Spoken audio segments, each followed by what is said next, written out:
Morning, everyone. It's 9 o'clock, and you know us, we love to be punctual, if nothing else. The July 22nd, 2020 meeting of the City Council called to order. This meeting has been properly noticed, posted in compliance with the open meeting law. These proceedings are being video recorded as well as presented live on KCLV Cable Channel 2. Please note, customers of CenturyLink and Cox Communication may view this program in high definition on Channel 1002 and in standard definition on Channel 2. You may also watch this meeting live on Apple TV, Roku, Amazon Fire TV, and Go Vegas app. The council meeting, as well as all other KCLV programming, may be viewed on the internet at www.kclv.tv/live. The proceedings will be rebroadcast on KCLV Channel 2, the web, the Wednesday of the meeting at 8 p.m., Friday at 4 a.m., Saturday at 7 p.m., Sunday at 7 a.m., and the following Monday, 5 p.m. This building is protected by state-of-the-art fire detection and suppression sprinkler systems. If alarms should activate during today's meeting, please evacuate using the exits at the back of the chambers. Go out to the mezzanine, proceed out the double doors to the terrace and down the back staircase. For anyone who has difficulty with stairs, please check with one of our marshals or fire officials for assistance. Once outside, please assemble on the northeast corner across the street from City Hall at Lewis and First. Employees wearing safety vests or city marshals will inform you when it's safe to re-enter the building. For public comment related items on the agenda, citizen participation and public hearing items, we have available a speaker card which you may complete and submit to our city clerk up front. Cards are available in the clerk's office or at the rear of these chambers. If you don't submit a card, it doesn't prevent you from speaking under public comment, citizen participation, or specified public hearing items. If anyone's present today who has need for hearing impaired equipment, please see the city clerk staff.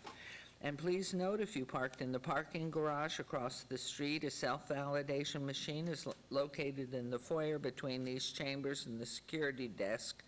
You walk through to enter chambers. You must have your ticket with you to use the machine, but if you don't, see security personnel when exiting for a validation coupon. Before we proceed with our agenda this morning, would everyone please rise for the invocation given this morning by Pastor Benny Jacks, Victory Outreach, Las Vegas, and remain standing for the pledge. Good morning and thank you. Amen. Praise the Lord. Good morning, everybody. Okay, if I could have everybody please bow their heads and close their eyes. Heavenly Father, we come before you this beautiful morning, God, and we just thank you for this day, God. And I pray, my God, for the council here, Mayor Goodman, Lord, and her cabinet. I pray, God, that everything would go according to plan, Lord. And God, I also pray, God, for what's happening here in the United States, God, concerning this COVID-19, Lord, and the unrest, God, throughout the United States, Lord. I pray, God, for peace, Lord, and I pray, God, that you would just take hold of this entire situation in both ways, God. And I thank you, God, for the peace that we receive here in Las Vegas, God, and I pray that it will continue, God. Give, God, Council Goodman wisdom, God, and her cabinet, Lord, as we go throughout this day, God, and all the proceedings, Lord. And we thank you, God, once again, Father, in the name of Jesus, amen.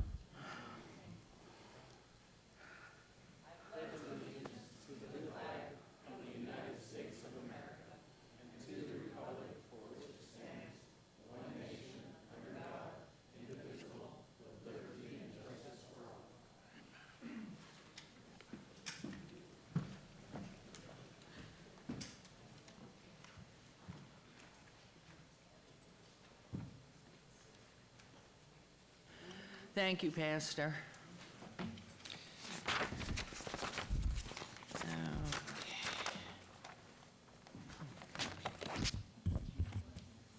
Public comment. This is our first public comment. Public comment during this portion of the agenda must be limited to matters on the agenda for action. The amount of time any single speaker is allowed may be limited. All comments made will be cross-referenced to those specific items. If anyone submitted a speaker card or wishes to speak under this portion of the agenda, please come to the podium and state your name for the record. please spell your name also for our clerk if it has unusual sound to it. This is your opportunity to address the council, but the council is not able to respond or engage in dialogue.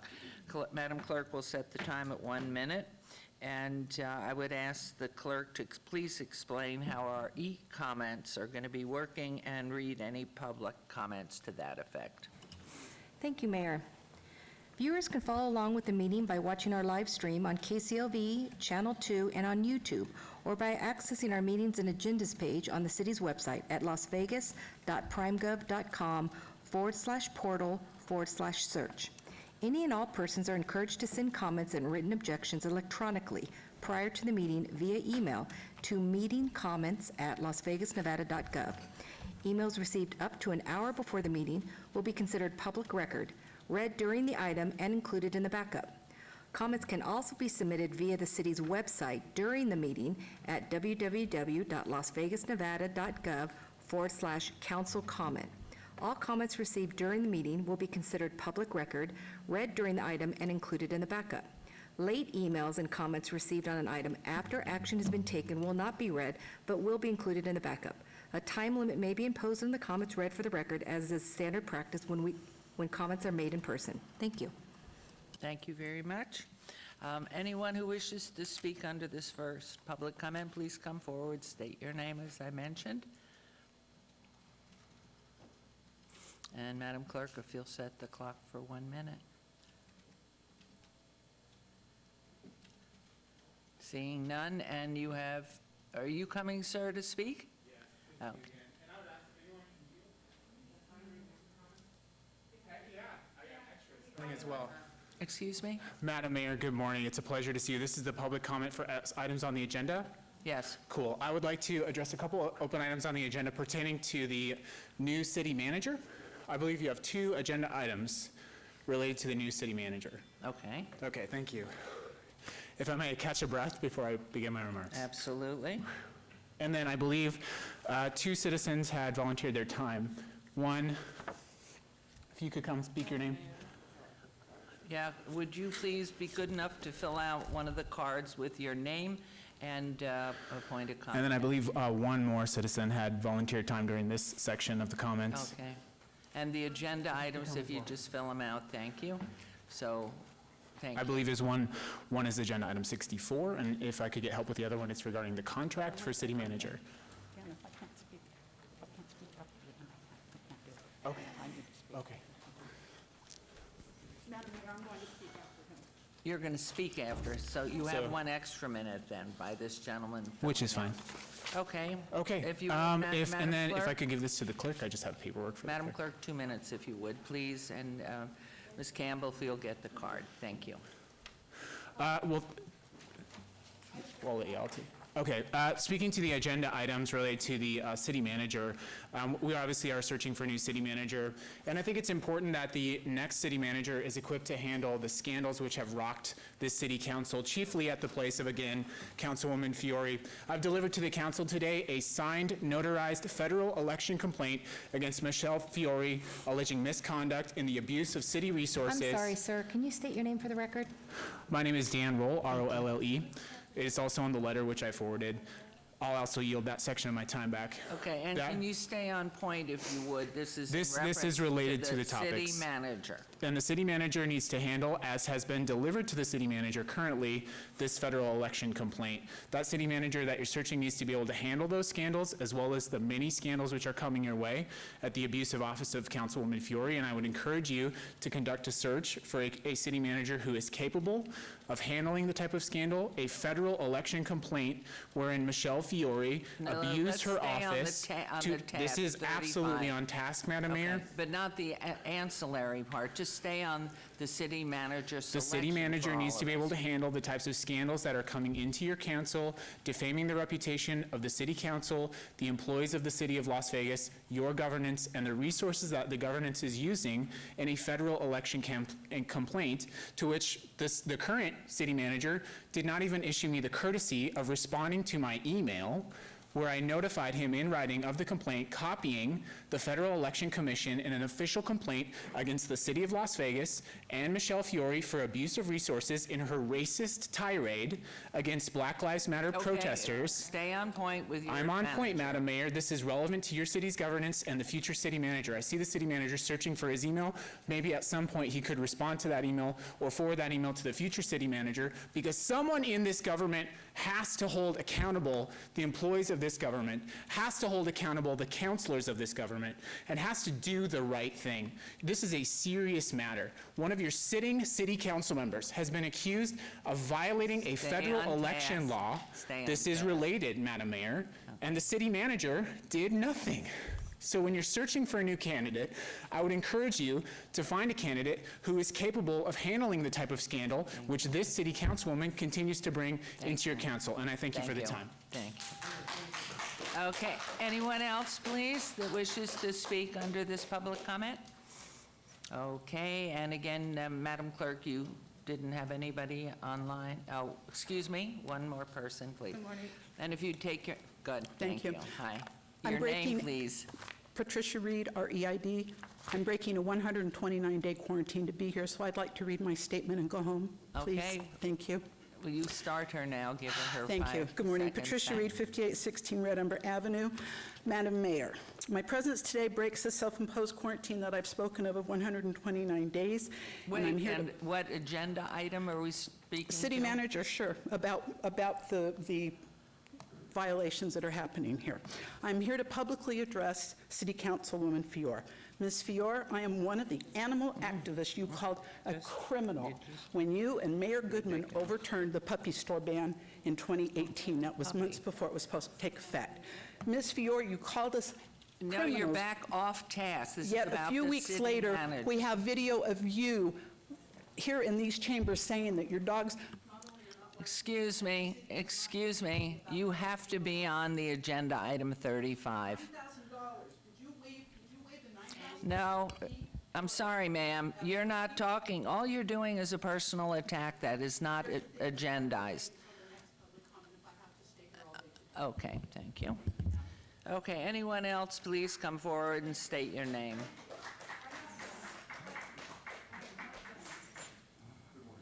Morning. Councilman. This is on item Agenda 51. My name is George Cromer. Okay, thank you. And I just wanted to point out that notice had been sent to the address in Templeton, California. I only received notice of this hearing yesterday, and I was not able to prepare any type of presentation. At this point, I would request that this matter be continued for the period of 2 weeks so that I may further review this matter. It involves my property right across the freeway from this. I just want to make sure the record is on there, but I would assume that you're going to proceed forward. Well, when the agenda item comes up, because we don't have it scheduled that way, your conversation with Councilman Knutson on that, unless you have some other response here. On the consent item, Madam Mayor, but for someone from my staff will come down and chat with you right now. All right, thank you. Thank you. Anyone else, please come forward. Okay, I'll close public comment, and we'll move on to agenda item 6. Business items for possible action. Any items from the 9 a.m. session that the council staff or applicant wish to be stricken, table, withdrawn, held in abeyance to a future meeting may be brought forward and acted upon at this time. Mayor Pro Tem Anthony. Well, we don't have any items, Mayor. Thank you. Any from council? Yes, Yes, Madam please. Mayor, I would like to discuss agenda item number 14.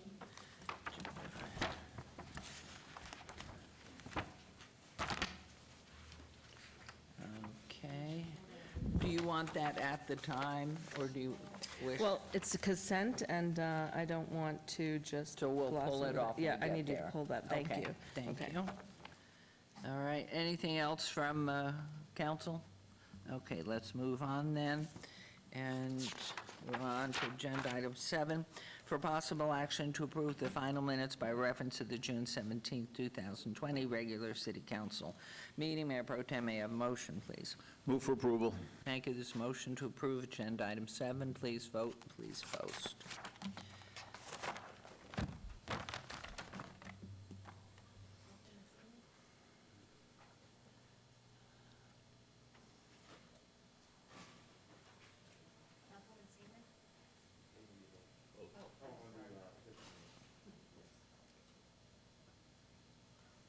The motion carries unanimously. Thank you. We'll move on to Agenda 8, and items number 8 through 33, with the exception of 14 that has been requested by Councilwoman Fiore to pull forward on the consent agenda, are considered to be routine, recommended for approval by the departments, and may be enacted in one motion.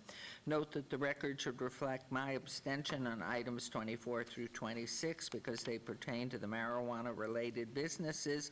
One of my sons is involved in that industry. I'll be voting on all other items. Note that a correction should be made to item 10 in that the expenditure being approved should be listed as $100,000, not $436,950, as indicated on the agenda.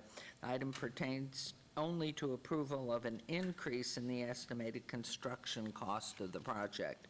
Are there any items that council wishes to bring forward besides 14? Another as well? You have another one? Okay. So may I have a motion, please? Mayor, I'll make a motion to approve the consent agenda items 8 through 33 minus 14. Thank you. This motion, please vote, and please post. That motion carries, and let me read agenda item 14 for possible action to approve the agreement of purchase and sale and joint escrow instructions for the property located at 513 South Main Street, APM 13934-210-016 for the Downtown Central Plaza Project, $2,085,000, City Parkway 5, and that is in Ward 3 with Councilwoman Diaz. And please. Madam Mayor, so on agenda item 14, we're looking at almost purchasing property for $2 million, almost $2,100,000, and it's, I believe, 1/8 of an acre. So when we look at that and we do the math, we're setting our acreage price here in downtown in the city of Las Vegas at about $16 million bucks. And some of the real estate deals that I know our city manager and our economic development has really worked hard on, that price, and because I wasn't involved in the negotiations and I don't understand, why we couldn't swap him out, like maybe put him on Las Vegas Boulevard and give him more of a, but in the middle of a pandemic, in the middle of this, and we didn't approve $88,000 to put an RFP out, I'm going to be voting against item number 14, and just for in the future, I think the council really needs to be more involved in these real estate deals, because from the beginning, 3 years ago, I would talk to you about the cost and all of the appraisals that are from one end of the spectrum to another, and really, this is taxpayer dollars. It's $2,100,000 for 1/8 of an acre. We are setting the price for acreage down here at $16 million an acre, if we go by that standard, and I can purchase an acre of land next to the Bellagio for $10 million. So because of all of those concerns, I will be voting against agenda item 14. Okay, thank you very much for your comments. Councilwoman Diaz, since it's in your ward, if you... Madam Mayor. Yes, I have a statement. Councilwoman Seaman? So while I support the project, as a commercial real estate and business broker, I can't help but feel we're overpaying for this piece of property. I would like to see the city go back into negotiations on this piece of land. Therefore, I will be voting against this purchase at this price. Thank you very much. Councilman Creer, Councilman Anthony, any comments? Councilman Diaz. Thank you, Madam Mayor. Mr. Arndt, I know that we in the last council meeting, this was on the agenda, and we spoke about the funding sources, and also I think it may be helpful to also reiterate what was told to me in my office as to why we were pursuing to purchase this land that's right across from the municipal court that is the final parcel to assemble for the city to move forward with development on that parcel. So I would just like for you to reiterate those points about why we're taking this path versus the condemnation path first, and then also can you educate us about the funding source for paying for this? And I understand my colleagues' concerns over the price, but I also understand that this has been a parcel that we have been trying to acquire, and if you could also shed light on how long we've been trying to acquire this piece of property. Thank you, Councilwoman Diaz. For the record, Bill Arntz, Director, Economic and Urban Development. This parcel acquisition is the last parcel that the city would need to acquire in order to have the entire acreage across the street, the whole city block. And so with this purchase price, it is $2,085,000. But when you look at the total purchase price for the entire city block, it comes to approximately $12.3 million. And that purchase price blended over the city block and all that acreage would be roughly $102 per square foot. So it is a significant investment that the city is making. The intention of this is to acquire all that land to do a public-private partnership project in order to develop public office space, private office space, and also a civic plaza, which was part of the original vision of when we built this city hall, to have a civic plaza area for the community. So that is the vision for the project. Councilman, to answer your other question, the funding sources for this, we had a Medicare reimbursement of $8 million and then $4 million in redevelopment agency funds. So there were $12 million, and then we had some additional funds on hand rounding out that total purchase for the whole block. So we are not using city general funds for this acquisition. The redevelopment funds are for just that, for reinvesting in the downtown area, and the Medicaid reimbursement was excess funding we had over from that. So we are not using general fund operating dollars, which would go to the city's budget. So that's the big picture and the context. Councilwoman, I do appreciate your concerns. It is a big investment, but that's the game plan for the acquisition, why we're doing it, and just a little bit more contextual information of what the overall investment is into the block. Thank you, Mr. Arndt. If it's all right with you, Councilwoman Councilwoman Diaz, we have more questions, so with your permission, please go ahead, Councilwoman. Thank you, Madam Mayor. So with the Medicaid reimbursement, the thing that concerns me is again, we're taking funds away from our fire department, our city fire. We're retiring our city fire trucks. We are taking, away from especially the Northwest, when I need 2 more fire stations out there because of the growth. So when you take Medicaid funds that were directly billed from our city fire and putting them into an overpriced 1/8 of an acre, I can't support that. Thank you. Any other questions? Yes, Mr. City Manager. Madam Mayor, if I could, I want to point something out about the acquisition of this parcel. Only after you say who you are. I'm sorry, Scott Adams, City Manager. And I have to speak with an incredible, I can say this now. I've been the redevelopment manager in probably 6 different cities, and I've been involved in multiple assemblies, of large-scale assemblies. And I know it's painful when you get down to the end and you're at that last parcel. And I would share with you, the private sector developers who do this share the same pain, that last 1 or 2 parcels become very expensive. But again, as Bill pointed out, you really have to look at that overall average. But in this specific instance, I want to point out the configuration of that parcel relative to the alley. There is a precedent for us doing this. We actually did almost something identical to this years ago across from the old City Hall when we had a holdout, and we had to buy the holdout so that we could close all the adjacent streets.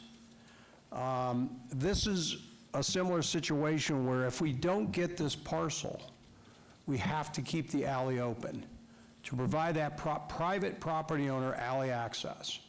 So in acquiring it, we also pick up the alley for use in redevelopment. So you could almost look at spreading the cost of the alley and the square footage of the alley against the parcel. Now, by doing that, we have one monolithic block, there's no holdouts remaining, and I would assure you, I won't be around, but 5, 10 years from now, you're gonna look back on this acquisition and say, man, I am glad we bought that last parcel, because what you'll end up with is something much better as a whole than a fragmented situation that we have today. It is the definition of assembly for redevelopment, and that's what we're doing.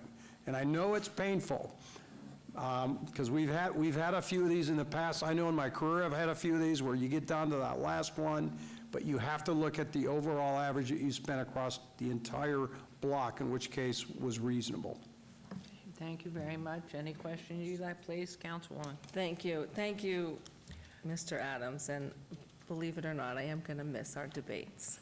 However, in the 3 years that I've been here, we've debated a lot about our city resources and our city property.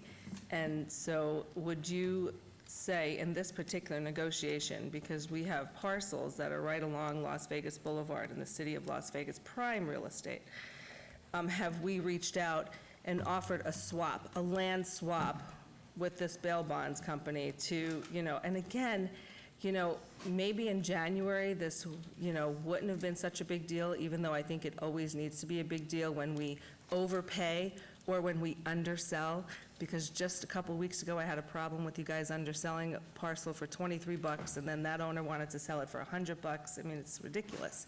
So, a square foot. So, what happened to a land swap, like on Las Vegas Boulevard with this particular bail bonds person? Thank you, Councilman. I know you had asked that question earlier. I don't think I addressed it. So we did in the negotiation, and to answer Councilman Diaz's earlier question too, we've been talking to this property owner and working with them, negotiating with them for about 2 years. We've looked at all options. We've looked at, are there other locations in the area that would accommodate the business to where we could acquire another property and move the business into. As you know, it is a privileged licensed business, the Goodfellas Bail Bonds, so it's not easy to find a location. We were unsuccessful in finding an alternate location. Does that mean there is not an alternate location anywhere? Not necessarily, but we could not find a location where we could move the business into, so we did look at that. That was part of the discussion as far as acquiring just the real estate and allowing the business to proceed. But at the end of the day, the business owner and the property owner was willing to sell the property without an alternate location identified by the city. So you do realize that the Madam Mayor and the council can change ordinances and help negotiations when it comes to licensing and special use permits. And so I just, again, for all of your hard work and reasonings, I really can't defend spending $2 million, actually quoting a $16 million piece of acre now, right now in the middle of a pandemic. So I will not be supporting it. Thank you. Thank you. Thank you. Thank you. Any other comments, questions? Councilman Creel. Thank you, Madam Mayor. I just want to say that I think this parcel is vitally needed to round out the vision of not only of the downtown corridor, but also to round out the vision of what this original building was built upon. And I think it was always planned to have that square there, the park, which is great. If we continue to make investments into our downtown corridor, others will continue to make an investment in our downtown corridor as well. We need some beautification, and I think this will enhance it tremendously. And if you've been to other city halls around the world and you've seen some really great, magnificent city halls that have city corridors that people can come down, and it can become a place of congregation and a place of business and industry. And so I trust in you that you've exhausted all efforts in order to make sure that we are getting a fair price. I think in a perfect world, if it was not government, maybe you could probably negotiate something a little bit better, but everybody knows that once the government comes in on something, then the price gets jacked up a little bit. And I think it's on the onus. I've known the bill bonds persons who own that for a very long time. And I'm sure that, they're going to try to get the best that they can out of it, and we're going to try to get the best.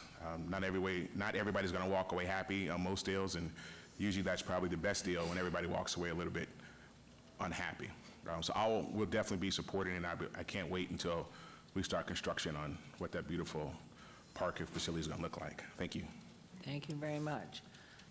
Therefore, back to you, Councilwoman. Thank you, Madam Mayor. I understand, again, my colleagues' concerns. I understand that everybody is in a world of hurt, but I think that this is something that the city has been pursuing way before my time here on the council, and I trust that staff has done their due diligence in trying to come to the best solution in order for us to assemble that block finally. I look forward in our investment because that means we can get that project going, we can generate jobs that are much needed in our community now, and we can make that space a productive one for our entire community. And I'm looking forward to seeing that project through, the city plaza, and just making sure that in hard times when it's difficult to find jobs, that we are also in that job generating space and that we're also forward thinking. And I think we have to look at it as a business buyout too, not just a land acquisition, which I know it's painful to look at 2.08, the figure, but when I was reassured that by my hardworking city employees that this was the best option for securing this, I'm not willing to kick the can down the road and then ensure that maybe the price does go up or we never get to assemble it and we never get to move forward with that project that we have envisioned. So with that, Madam Mayor, if you're willing to entertain, I move to approve agenda item number 14. Thank you very much. Is a motion, and is council, yes, you're back. Please vote and then please post. And thank you very much. I must actually speak to the fact of the sensitivity to the dollars right now. Everybody knows that the pandemic has really set every human being in this community on his heels. And so I certainly understand this concern over such a large amount of money. But having been here these 10 years and watched the planning go forward to try and make the heart of the city as strong as it can be and provide the jobs as well. And I know how diligently you and your team have been working on it, and under the leadership of Mr. Adams here, the plans for that property are just outstanding, and hopefully we'll be able to move on that in a very quick timeline, and certainly to keep our construction crews working. So I would like to ask you, what are the steps going forward, and what is it? I know you can't speak to it because of the pandemic, but what are thoughts of perhaps moving this forward? Thank you, Mayor. Again, for the record, Bill Arntz. The plan is to work on a request for proposal to solicit private bids for developing the entire block for the Civic Plaza component, and also additional office space for public and private use. We have a lot of great developers in Southern Nevada, and we'd hopefully get a lot of local interest, but we're also opening up to regional and national interest as well. We anticipate having that on the street within the next 60 to 90 days. And then from that point forward, if we get good bids and a bid that we like, we'd like to be in construction roughly about a year thereafter. So we're looking in the next 15 months to try to be turning shovels, turning dirt.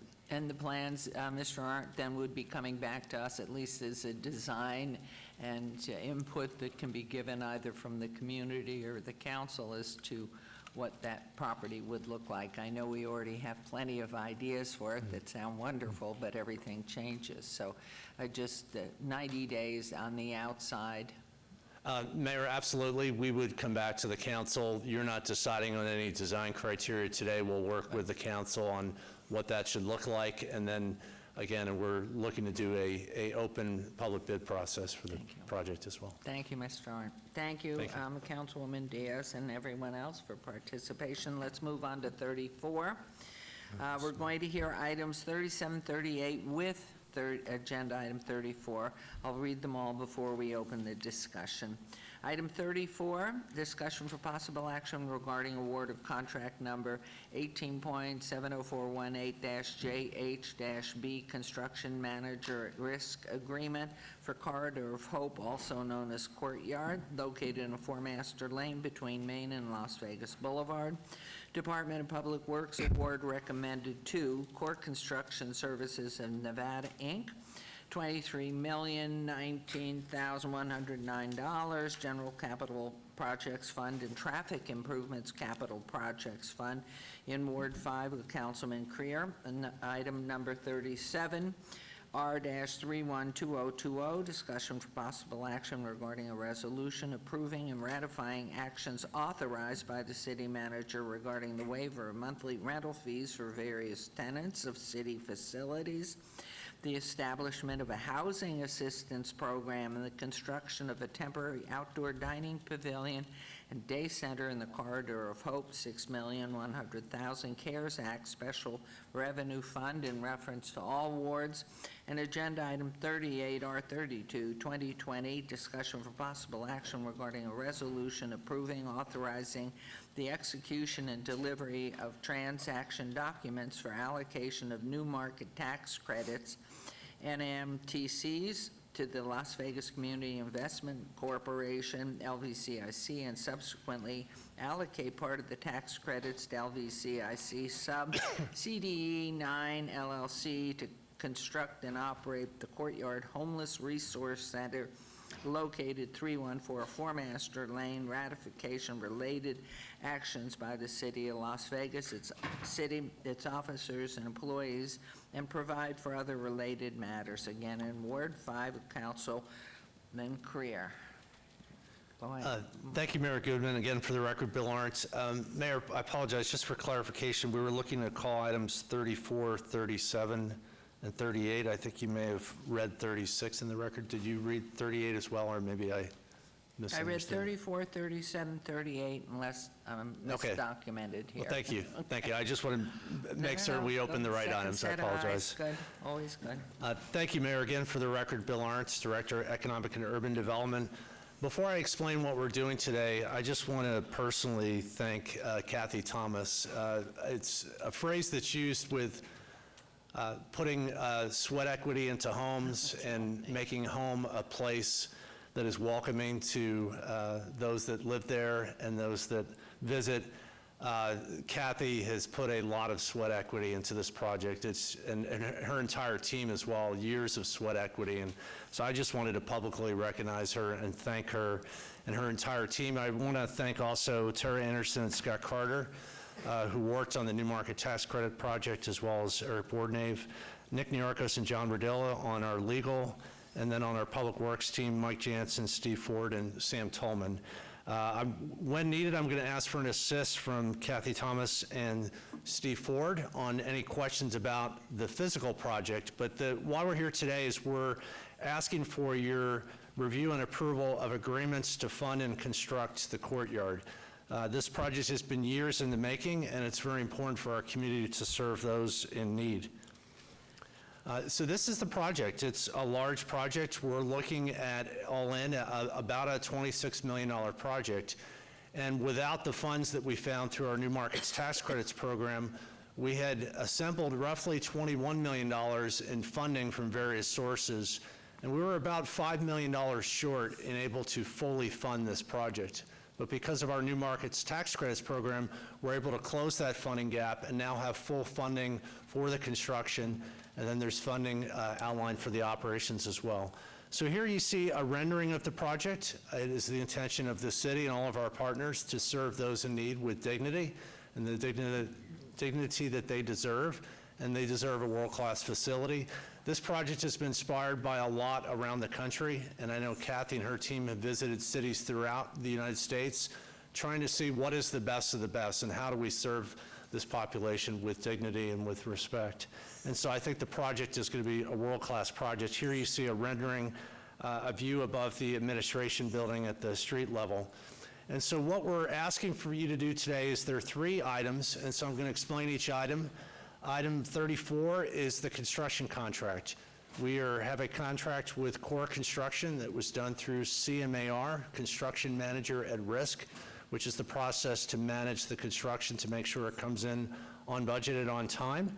And that project award is proposed for Core Construction. I understand that Core is with us today, so if you have any questions from the contractor, I'd be glad to ask them to come up to the dais and answer any questions about the construction.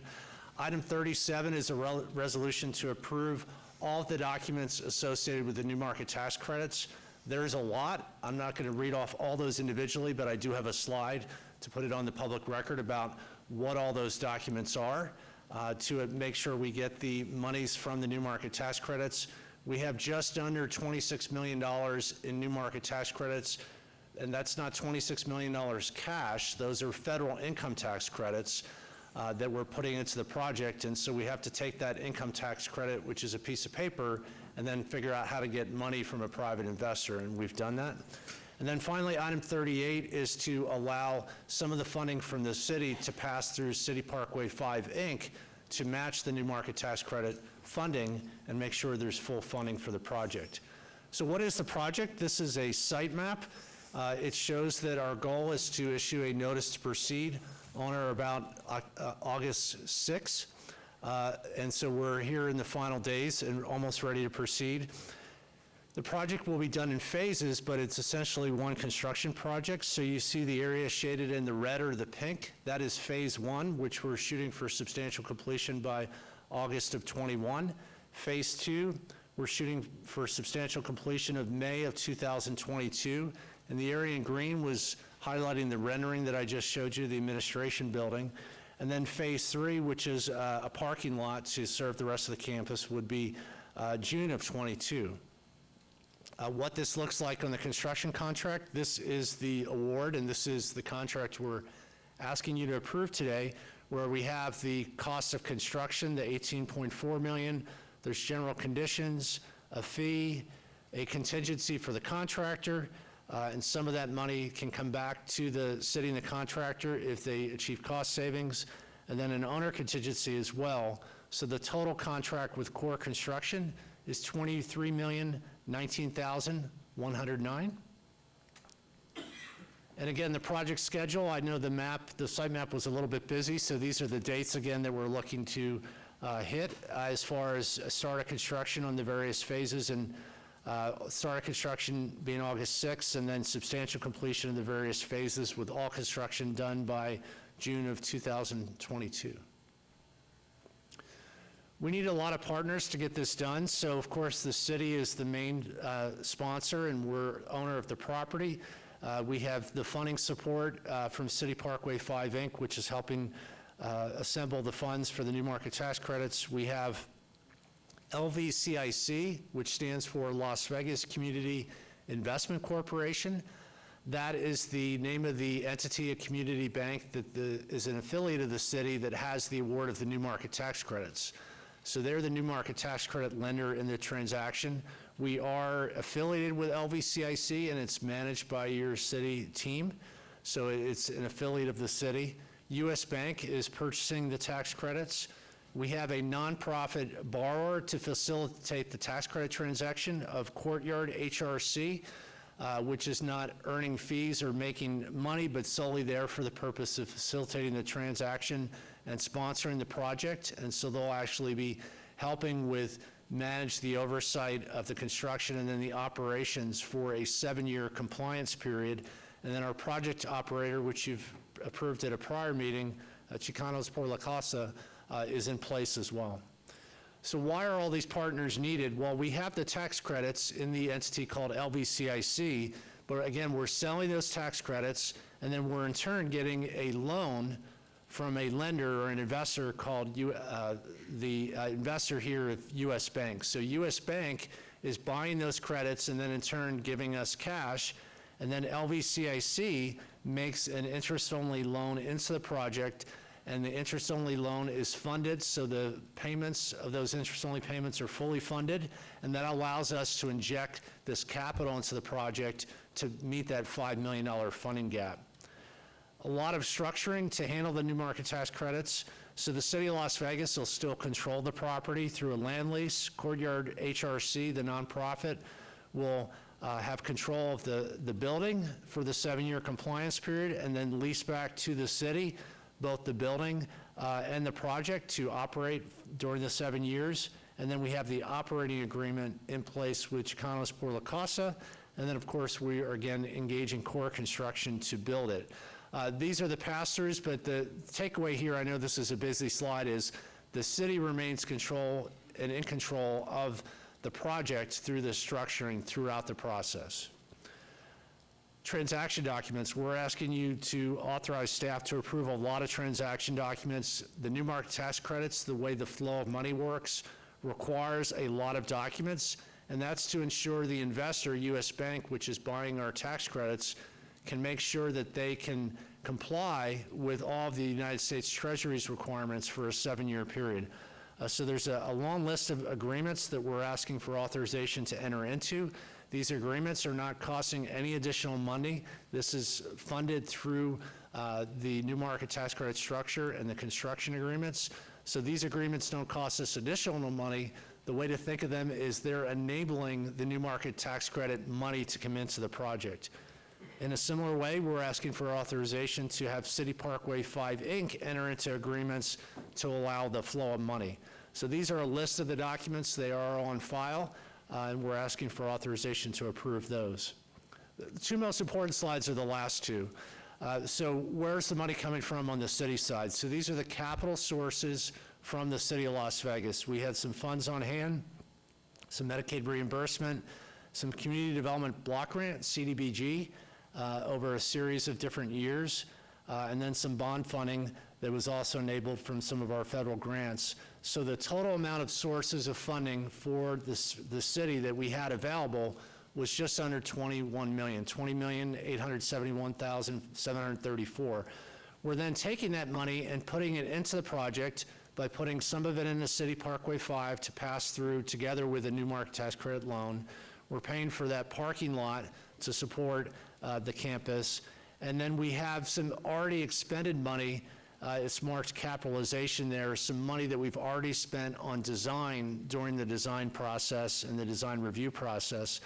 So that shows where the money is going, and then where's the rest of the money coming from. This is the most important slide. Again, remember, without the additional money, a $26 million project, we had just under $21 million. We were over $5 million short. With the new market tax credits, we're making a $6.5 million loan. Some of those loan proceeds will be used to fund the interest-only loan payments, so the net benefit isn't as high as the $6.5 million, but it benefits over $5 million, which helps to fund the CMAR contract. We have FF&E and IT costs. We have an outside contingency. And so the total cost there with permitting and design, we're looking at about a $26 million all-in cost. And we have funds from the city funds and then from the new market tax credit loan that results in the project where we now no longer have a $5 million plus deficit, we have a surplus, and the project's fully funded. We will make sure that there's sufficient funds in place to run this for the long term, and the new market tax credit investor, U.S. Bank, wants to know, hey, city, will this project be open and operating for at least 7 years? Because I have to make sure to U.S. Treasury that it'll be open for 7 years. Otherwise, I can't claim my federal income tax credit each year. So they've scrutinized the transaction. They know that all the funding is in place to ensure operations. And so all the money is not only in place for the construction, but for the operation for 7 years. And of course, we continue to raise money through the Mayor's Life Fund to support future operations of this campus and other things that we're doing to serve this community. And so that wraps up my presentation. We're asking for you to approve the 3 items: the construction contract, authorization to enter into the transaction documents to allow the flow of money from the new market tax credits, again, a $6.5 million loan, over a $5 million benefit into the project, a $5 million cash benefit, which is funding that gap, and then a resolution approving the city to use its capital funding through City Parkway 5, and that ensures that U.S. Bank has confidence that the money is in there to fund the balance of construction that's not being funded through new market tax credits. So we recommend approval of all 3 items. I know that was a lot of information, so I'll come up for air. And be glad to answer any questions on the new market tax credit side. If there's any questions on the construction contract or the cost, I'd invite Steve Ford up. And if there's any questions about the project or the operations, I'd invite Kathy Thomas and her team. Okay. Thank you for your consideration, and we're asking for your approval. A dream, a long-time dream come true. Before I go to that, though, I'd like to clean up. Of course, you were absolutely spot on. I read incorrectly. So first of all, the 34, which I did read, was correct. I read 37, which really was not the 37 that should have been. That the 38 was the 37, and now I'll read 38, so we've clarified for the record. 38 is R33, 2020, discussion for possible action regarding a resolution approving cooperative grant agreement between the City of Las Vegas City and City Parkway 5, Inc., CPV, and providing for other matters properly related thereto for purposes relative to the construction and operation of the Courtyard Homeless Resource Center located at 3144 Master Lane, APNs 13927504004 004 and 005 and 014, not to exceed $18,657,807, General Capital Project Fund, Ward 5, with Councilman Creer. So that should clarify that was 38 into the record, and please, my apologies for the other. This is a long time coming. I know that when I first took office and listening to the years, the 10 prior years or longer, that we were trying to help the homeless get back on their feet with proper, and even though we had our wonderful nonprofits helping at the time, it was without a place to deliver the services that were so badly needed. And to see this happen now and come to this point where we really have seen for our veterans, for all the homeless community, a compassion and a beautiful future. I have one question, and then I'm sure there may be others here. Is it, in fact, absolutely, I know all of us appreciate the whole team, beyond appreciate. I mean, we are so indebted to the work, timeless efforts, love, passion that you've put into this project, and it's so phenomenally exciting. The parking lot, I had thought there were plans for further development in the future. Is there anything on that very large parking lot? I know you need it for parking initially, but were there plans for future services and facilities? Good morning, Mayor and Council. Kathy Thomas, Director for the Office of Community Services.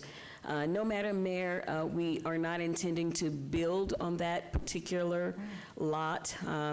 We negotiated with the cemetery adjacent to us to allow us to use that space for the life, for 5 years with 5 expansion or renewal periods. And so we are not going to invest in putting a building on that particular lot, as at the end of those agreements, we may return it to the cemetery owners. And are we sharing that parking lot with the Palm? No, ma'am, we are not sharing that parking lot. It's our parking lot. Correct. For our facilities in the courtyard. Correct. Beautiful. Well, I know how important this is to our community, and we pride ourselves in our unity here, and to be able to do something so phenomenal and help Salvation Army and Catholic charities that are also located there, and get our people all back into a life of dignity and help. I can't thank you enough. I just speak to all of us, and having been in this now for 10 years, and to watch that finally this dream is materializing, and we can actively, and I know Councilwoman Fiore always at the end brings up in her public comments the success stories of someone that has been through the homeless process and getting the services and getting back to life. I can't thank you, and Mr. Arndt, this is so exciting. My only question before I turn it over is, in selling the new market tax credits themselves, where does that responsibility lie? Does that lie with the city, or do we contract that out to? Thank you, Mayor, again, for the record, Bill Arntz. To answer the question, essentially it's with the city. So the LVCIC, Las Vegas Community Investment Corporation, we have city staff that serve in serving the operations. You have city staff that serve as the board of directors. We do have consultants on the tax side as well as the legal side to help us with that. But you have city staff actually going to investor conferences, talking to various investors like U.S. Bank, with whom we enjoy a good relationship. So we maintain those relationships, and there's a negotiation on how those tax credits are sold and the money that's coming into the project. But U.S. Bank is one of over a half dozen investor lenders that have interest in these types of credits, and so we try to find the best value for the project. And that's someone that can also deliver in a timely way, because until we sell that tax credit, it's a piece of paper from Treasury. It's not cash for the project. So we do have paid advisors that help us with that. It's not coming out of city general funds. We have funds generated through the New Market Tax Credit Program that essentially pay those fees. It's self-funded. But the responsibility lies with the city staff. And you will keep us advised how that's going, because this economy and everything that's happened nationally, I think this is a very important reporting time, so we're kept up to speed where we are, and if you're seeing any weakness there.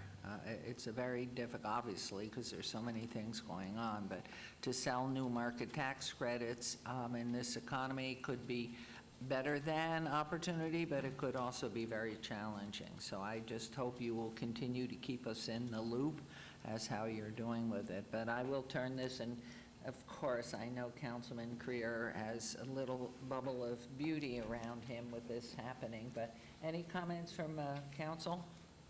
Councilman Knudsen, please. Thank you, Mayor, and thank you, Mr. Arndt, for the presentation. I have a request and a question, so I'll start with the question first. Is Ms. Thomas Gibson, do you mind talking about the relationship between CPLC, the construction, and the other providers in the area, the Catholic Charities, Salvation Army, the Rescue Mission? And Mayor, I learned from you a long time ago, buildings don't serve people, people serve people, and so I'd love to be able to at least highlight what the relationship looks like as it relates to construction, and then I'll have a request after that. Thank you, Councilman Knudsen. Kathy Thomas, for the record, to you through the mayor. The day-to-day operator, Chicanos por la Causa, is not involved in the actual construction process, nor are they involved in the new market tax credits process. They are specifically there to maintain the level of service and grow as the facility accommodates more people experiencing homelessness.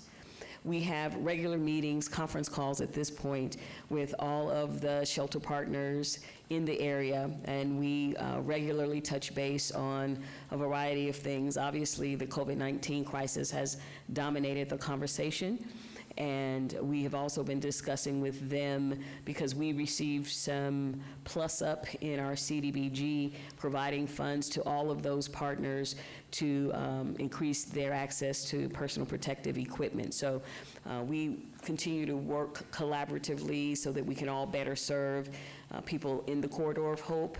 And we want to be sure that if a potential positive case is discovered or confirmed, that we are communicating that with each other. And so that communication continues. CPLC is a part of that conversation, and we are stepping back and letting CPLC step forward in maintaining their day-to-day operations relationships with all of the members in the Corridor of Hope. And of course, we're in regular conversation. In fact, representatives from Catholic Charities are here today on another item that is related to us collaborating more fully so that we can help serve people experiencing homelessness.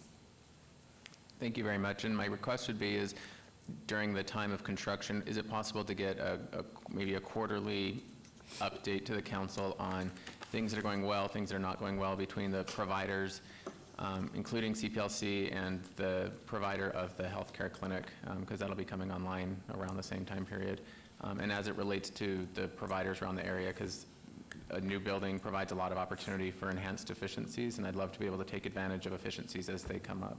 So if you're able to provide a quarterly update on how relationships are between CPLC, the healthcare partner, and the shelter providers in the area, I think it would be useful in case there are any issues that come up, we're able to address them before the building becomes online.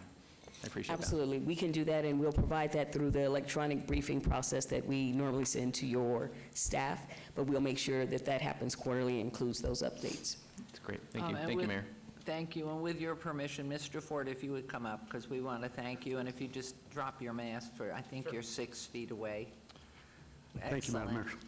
Thank you, and want to thank you for everything, but I would go back to Mr. Arndt or to you or to Ms. Thomas Gibson. What is the timeline, assuming this moves forward at this point, and what is the timeline we can expect? Because I keep looking at all these people on these construction sites that we want to be able to move them and keep them employed. Yes, ma'am. Thank you. Steve Ford, Public Works.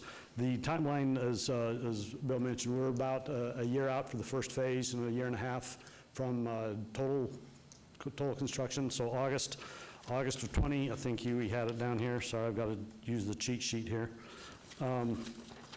Ground preparation, all of that? All of that will kick off the first week in August, and then we've got... This year, August? Yes.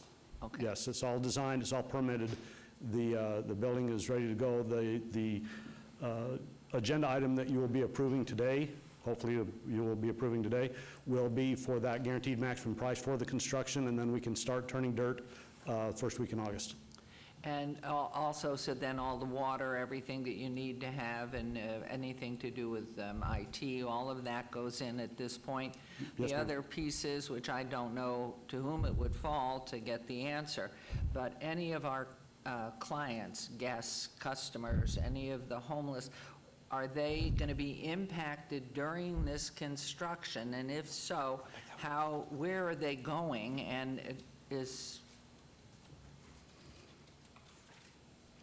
I think it comes on, there it is. Thank you. Kathy Thomas for the record. One of our commitments to the community is that we would not interrupt services during construction. So what is happening is we move services to, you saw the 3 highlighted areas. The area that's under construction, we will not have guests in that area. And ultimately, we will push services over to what looks purple or blue. Right now, most of the services are happening in the green and blue area because we knew that the construction would start first in the pink area. We will continue to provide those services uninterrupted during construction. We recognize that we have some challenges because the footprint will be constrained. We have added some additional shade canopies in the parking lot area so that we can move the guests further away from potential construction areas. We now have the porta potties cleaned twice a day, 7 days a week, so we can continue to accommodate the number of guests and keep it clean and sanitary.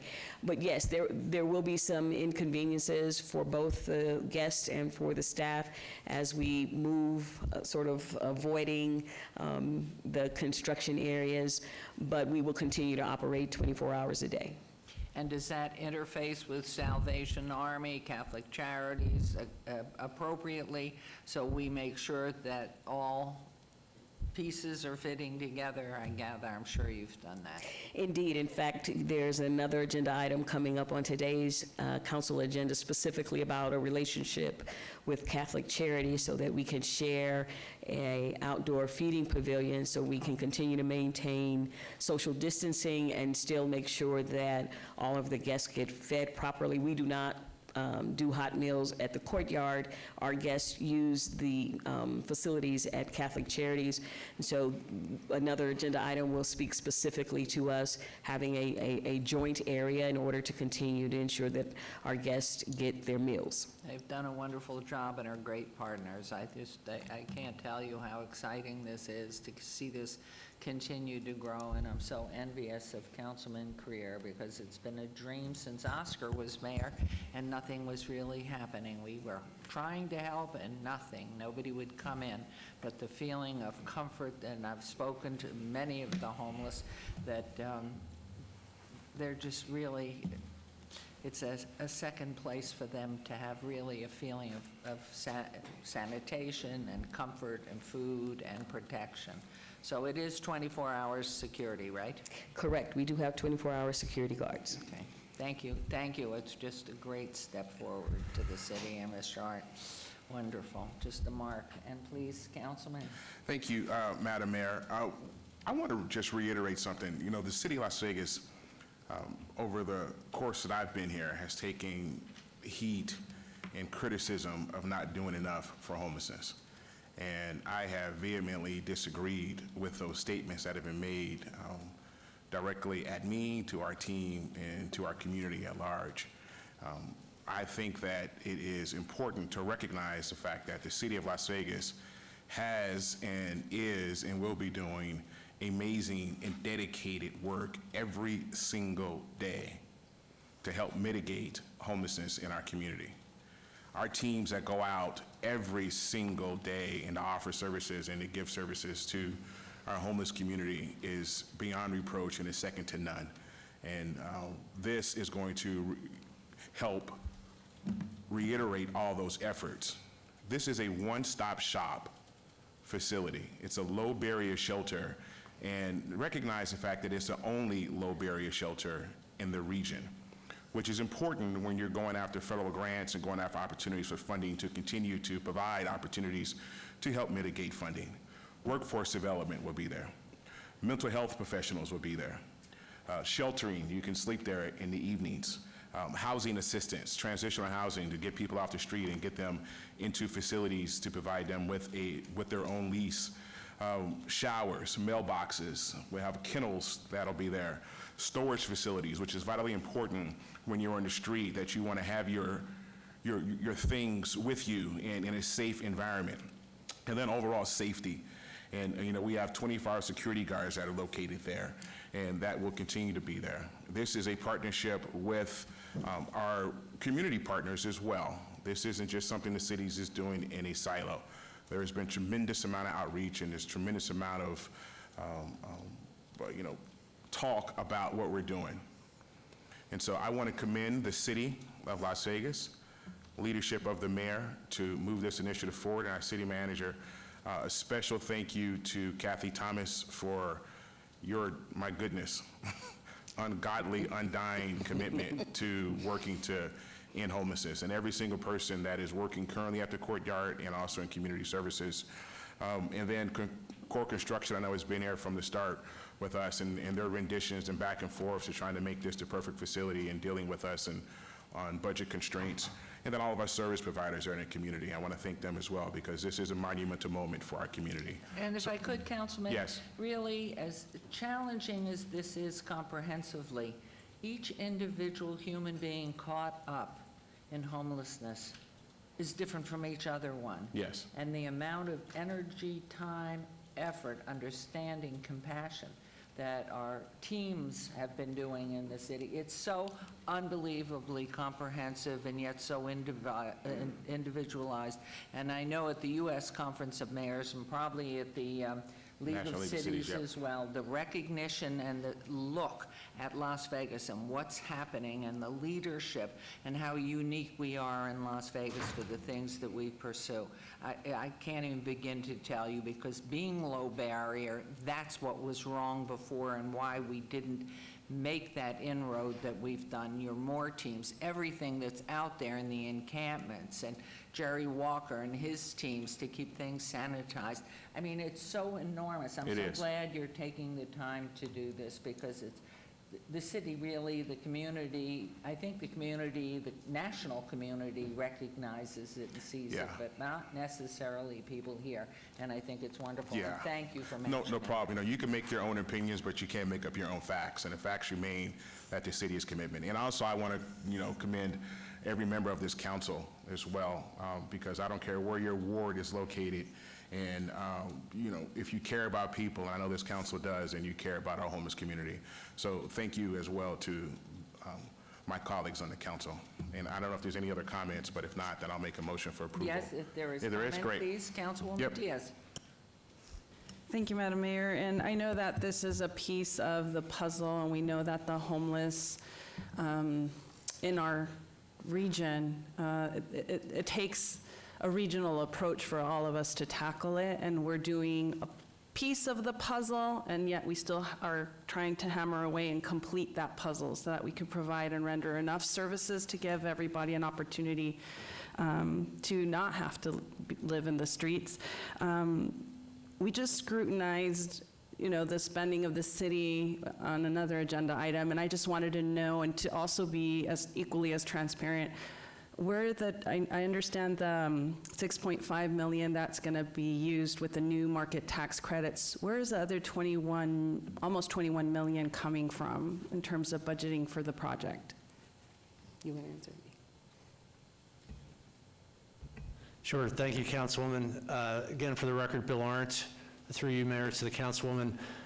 These are the sources. So the bulk of it is from Community Development Block Grant. You see here the line 3, line 4, the last line, and Kathy Thomas can correct me if I'm incorrect. I believe the bonds 2018 were backed by CDBG as well. So nearly all of that 20.9 million is from Community Development Block Grant, and that can only be used for community services for low-income persons and low-income communities, and so that's the bulk of the source. There is Medicaid and some additional fund balance, but the bulk of it is coming from Community Development Block Grant. Any more detailed questions, I'd pass you to Kathy to answer on those sources. And then Kathy, for those of us that aren't as educated, because you know this space like the back of your hand, can you explain what CDBG monies are? They come from the federal government, correct? That is correct. Community Development Block Grant dollars are formula dollars, meaning we get a cut every year based on a federal formula that is agreed to by Congress. The dollars are administered by the Department of Housing and Urban Development, and we get a certain allotment every year. The law allows us to bond those dollars and then use our allotment to pay the bonds back. And that is how we got the bulk of the capital dollars to do this. The entire purpose of CDBG is to reinvest in communities that have seen disinvestment. Services for the homeless are what they call presumptive eligible. I don't have to prove that my homeless guests are eligible for us to spend these dollars. The mere fact that they are homeless means that HUD says, yep, they're eligible, and we can invest in those kinds of services. The bulk of the capital investment comes from CDBG because HUD likes to see tangible things that actually add value in a community. So we acquired a number of lots that were absolutely vacant, blighted lots. No one was going to build there because of the perception of the Corridor of Hope as Skid Row. That's where the homeless services exist. And what the city is doing is not only providing a portal for homeless guests to access services regionally, we're also changing the look of this particular area that's essentially the back door to our downtown. And so rather than having 3 to 4 acres of blighted land in an area where no commercial developer would come in, the city is now priming the pump so that the back door of our downtown looks as beautiful and as vibrant as the core of our downtown. And that's the point of CDBG, is to help communities revitalize and to serve underserved people. Thank you, and I appreciate all the work that you guys have been doing to carry out the mission and servicing the homeless. I do appreciate that this is a low-barrier shelter homeless space where many people have access to where traditional shelters aren't going to receive them. And can you just educate us about how many people are visiting the Courtyard and during these times of the pandemic? Indeed. On average, we have about 380 individuals who stay with us overnight. We are doing screening, so we have a healthcare provider there screening for temperatures and symptoms of COVID-19. We have navigators there trying to help everyone connect to the service that's most appropriate for their individual need. We probably see 6,000 to 7,000 unduplicated cases in a year. But on our overnight stays, we're hovering right around 350 to 380 individuals. Thank you so much. I look forward to supporting this and seeing it improved, because I think that it brings a lot of individuals just that sense of dignity too, where you're coming to stay and you're getting your next meal and you're getting your opportunity to shower and clean yourself. And I just think that going in this direction is very, very much needed. And thank you for answering my questions. Thank you. I'd like to add to that, having this 20-year window looking at all of this. What's happened here is the city has created this, and the past councils as well as current, as a model for the rest of the county and the rest of the state, not combining, because we don't want to be the resource for all homeless. We want to set a model that can be replicated throughout the county in different places, so those who are seeking to get the help can do it and don't have to come into the heart of the city, nor create something like in Los Angeles. And if you've been there to Skid Row, there are about 6,000 in that mileage area, and it created a really problematic condition for the entire city. This was to create the model, and that's why not to make it enormous and take more acreage in, but to be sensitive and compassionate to the people, and yet set the model that we can pick up and have the other private nonprofits go out and find the land that hopefully the county is looking to allocate to create a similar model. So it's not sharing as much as it is being a model where we have control over it and can develop new things, which is recognized, as I said, by 1,800 mayors in this country as an exemplary process that we're under right here to make it a really incredible model that hopefully will be used around the country. So every dollar, every penny, every plan is something that is totally monitored and data-driven, but yet sensitive to the group with whom we're helping. So it's just really important for us. I can't thank you enough. And so, Councilman. Thank you, Madam Mayor. Let's wait. Anybody else? Thank you. All right, I'd like to make a motion to approve item 34. Thank you. There's a motion to approve agenda item 34. Are we going to take 38 as well? We'll take the next one at a time. 37 and 38. 37 and 38. 37 and, pardon? 37. Correct, you did 34 now, you'll do 37 and 38 next. Okay, I just misread. the Individually. 30. All right, number 37, please. Great, I make a motion to approve item 37. Thank you. There's a motion to approve item 37. Yes. Motion carries. And number 38, please. Finally, I make a motion to approve item 38. And there's a motion to approve agenda item 38. Please vote and please post. Oh, how wonderful. Carries. Wonderful. Again, thank you for everything that you've been doing. This is such a remarkable milestone for us as we see dreams come true, and I thank you. Thank you. And your volunteers as well. Bless them. Thank you. It's really exciting. Thank you. Okay, agenda item 35, discussion for possible action regarding potential candidate attributes and qualifications, and the review of and selection from various processes for the recruitment of a new city manager, including possible authorization to the acting human resources director to execute a contract with an executive search firm not to exceed $50,000 from the general fund. This is in reference to all awards. Good morning. Good morning, Mayor, Council members. For the record, Vince Samora, Acting Director of Human Resources. With the recent announcement of our city manager's retirement, this item has me seeking your direction and approval on the recruitment method you would like for Human Resources to pursue, as well as discussion you would like to have regarding the competencies and the attributes you would like to see in the candidates. With regard to the recruitment methods, your options include an internal recruitment, and this is a process that establishes the candidate pool from city employees only. An open competitive recruitment, which establishes the candidate pool from both city employees and external candidates. And finally, you may authorize contracting with an executive search firm to conduct the recruitment. An average fee by a search firm for this type of recruitment averages anywhere between $35,000 to $50,000. In terms of the duration of the recruitment process, I'm sorry, I Yes, don't ma'am. mean to interrupt you, but I don't quite grasp the difference of an open, who that reaches, how far, is that around the country, as to hiring a consultant that does a bigger search. Well, I don't see the difference of the pool of candidates that might come of those two choices.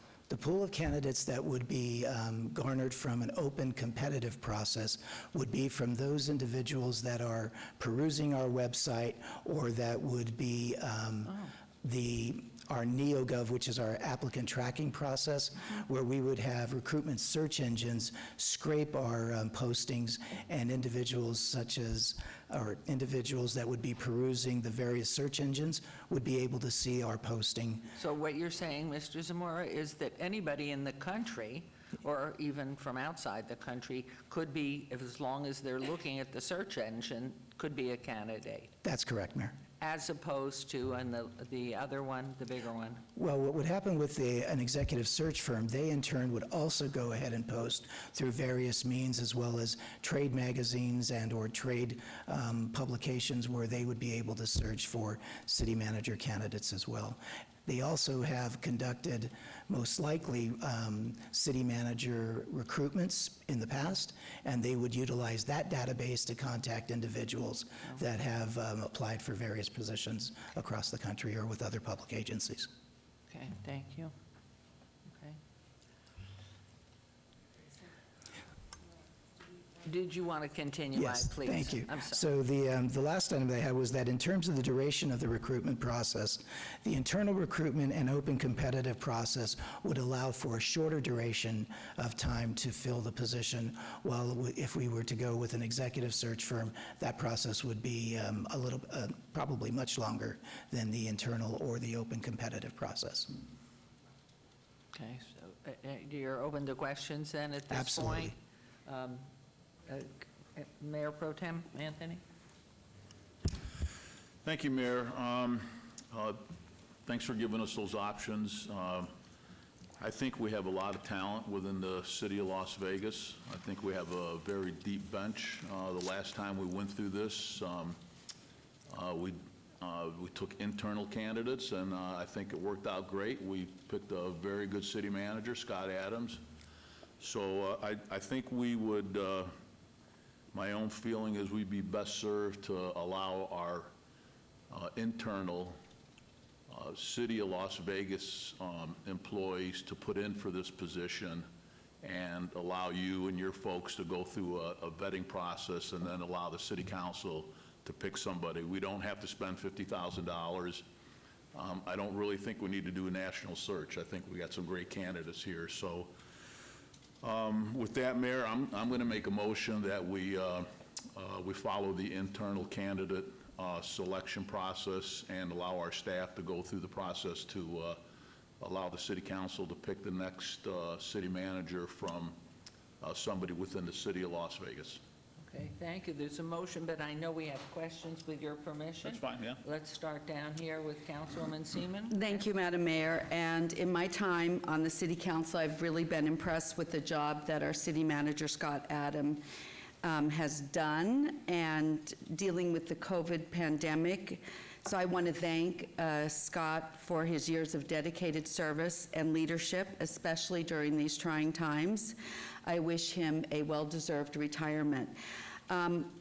Given the historic challenges the city of Las Vegas is currently facing, I think it is now more important than ever that the next city manager is someone who is able to hit the ground running, someone that not only has experience with how the city operates under good times, but under hard times as well. So I am going to agree with my colleague. I think we can do it internally. That would be what I would prefer to do. I think we're blessed with individuals already on our team, people who could lead from day one. So I also can't see spending taxpayer money we don't have on a search. So I would also be in favor of getting someone internally. Thank you very much. Should we start with Councilwoman Diaz and then just come this way, please? Thank you, Madam Mayor. And I just wanted to clarify, Vince, I think the council, from what I'm hearing, is in agreement that we don't necessarily have to enter into contract and pay the $50,000 to find a new city manager. I think that's something that we can all agree on. But I think where there might be some conversation is how difficult is it to extend the opportunity to outside and just see who might be looking for a city manager position that's not currently here. And I understand that having internal knowledge gives them a leg up because they already know us, but how difficult would it be to consider other candidates that are not within the City of Las Vegas pool? Mayor, through you, the process would be very, very similar, with the exception of we would just go ahead and open it for the external candidates as well. Internal candidates would be able to apply. External candidates would also be able to apply. We would typically increase the amount of time that we have the position open. So that would really be the only distinction, Councilwoman. If I might interrupt, because that brings another question. What is the difference that you would see on the timeline that would, at the largest in both ways? How much time could one of these two processes take? On the internal search, we would most likely have the position posted for 1 to 2 weeks. On the open competitive, we typically allow for a longer period of time, so we could most likely have that from 2 to 4 weeks, depending on the direction that I receive. And just to clarify further, if in fact you open it, there's no estimate that you could gather how many applicants, and so if, based on what Mayor Pro Tem has suggested, obviously HR would then interview or collect or talk to each of the candidates, and that could take, I'm concerned, and absolutely, I know that we will all be praising our wonderful city manager and how he's handled us through this most difficult, challenging pandemic and everything he's done to rebuild us. The reality is, we want to, I think Mr. Adams said his last day is somewhere in mid-November. If we had a large applicant to what Councilwoman Diaz is suggesting, and if you had 20 applicants, how long is that process? I mean, can you do it quickly enough so we can have, if that's the choice, have the new city manager have time before November 14th? I'm very concerned of the timeline here. I believe there would be a vast distinction between the number of candidates that would apply internally versus those if we had it open competitive, because we would receive a number of people who believe that they are qualified for the position. My staff would vet every single one of those candidates to ensure that they meet the bona fide occupational qualifications for the position, and then we would exclude them from the process if they're not qualified, and then we would go ahead and look at a deeper vetting process to whether they meet the preferences that we have for the city manager job description. And you had shared with me when we spoke before, which I'm not sure, but they probably are more astute than I, that if in fact we have the open filing opportunity, anybody whose name comes in as part of the public record, and if they're currently employed, their current boss will know they're applying for this job, correct? There could be a public records request made for that information. So that is something for anybody to think of that's out there, if it's the choice of the council to go for an open filing, if they're currently employed and don't want to let that known to put their own job in jeopardy. Yes, ma'am. That does happen in this open filing, correct? That is correct. Okay. So are you okay? Thank you. Councilman Knutson? Madam Mayor, thank you, and Mr. Zamora, thanks for all you do for the city. So I would just reiterate what I mentioned in briefings. My hope is that we Number one, I don't believe we need an executive search firm. I don't think we need to spend money. I think we have an excellent candidate pool internally. I do think it'd be interesting to open it up for a week or 2 weeks to see who applies from around the country or within the state of Nevada, just to get a sense for the appetite to work in the city of Las Vegas. My other two requests is I would very much like to survey city employees to find out what qualities they're looking for in their city manager. And then, given the qualities that the council has already expressed through survey and through interviews, and the qualities expressed through city employees, I'd love to be able to see that put into an essay form so that candidates have the ability to put down in writing what they see the future of the city of Las Vegas and how they meet those expectations of council and staff. That would help me make a decision. I like to read stuff before we go into any interview process. And so if we include in the process an opportunity for people to put in thoughts their feelings about the future of Las Vegas and how they can contribute to it and how they meet expectations of council and staff, I think that would be great information for the council to consider. Those are my comments. Thank you, Mayor. Thank you, thank you. And listening to Councilman Knudsen and hearing that process, how much, because I'm just concerned about when our city manager is no longer here. That timeline with the suggestions that Councilman Knudsen just made on a good size, how much can that be telescoped to accomplish what he's just suggested? We've already started a process of inventory and cataloging what the priorities are important for you, and so we would be able to go ahead and provide you with that feedback condensed and let you know what your collective priorities are. Yes, ma'am, of the entire board, of the entire council, and we would be able to provide you that report very shortly. Some individuals of the council responded electronically, others have responded manually, so we would just take the manual responses, include them in the overall responses, and we would have that turned around within hours. And how about, unless I misinterpreted what you were suggesting, that the employees be included in a questionnaire of what values they see, and then to the request for candidates then to write up a plan, basically. So what do you see those things as taking time-wise? We have a very talented group of individuals in the Employment Services Division, and they would be able to get on that immediately. As a matter of fact, they're probably listening and watching and already getting started on something like that. So Okay. I would say within the next couple of business days, most likely we would be able to have that rolled out to employees to complete a survey. Okay, thank you. Okay, Councilwoman, please. Thank you, Madam Mayor. So as I listen to all of my colleagues and their concerns, I'm going to support the Mayor Pro Tem's motion. Okay, thank you. And just Councilman Creer, you're okay? Okay, so let's then move ahead. There's a motion on the floor, as long as there are no more comments or questions here. And the motion is, would you repeat your motion? I'm sorry. The motion is to do a search for the next city manager internally within the city of Las Vegas and direct our staff to go through a process to allow the city council to pick that person. And I think Councilman Knudsen's suggestion about getting city employee input on the next city manager is a good idea, so I'd like you to do that also. So that's my motion. Okay, thank you. There's a motion. Please vote and please post.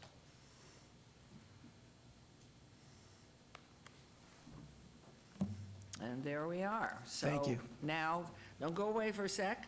With this suggestion, so you can turn that around, get from the employees. I'm sure you mean comprehensively or restrictedly? I believe, Madam Mayor, in our conversations with Mr. Zamora, a survey to employees could be electronic and relatively simple to administer and collect data and then report back to the council. The essays is another important consideration that may take a little bit more time, but I think it'll be very helpful in our final deliberations. Okay, well, that can be in questions too as you get down to the candidates. But I think Councilman Anthony included your polling as part of it. So the motion, we're ready to hear? So you'll tell us. We'll get moving, Mayor. Okay, All right. thank you very much. You're welcome. Thank you. Okay, we'll move on to agenda item 36. which is Resolutions R312020, discussion for possible action regarding a resolution approving and ratifying actions authorized by the city manager regarding the waiver of monthly rental fees for various tenants of city facilities, the establishment of a housing assistance program, and the construction of a temporary outdoor dining pavilion day center. This is in the Corridor of Hope, $6,100,000 CARES Act Special Fund, all wards. And so I guess that's part of what we were talking about before. So more specifically to you now, please. Good morning, Madam Mayor, members of City Council. Scott Adams, City Manager. This is a resolution approving and ratifying actions authorized by the City Manager regarding the waiver of monthly rental fees for various tenants of city facilities, the establishment of a housing assistance program, and the construction of a temporary outdoor dining pavilion and day center in the Corridor of Hope. And like I've done in prior resolutions like this, where I've had to get ahead a little bit of the council using emergency action, I'm going to read this entire statement that's been prepared by the attorney so that we clearly get everything out on the record that this resolution is approving. As the public is well aware from 3 previous resolutions passed unanimously by this council during the ongoing COVID-19 pandemic, every department and office of this city government is working diligently to alleviate the burdens faced by Las Vegas residents, visitors, and businesses, while also maintaining first and foremost public health and safety. To that end, and at my direction, multiple departments have taken additional administrative actions to assist individuals and local businesses through Las Vegas. The city and city council have already publicized most of these efforts, but I now come before the city council with a resolution to ratify and authorize the following actions. First, a waiver of monthly rental fees. The Department of Parks and Recreation and the Department of Operations and Maintenance waived monthly rental payments of 6 tenants of city facilities for specified months between March and August because those tenants could not operate because of closures associated with the COVID-19 pandemic. The tenants operated at city facilities and parks including Ed Fountain Park, Lorenzi Park, the Stupak Community Center, and All-America Park. Under the category of Housing Assistance Program, this program, administered by the Office of Community Services, provides assistance to city residents who are in danger of becoming homeless due to their inability to pay monthly mortgage or rent because of a financial hardship associated with the COVID-19 pandemic. Assistance is up to 3 months of mortgage or rent payments and may be applied to past due amounts. The Housing Assistance Program, launched on July 1, is funded with $4 million in CARES funds. Under the category of Outdoor Dining Pavilion and Day Center, this project is a joint effort between the city and Catholic Charities of Southern Nevada to provide safety and dignity to homeless and low-income community members during the COVID-19 pandemic. Because of the pandemic, Catholic Charities closed its dining facility on March 17, but has continued to supply community members with to-go meals. The Outdoor Dining Pavilion and Day Center is a temporary tented structure that will provide 280 seats and tables to allow for relief from the heat while community members eat a sit-down meal. The Outdoor Pavilion will also provide a day center to protect community members during extreme weather conditions. It will include social distancing, portable hand washing stations, portable restrooms, security, and additional sanitization. The outdoor pavilion will be located on the current parking lot of the Catholic Charities campus adjacent to Four Master Lane to allow for convenient and joint access for individuals from both Catholic Charities and the Courtyard Homeless Resource Center. The Outdoor Dining Pavilion and Day Center is funded with $2.1 million in CARES Fund. And on that latter one, you approve that today in your action on the consent agenda. And I should have pointed out at the time that that particular facility is actually directly across Four Master Lane from where our courtyard is. So that'll be a partnership between the city and Catholic Charities in terms of use of that outdoor pavilion. So with this statement being made, I respectfully request your approval of the resolution. And any questions? Councilman? No, your light's on. Any questions? Councilman Creer, please. No, Madam Mayor, just a statement. I just want to reiterate once again the fact that here is another opportunity that the City of Las Vegas is working with our partners to help mitigate homelessness and to provide for our homeless persons. And I think it's fantastic. We are putting dollars towards a very, very good use and very utilized use. And so I want to thank you again, the city manager, Kathy Thomas, and the team, and also for the entire board. This is important stuff that we're doing, and I hope people recognize this. Thank you. And with that, you may make the motion, please. Thank you, Madam Mayor. I'll be more than happy to make a motion to approve item 36. Thank you very much, and thank you, Scott. I mean, just awesome. We haven't voted yet. Please vote and please post. And I know Councilwoman, she'll probably do an oral when she comes back. So that motion carries. Thank you so much. We are just really doing some wonderful things. Okay, let's move back on to now agenda item 39, recommending committee bills eligible for adoption at this meeting. Bill number 202020. City Attorney, would you please read the bill? Yes, ma'am. Bill number 2020-20, an ordinance to authorize on a temporary basis a partial waiver of the origination charge for new restaurant service bar licenses and to provide for other related matters. Move for approval. Thank you. There's a motion to approve agenda item 39. Please vote. Please post. And before you go on, City Attorney, please, Okay. Councilwoman Seaman, did you want an oral vote on that last agenda It was item? the, Yes. Thank you. If you would please do that. Thank you. All right. we'll move- Statement on 39, I just wanted. Oh, go ahead, please. I just wanted to thank Tom Perigo and Robert Summerfield and their team for getting this taken care of so quickly. And it's so critical with so many of our business struggling to survive that we here at the city do everything we can to help support their efforts. Thank you, Madam Mayor. Thank you very much. We're on to number 40 and recommending committee bills eligible. Pardon? We need a vote on 39, I think? Oh, we got it. Okay. It's there and posted. Thank you.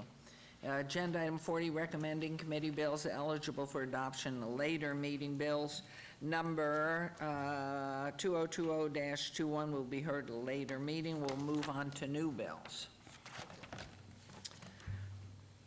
Items number 41, 42, bills number 2020-22 and 2020-23 will be heard at the recommending committee meeting on Monday, August 3rd, 2020. City Attorney, would you please read those bills? Bill number 2020-22, an ordinance to amend LVMC sections 19.8.50 and 19.8.60 to update and consolidate standards pertaining to the PO, professional office, and O, office zoning districts, repeal LVMC section 19.12.90 as part of that consolidation, and provide for other related matters.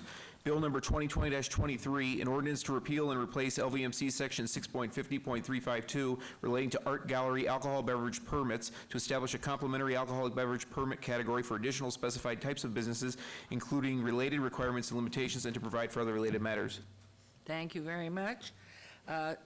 New bills number 2020-22 and 2020-23 are assigned to the August 3rd, 2020 recommending committee members. Councilman Anthony and Councilman Knudsen, you in town? Yes.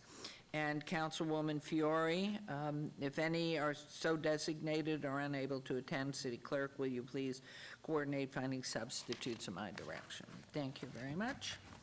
We'll move on to agenda items 40 to 51.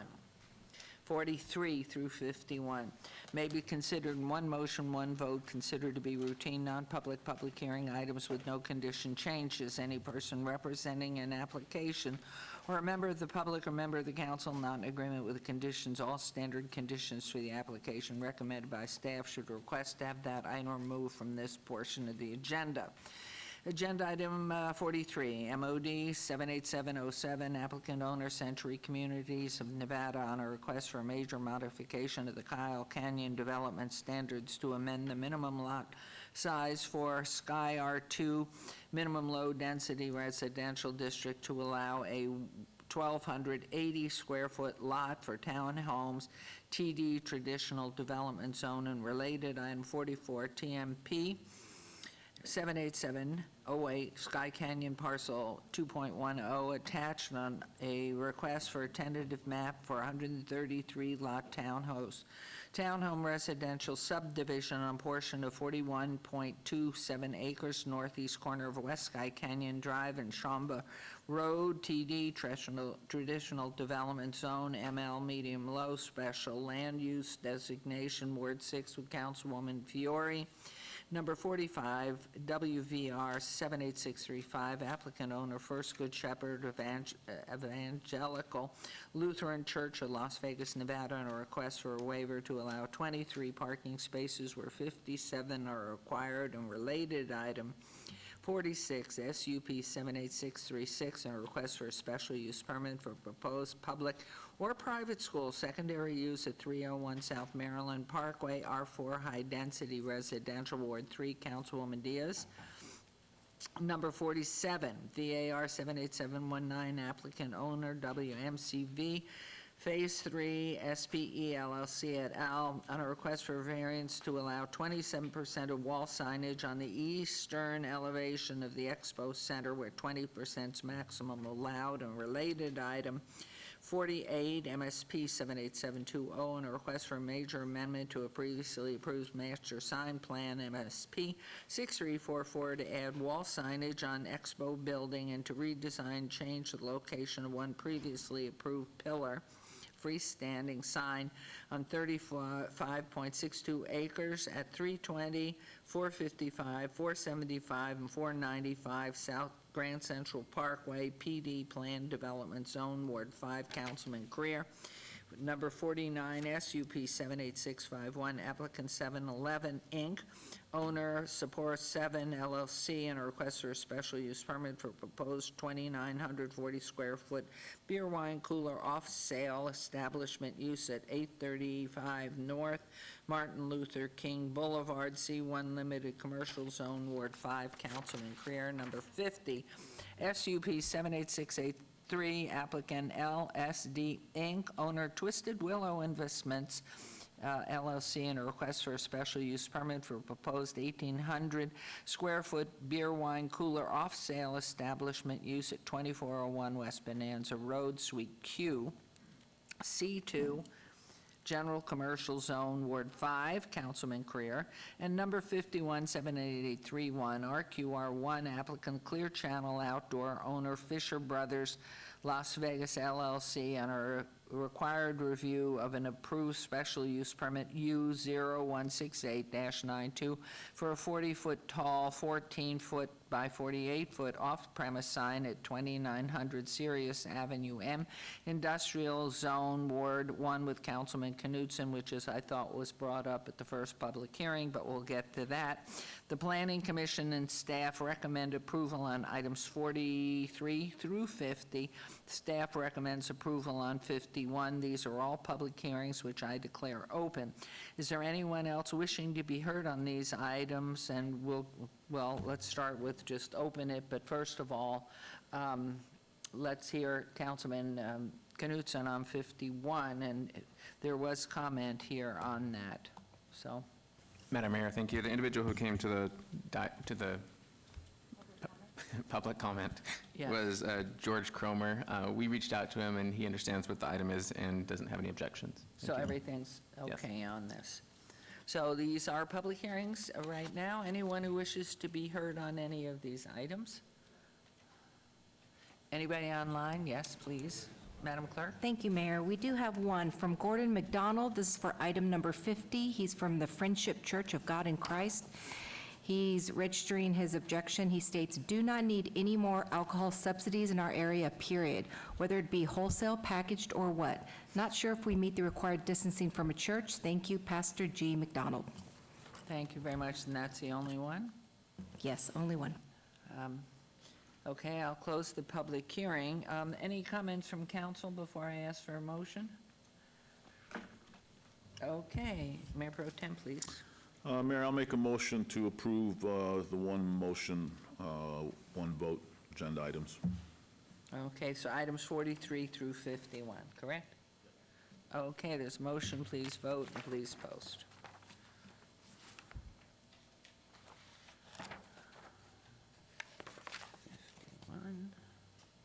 The motion carries. So we're into 52. RQR 78422, public hearing, applicant Reagan National Advertising of Nevada, owner Gateway Motel, Inc., for possible action on required review of an approved special use permit U0028-01 for a 40-foot tall, 28-foot by 24-foot off-premise sign at 928 South Las Vegas Boulevard, C2 General Commercial Zone. This is in Ward 3 with Councilwoman Diaz, and so staff recommends denial, and I immediately look at Mr. Summerfield. Good morning, still morning. Good morning, Madam Mayor, members of council. Staff has consistently recommended denial of reviews of the special use permit due to findings of incompatibility of the use with the requirements of the Las Vegas Boulevard Scenic Byway Overlay District and Corridor Management Plan.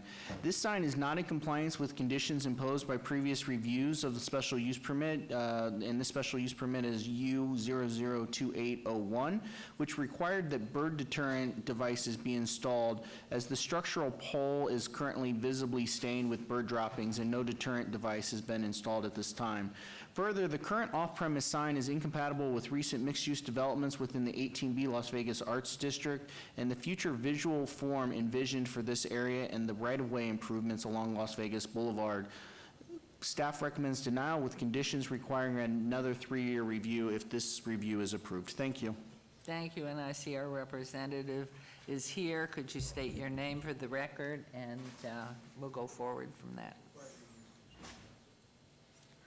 Good morning. Okay, Laura Councilman. Drea, here, 520 South 4th Street, here representing Reagan Advertising. Since the publication of this staff report, we've addressed the concerns of staff and reinstalled the bird deterrent devices. I can attest that the sign was in good form when I did my site visit before my submittal. I believe the situation to be an anomaly for this sign and all other signs owned by Reagan throughout the city. That said, an additional concern was expressed by Councilwoman Diaz concerning the review time. So we've revised condition 3 to read as follows. We've added some language to it. The special use permit shall be reviewed in 3 years, at which time the City Council may require the off-premise sign to be removed, semicolon, or as determined by the Director of Planning to be heard at an earlier date as a result of conditions in the surrounding area having changed to such a manner that it would warrant the removal of the off-premise sign. That's the additional language. And the condition goes on to read, the applicant shall be responsible for notification costs of the review. Failure to pay the city for these costs may result in a requirement that the off-premise sign be removed. Thank you very much. Any questions from here? This is a public hearing, and so anyone wishing to be heard on agenda item 52, please come forward, state your name for the record. Anybody online, please? No comments there. I'm going to close the public hearing. And anything to add, Mr. Summerfield? Madam Mayor, I would just, and I apologize, I did miss that we did have an amended condition based on some conversations with the councilwoman. It is as stated by the applicant's representative, so if it is a motion to approve, it would be with that amended condition, please. Thank you. Okay, thank you. Okay, Councilwoman Diaz, yours? Thank you, Madam Mayor, and recognizing that sometimes the locations of those signs do impede people's appetite to develop the area, and we don't want to impede progress and beautification of that area. That's why I asked for that amended condition. If someone is interested and wants to go in a different direction, then we will have to then see this item come before us to allow a potential project or product down the road. So I appreciate the flexibility in having that conversation because sometimes we don't see it right now, but it might be coming down the road. So just didn't want to catch you guys off guard. And it is a scenic byway, and it is one that kind of connects one side of the boulevard with the other, heading into downtown. And so I just want to make sure that we're not losing sight of a bigger grandeur future for that area. So with that, I'll move to approve with the conditions that were stated both by the applicant representative and also Mr. Summerfield. Were there other ones that were continuing to enforce there? I think there was one from the previous time we approved about also making sure that graffiti removal. Madam Mayor, through you, so yes, Councilwoman, so there are additional conditions of approval that are the standard conditions with regard to keeping the sign well-maintained. Graffiti removal must occur immediately so that they do not become an eyesore. Those are the standard conditions. Condition 3 is the only condition that is amended at this time as a part of the motion request. Okay, so I'll move to approve that. And Madam Mayor, Thank you. thank you. Just a quick note that I own an advertising company, Career Outdoor Advertising, and Reagan National Advertising is a billboard company, and we are not in competition, but just wanted to disclose that, and I will be voting on this item. Thank you. So please vote, and let's get it posted, too. And thank you for coming down, and motion carries. Thank you. Thank you, Councilwoman. We'll move on to agenda item 53. Correct? Yes.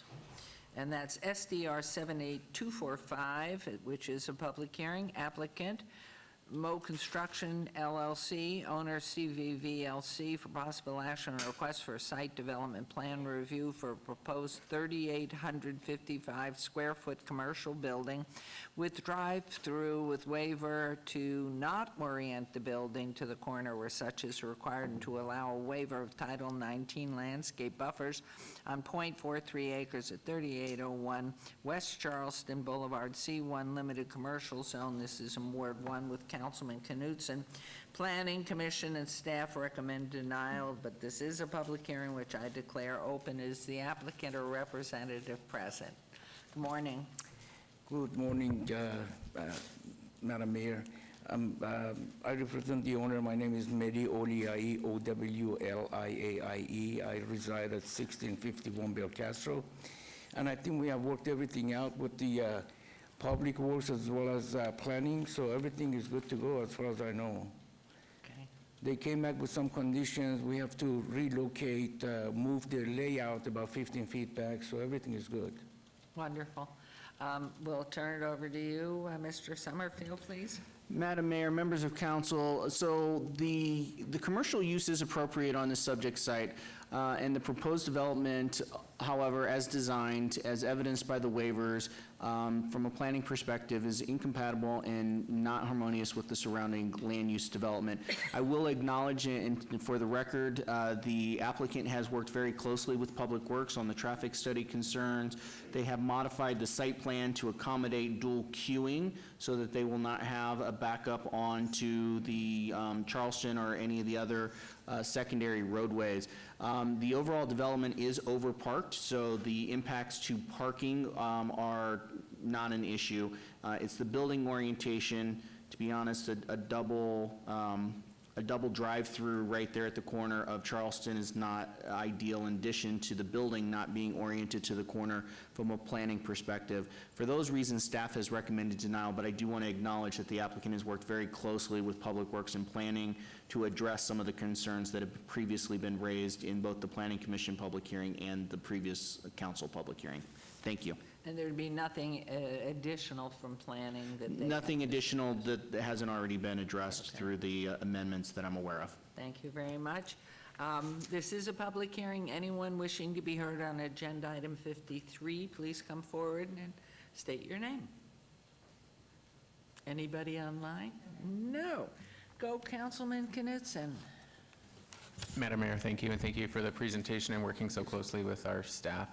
Madam Mayor, the last time this was presented, you brought up traffic concerns, which I also had, and so I've been following up with Public Works Director Mike Jansen to get an overview of the adjustments that were made to the plan, as well as his feelings of general comfort that this is going to be conducive to the environment from a traffic perspective.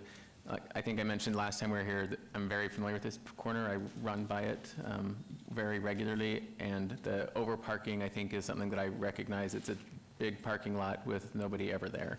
So I think this is an excellent use of space, and that corner, I think, desperately needs development. So I would be in support and would motion for approval. Thank you. Could you show us, or maybe Mr. Summerfield or our developer here, how does one get in to the property from Charleston? If you could just point to it on the map, what's the entry? And then what is the entry if one is going north up Valley View? How do you get in there? So, Madam Mayor, so they're not creating any new curb cuts, so they're entering the commercial center. So I believe the primary entrance off of Charleston is on what you're seeing on the screen. It would be somewhere in the area of under the L and S, I believe, in the word Charleston on the label. And then they have, I believe, 1 or 2 entrances to the property that are off of Valley View as well. And then they'll use internal access roads to access the new coffee shop, I believe it is. And where was the one off of Valley View? If you could move the arrow, whoever was in control of the arrow, going north on Valley View, which is the curved road. Oh, wonderful. I'm going to ask Mr. Anderson to jump in there because I'm not as familiar with where those curb cuts are for the whole development. Can you turn your mic on, please? Thank you. Bart Anderson, Public Works. The driveway is roughly, if you can see where it says C1 on the overall parcel, and you look to the left and a little south, and you'll see kind of the line that segregates that area. It's in that area where the driveway is. And so they would get in there, they go up through the internal parking lot area and access the facility that way. Thank you. And what is the plan for construction? When might we see this begin to happen? Immediately, as soon as we get our permits. Madam Mayor, I can also add, if you look at the buildings around there where the clicker is right, or the arrow is right now, that's a facility that's leased by the state of Nevada. So there's a series of services for infants to 3 years old. And so there's a lot of state employees in there. And then directly across the street on Valley View, that's where Medicaid is. So there's a lot of state employees in there. And I believe we talked about a donut shop. I think it's a perfect place for a donut shop for lots of state employees. You'll get our business. Wonderful. So thank you very much. Thank you. Would everyone please vote? And then please post. Motion carries. Welcome to the neighborhood. Thank you, and I want to acknowledge Mr. Knudsen for helping us so much. Thank you so much for all your help. Thank you, sir. Thank you for your time and energy. My pleasure. Good job. Ready for a donut. Okay, let's move on to agenda item 54 and 55. ZON 78382 and a request for a rezoning from CV Civic and R3 medium density residential to C1 limited commercial. Number 55 VAR 78712 and a request for a variance to allow a 14-foot rear yard setback where 20 feet is required. The applicant is NV Path and the owner is Punjabi Jat Realty LLC on 1.18 acres at 1260 and 1310 West Owens Avenue. On both items, Planning Commission and staff recommend approval. These are in Ward 5 with Councilman Creer. Public hearings, which I declare open. Is the applicant present or representative? Good morning. Good morning. How are you? Good. And your name, sir, please. My name is Alex Caro, for the record. Thank you very much. I apologize. My tenant, he went to the restroom. Okay, well, we can hear, we Just can do waiting for public him. hearing, we can wait for your tenant to come, and we can hear from Mr. Summerfield. Madam Mayor, members of council, good morning. So staff finds that the proposed rezoning application is compatible with the adjacent C1 limited commercial zones along Owens Avenue, and that the site's C commercial land use designation is also representative of appropriateness for the zone change. Since both buildings are existing with established setbacks, the variance request will not intensify or affect the adjacent residential neighboring properties. For that reason, staff is recommending approval of both the rezoning and the variance application. Thank you. Okay. Might this be your client? Yeah, he's actually right here. So my current tenants... No, don't bother running. Just, we were taking a pause. We heard from Mr. Summerfield. And, sir, if you'd state your name for the record, please. Cleavon Funches. How are you? Thank you. How about yourself? Okay, now who's going to make the presentation? Mr. Cleveland's going to, but I just wanted to state for the record that my tenants are looking to extend the services throughout the city. Therefore, he needs the zoning updated. We also were in touch with Councilman Creer's office over the last month or so. I apologize to Councilman Creer.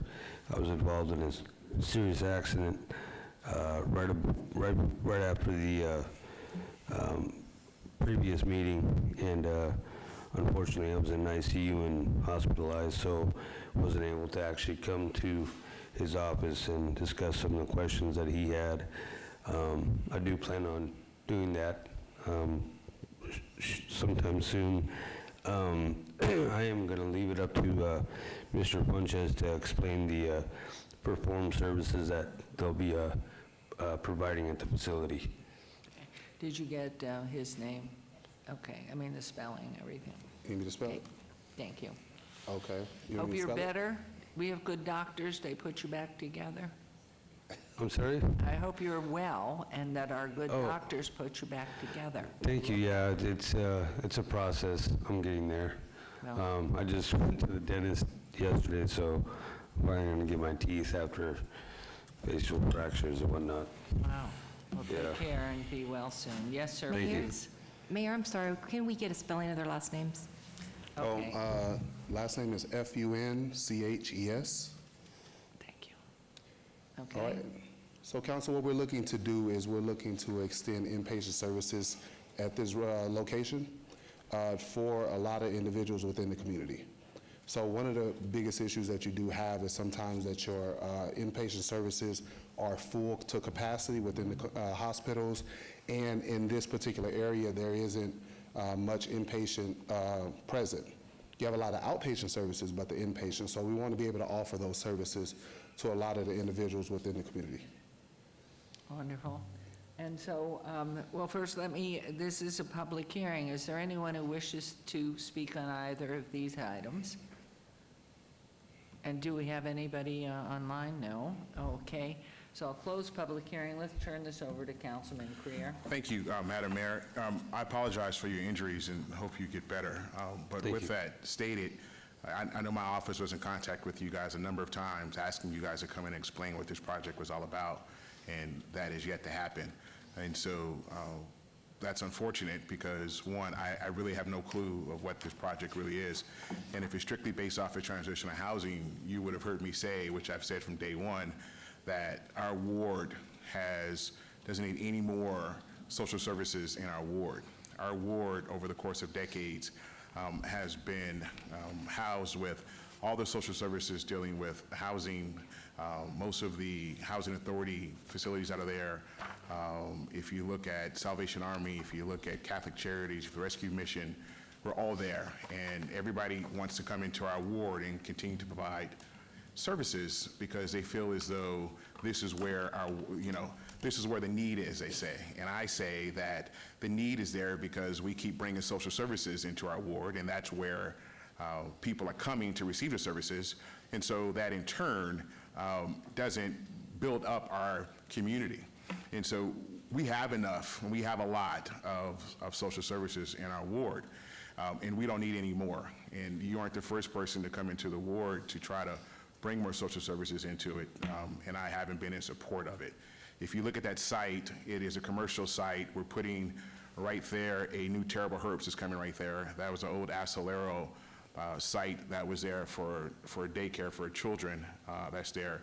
It's commercial up and down the corridor across the street. Well, across the street there's a church that's there, but we're building up a commercial corridor, and it's not a proper facility to bring in transitional housing. So if I was going to vote on this today, which you're here today, then I am not going to support this. So it's not necessarily transitional housing.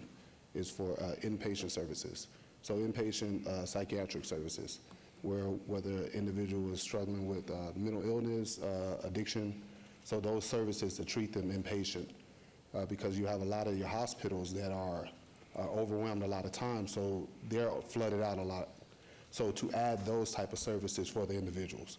Right, and that kind of reiterates my What you statement said. of the fact that we have a lot of transitional housing, a lot of social services in our ward. Okay. It's just that simple, right? Okay. And I think that there's a great use for that building and that facility, and I would love to see something like that. But, we continue to bring in, it seems like everybody says, well, let's come over to the west side and do social services, right? We just can't continue to do it. And another thing too, if this is what you do, there is a need throughout this entire community for that type of services.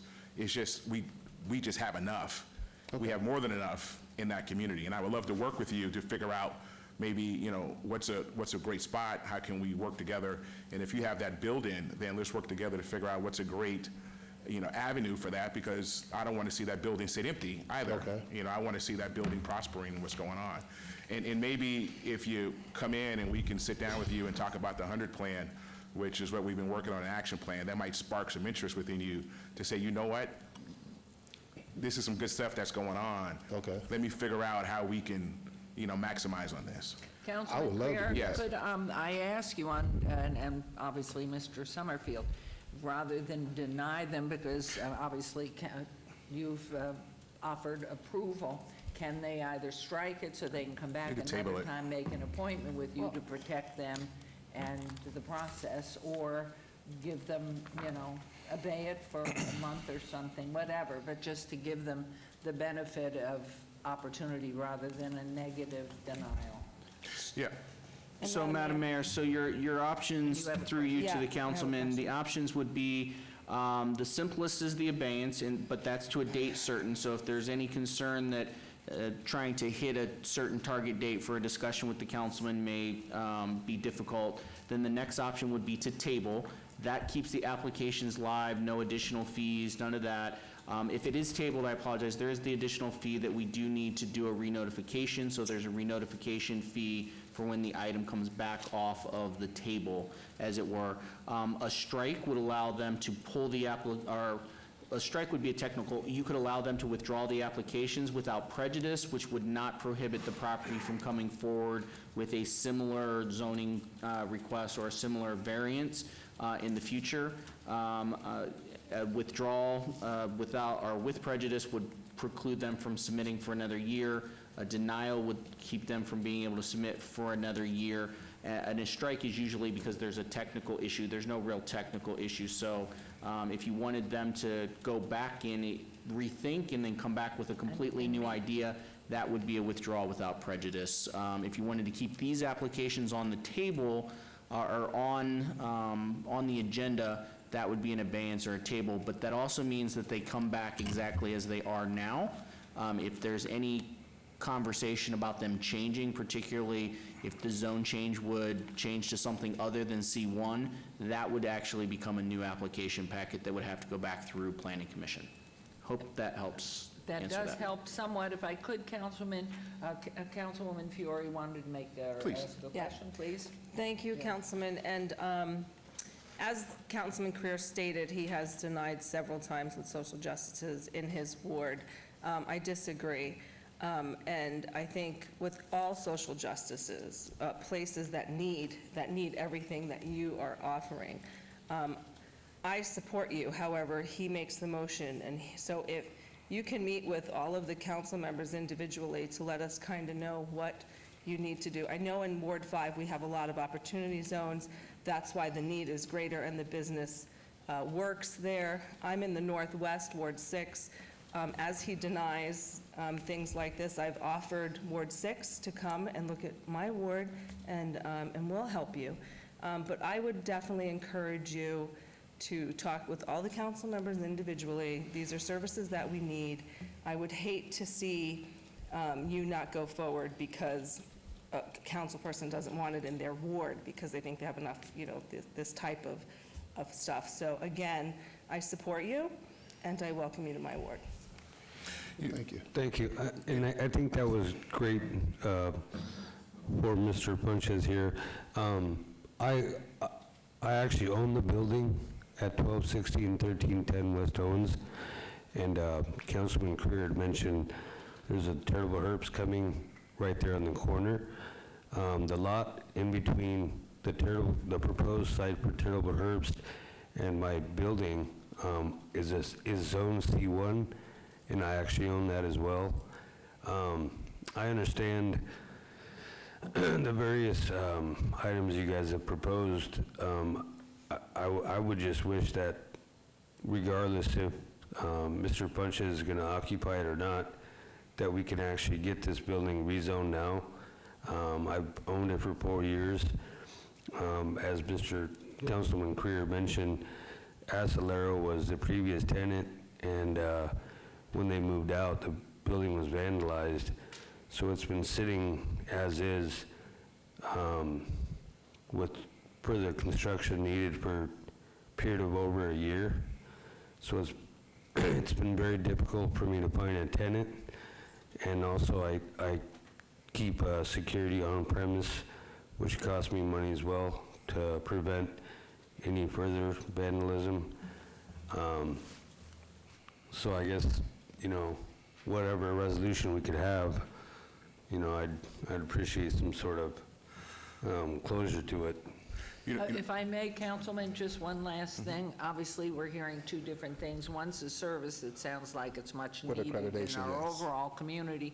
So as you proceed with what you're looking to do elsewhere, there may be appetite elsewhere. Yes. And so that's that piece. But you're owner of the property, and so the fact that you had been in the accident, it sounds to me like you need to, your building's there, and so you're the one that really needs to be working with Councilman Creer as to what happens to that building, its use, and whatever zoning it is. So will you look at them both differently? Yeah, but one of the challenges is that I don't know what you're going to do there, and I don't think anybody as council knows what you're going to do there. In my 4 years, I haven't supported just giving a blind commercial zoning to something without having a site development plan of what you plan to do and having an understanding of what, because if you get this zoning, let's say you get this C1 zoning, that opens up to a lot of different avenues of things you can do. And it's too broad to just give a blanket zoning on something that I don't know what's going to go there.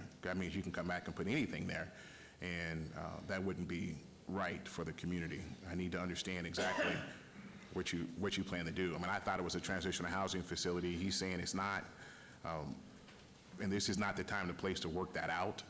The time and place to work it out is before you get here, and then to understand exactly what it is that you are looking to do. Okay. Well, I understand, and I'll save the conversation for a meeting or something, but obviously, from a strategic standpoint, if there is a Terrible Herbst in the corner, and I own the vacant lot, and I own the building, it seemed like it'd be conducive to do something in a commercial zoning that would complement the gas station. I understand that. I'm not saying that was not the case, but I don't know what that is.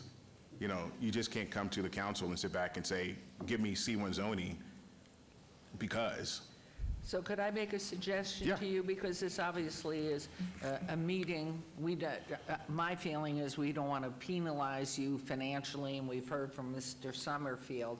What are the various things you could allow him to do so he can have his conversation with you, discuss it, you talk all the things that you need to, and Mr. Funches here has a whole different suggestion here. So how do you separate them? But obviously they need, or each needs to meet with you. I think to do it right, even if we abate it for 30 days, it's not going to give you enough time to properly come and present what it is that you're looking to do, because you need to really map it out, and then depending on what you're going to do is going to depend upon the site itself, right? There might be other variances, could be parking variances, it could be setbacks, it could be something. And so if you'd like, we can table this and keep it the way it is and have a conversation, discuss, and give you time, and then we can always bring it back. If you decide to go with this C1 zoning, then we can bring that back and you can continue the application. If you decide to go with something else, and I don't know what that zoning may be, you would have to refile and renotice to a different, whatever the zoning might be for that. So does that tabling it, does he have to come up with any more money once it's brought back? So again, if the application is tabled, because we have to, it's a public hearing, so we have to notify the notification radius requirements that when that new hearing is, there will be a new notification fee of How much is $500. that? How much? $500, because we'll have to send out the postcards to all the properties within the radius. We'll have to update the physical signs that are posted on the property of the new hearing date. So if the item is tabled, there is a re-notification fee. If it's obeyed, that's to a date certain, but what that means is if they haven't met with the councilman in that time, we're having the same discussion. Withdrawal without prejudice? Withdrawal without prejudice, though, actually means that he has all new application fees. Forget that one. Madam Mayor, can't we just waive it? Can't we waive the fee? You cannot. By code, only the city manager can waive fees, and he can only waive fees for other regional governments that have to submit land use applications within the city. Mr. Mayor. Summerfield, where? Right here. I would love to be able to just get him in with Councilman Creer and not have So him. to the what is councilman's way? point, I think that the councilman was maybe headed that direction with a longer abeyance period. So if it's a abeyance till, say, the first meeting in September, which I believe, and I'll look at the clerk, is September 3rd, 2nd? I'm sorry, 2nd, yes. So if we abate to September 2nd, that would give 45 days-ish for the applicant to make arrangements with the councilman, to have the necessary conversations, to think through what maybe other options might be before the item would come back. That does not carry any additional city processing cost. That just is, we would see them back in September. Anything else does potentially incur costs. We can do that. Why don't we just obey it for 60 days, and then we'll have a chance to, or until 2 meetings and talk, and then we can go from there. Yeah, so that would put it on the September 2nd meeting. If that's agreeable to everyone, that should provide enough time to coordinate a meeting between the councilman, the property owner, possibly the councilman, the property owner, and the potential renter of the property, to have those discussions about how the property may be used and how that impacts the zoning request. Does that work? I don't think I have an option. Madam Mayor, you really don't have an option, but I implore you to meet with each and every one of us to give us your stories, right? Because you win with 4 votes, so start talking to us. All right. Well, I would definitely like to have a sit-down as well. Well, So we can and, definitely be of assistance.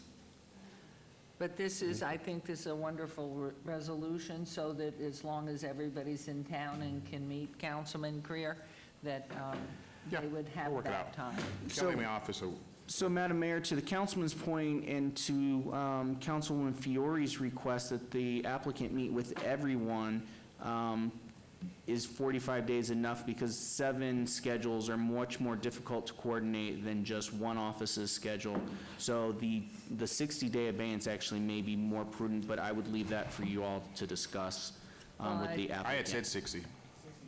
Yes, you said 60, I said 2 meetings, and so we were off by meetings. 60 days would put it at the 16th of September.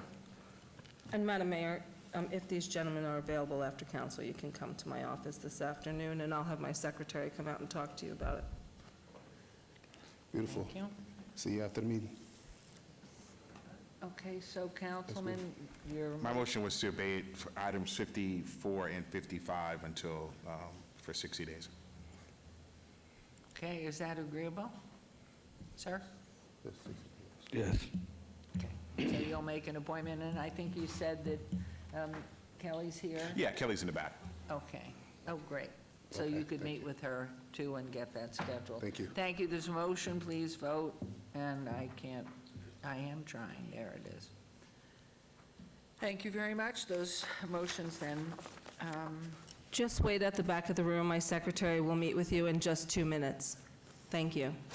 okay, we'll move on to agenda item 56, 57, and 56, CON, 78680 on a request for rezoning from R4 high-density residential C2 general commercial. Number 57 VAR 78756 and a request for variance to allow a 13-foot tall perimeter wall where 8 feet is maximum allowed, to allow a wrought iron fence where a solid CMU wall is required for outdoor storage, to allow chain link and barbed wire where such are prohibited materials, and to allow a 5-foot rear yard outdoor storage setback where 20 feet is required. The applicant is Cynthia Autry. The owner is Autry Family Trust on .47 acres at 2110 West Bonanza Road.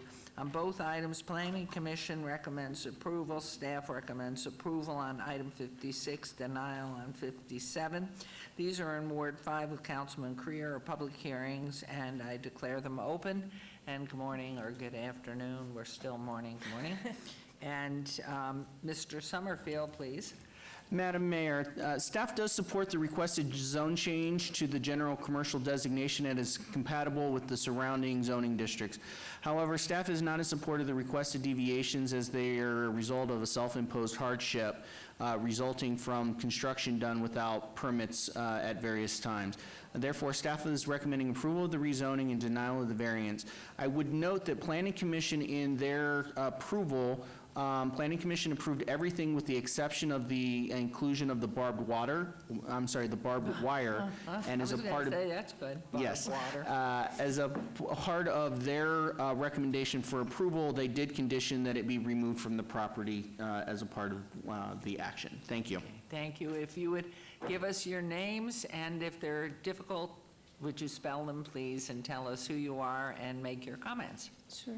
I'm Cynthia Henry Autry, and my family owns the property. This is my sister. Hi, I'm Jeanette Sanchez. How are you? Our And do you want to family, make comments on this? sure. Our family has owned this property for the last 47 years, and during this time, we have had a pool service company there at that property the whole time. Over the years, the neighborhood has changed quite a bit, and my family has seen trucks stolen from the property numerous times. During my renovations of the property, I had all the wiring stripped from the building. So we did make changes to it to try and protect our property there at this facility. We do have the storage containers there. Zoning had looked at it and had approved the containers there because they're not visible from the street. Our property sits lower than the properties around it. All the properties that came in afterwards, it was all desert before, and they were raised. So where it's high on our side, it's not high on their side. I did put up the barbed wire, like I said, to try and secure our property. I pulled crime reports, and in a 2-month period, they had over 600 crimes in that area. We were surprised by the zoning change. My family, as I said, had had it for 47 years and always had a pool company there. With the passing of my mother and then my stepfather and their lapse in licensing, it reverted to the residential.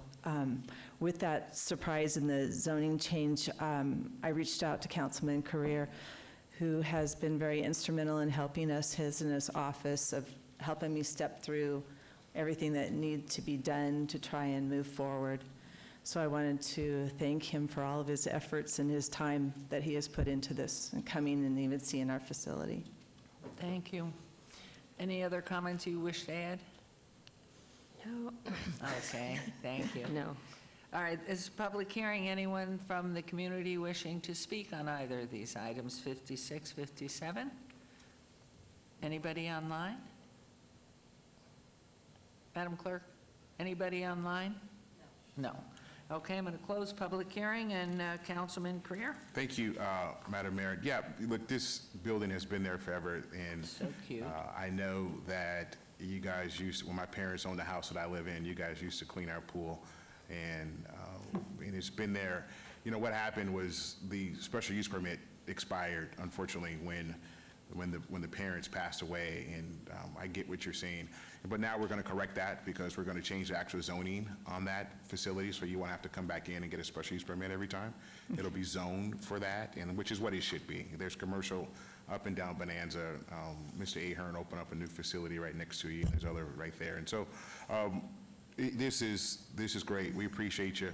Thank you for your long-standingness in the community, from weathering many a storm of ups and downs and doing what you do, so thank you. And I don't know if there's any other comments from members of council. Nope. All right, we're well, if good not, for now. I'm going to make a motion to approve item number 56. Thank you. There's a motion, agenda item 56 for approval. Please vote and please post. A motion carries, and 57. I'll make a motion for approval. And there's a motion to approve agenda item 57. Madam Mayor, if I may, before you count the vote, so Councilman, I just want to be clear on item 57, that's with the conditions as imposed by the Planning Commission, correct? Which includes the removal of the barbed wire. No, the barbed wire can stay. Okay, so then we have to take that back because we have to amend things then. Can you approve it with your, I approve it with, I apologize, with the barbed wire. I understand the conditions out of there. And Okay, so then we need to, I apologize, for some reason the screen went away, so let me give you your amended motion if I could please real quick.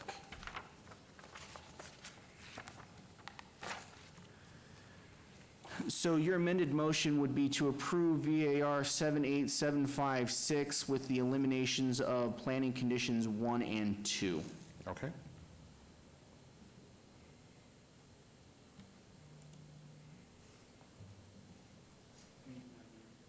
thank you. Thank you. That Thank you so motion much. and, Thank you so much. Carries, wonderful. And That's we'll have a lot of cute little clean pools building. out there now. What was it originally? It has always been since '73, which I was 10 years old at that time, it's been a pool company since then. Okay. And such I a don't know, cute little prior to that, building. I have stories that the building was actually at the dam originally, and when they built the dam, and then it was brought in, just a one-room little cabin. Wow. Yeah. Get some historic preservation money for it. There you go. All right. Yes, Mr. Where's that Summerfield? application? No. Good, thank you. Thank you. No, they don't. Okay. All right, agenda item, we're on 58? Okay.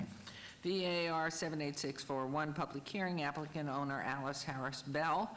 Possible action, request for variance to allow a 5-foot corner side yard setback where 10 feet is required for proposed 178-square-foot building addition on .12 acres at 2725 Rising Legend Way, RCL Single Family Compact Lot Zone, Ward 5, Councilman Creer. This is Councilman Creer Day. Okay, Planning Commission and staff recommend denial. Is the applicant or representative present? And your name, please, ma'am. Alice Harris Bell. How are you? Okay, this is a public hearing which I declare open, and so Mr. Summerfield. Madam Mayor, no evidence of a unique or extraordinary circumstance has been presented to warrant the requested variance. As such, the hardship is deemed self-imposed, and therefore, staff has recommended denial of the application. Thank you. Okay, and ma'am, would you like to speak to it? I love the roses. Are those yours? There are roses in the front of the property it showed. That is my home. Yes, it is. Thank you. Beautiful. Yes.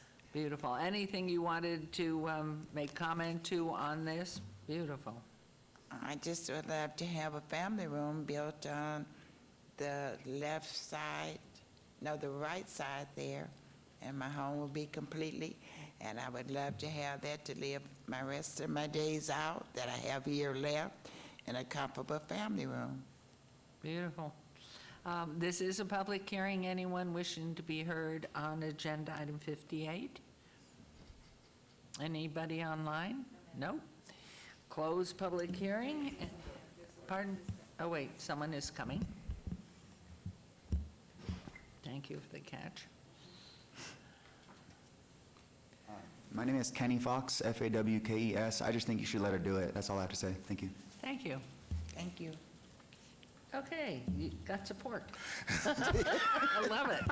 Thank you, Mr. Fox. Thank you, Madam Mayor. I am going to move for approval for this, and mostly for the fact that it blocks up, it comes out to the block wall, and it's on the street, so you aren't impeding your neighbor. So I'm going to make a motion for approval.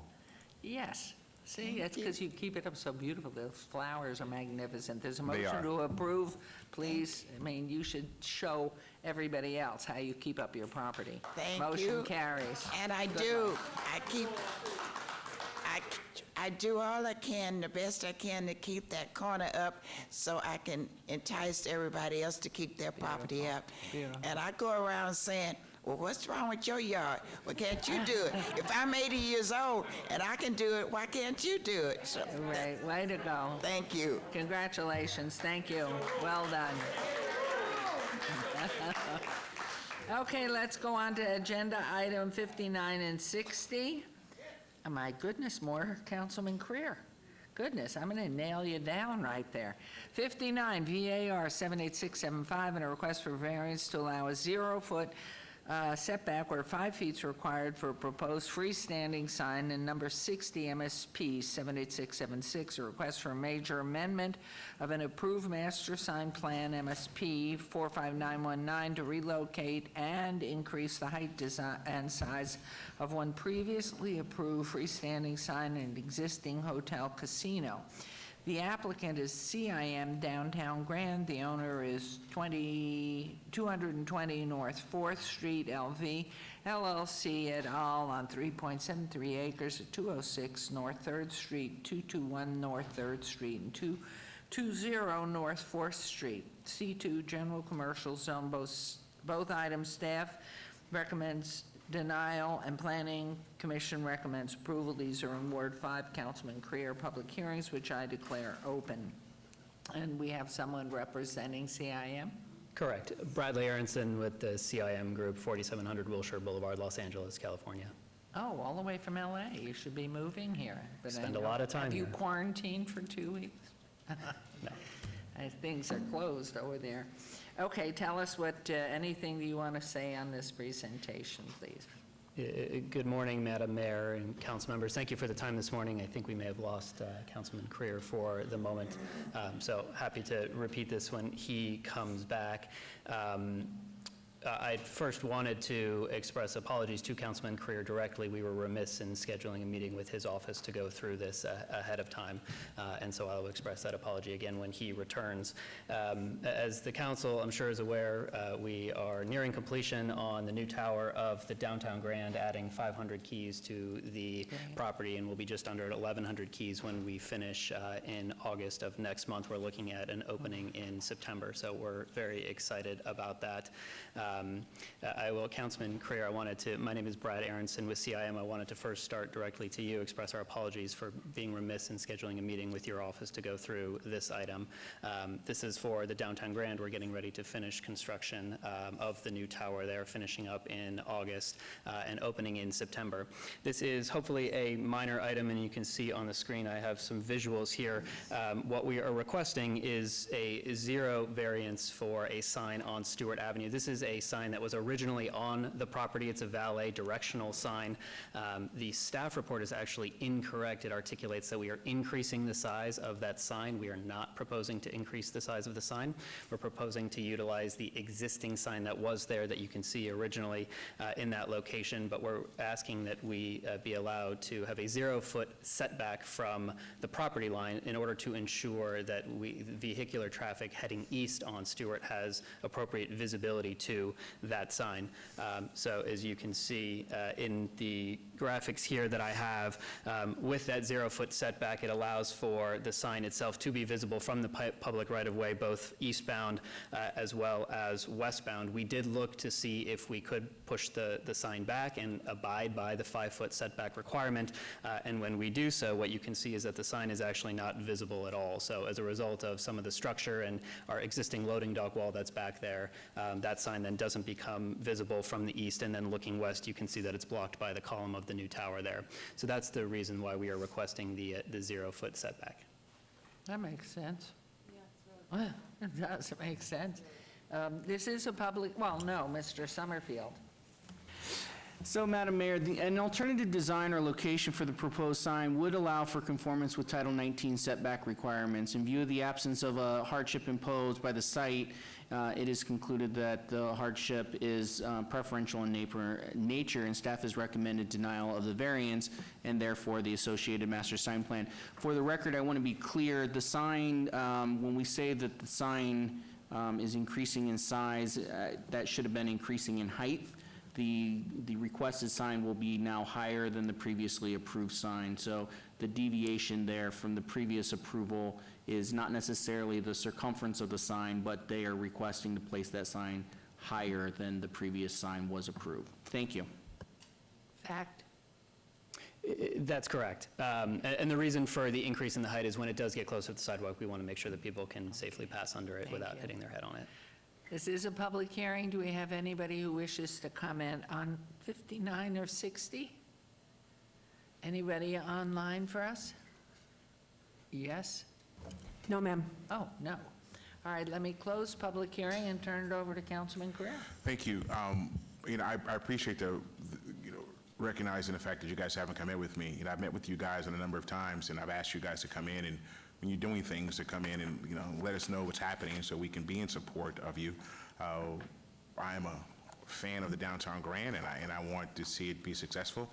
CIM is a huge company, and you guys do developments all over the world, so this can't be the first time that you have dealt with elected officials, and I hope moving forward that, you will let us know what's going on, so the first time that I don't see this is right here, so I can better understand what is happening. So, with that, I get it. I worked in the casino business for 10 years, so I know the importance of signage, and I was the director of marketing for a few properties, and signage is very important, especially directional signage, to get people from an ingress and egress. So I'm going to make a motion for approval.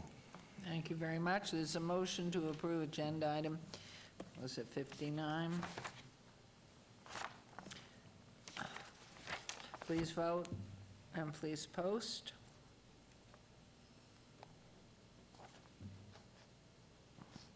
Agenda item 60, that carries, and agenda item 60. Thank you. I move for approval of item 60. Thank you. There's a motion to approve agenda item 60. Please vote.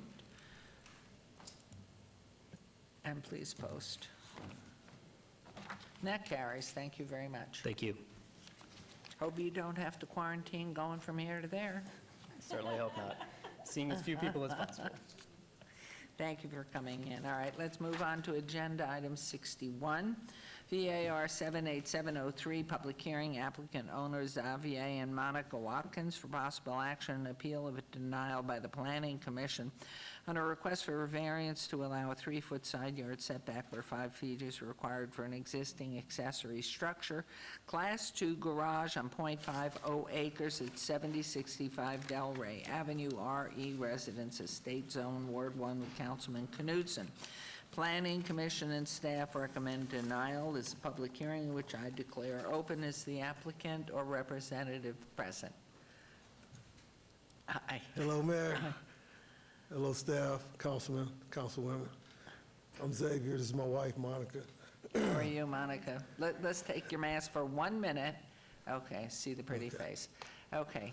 Okay. Xavier, please go ahead with what your comments. Well, we came for a planning commission last month for a variance.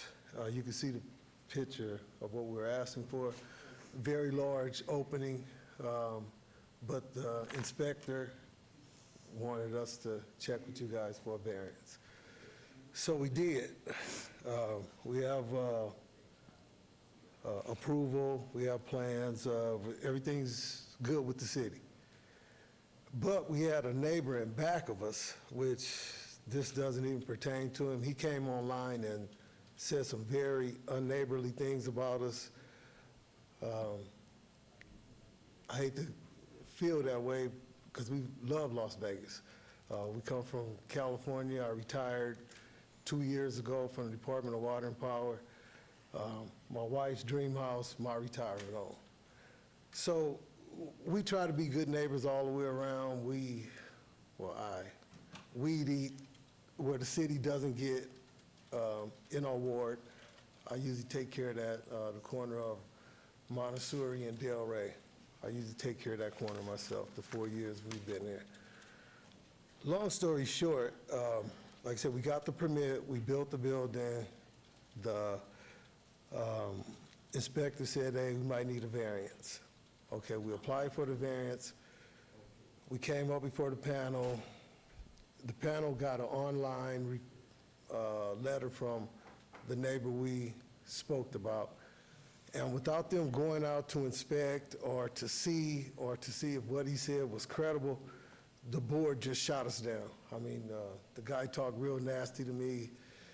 I thought it was disrespectful, but sign of the time. We've been in contact with Mr. Councilman Newsom's office. We explained the situation to him. We went out, we found multiple structures that were way closer than ours are, and I guess they were granted the variance. We just want to be normal. We just want to be normal. We don't want to start nothing. But from what the gentleman said about us, that we built our existing garage next to his 300 and some pound propane tank. So I guess the planning commission said, well, we're not going to look at it anyway. We're going to go off what this guy says. Well, this is one of the worst to us from the neighbors. No one really, that's another whole story. Let's stick with what we're talking about. Anyway, that brought up a concern to us.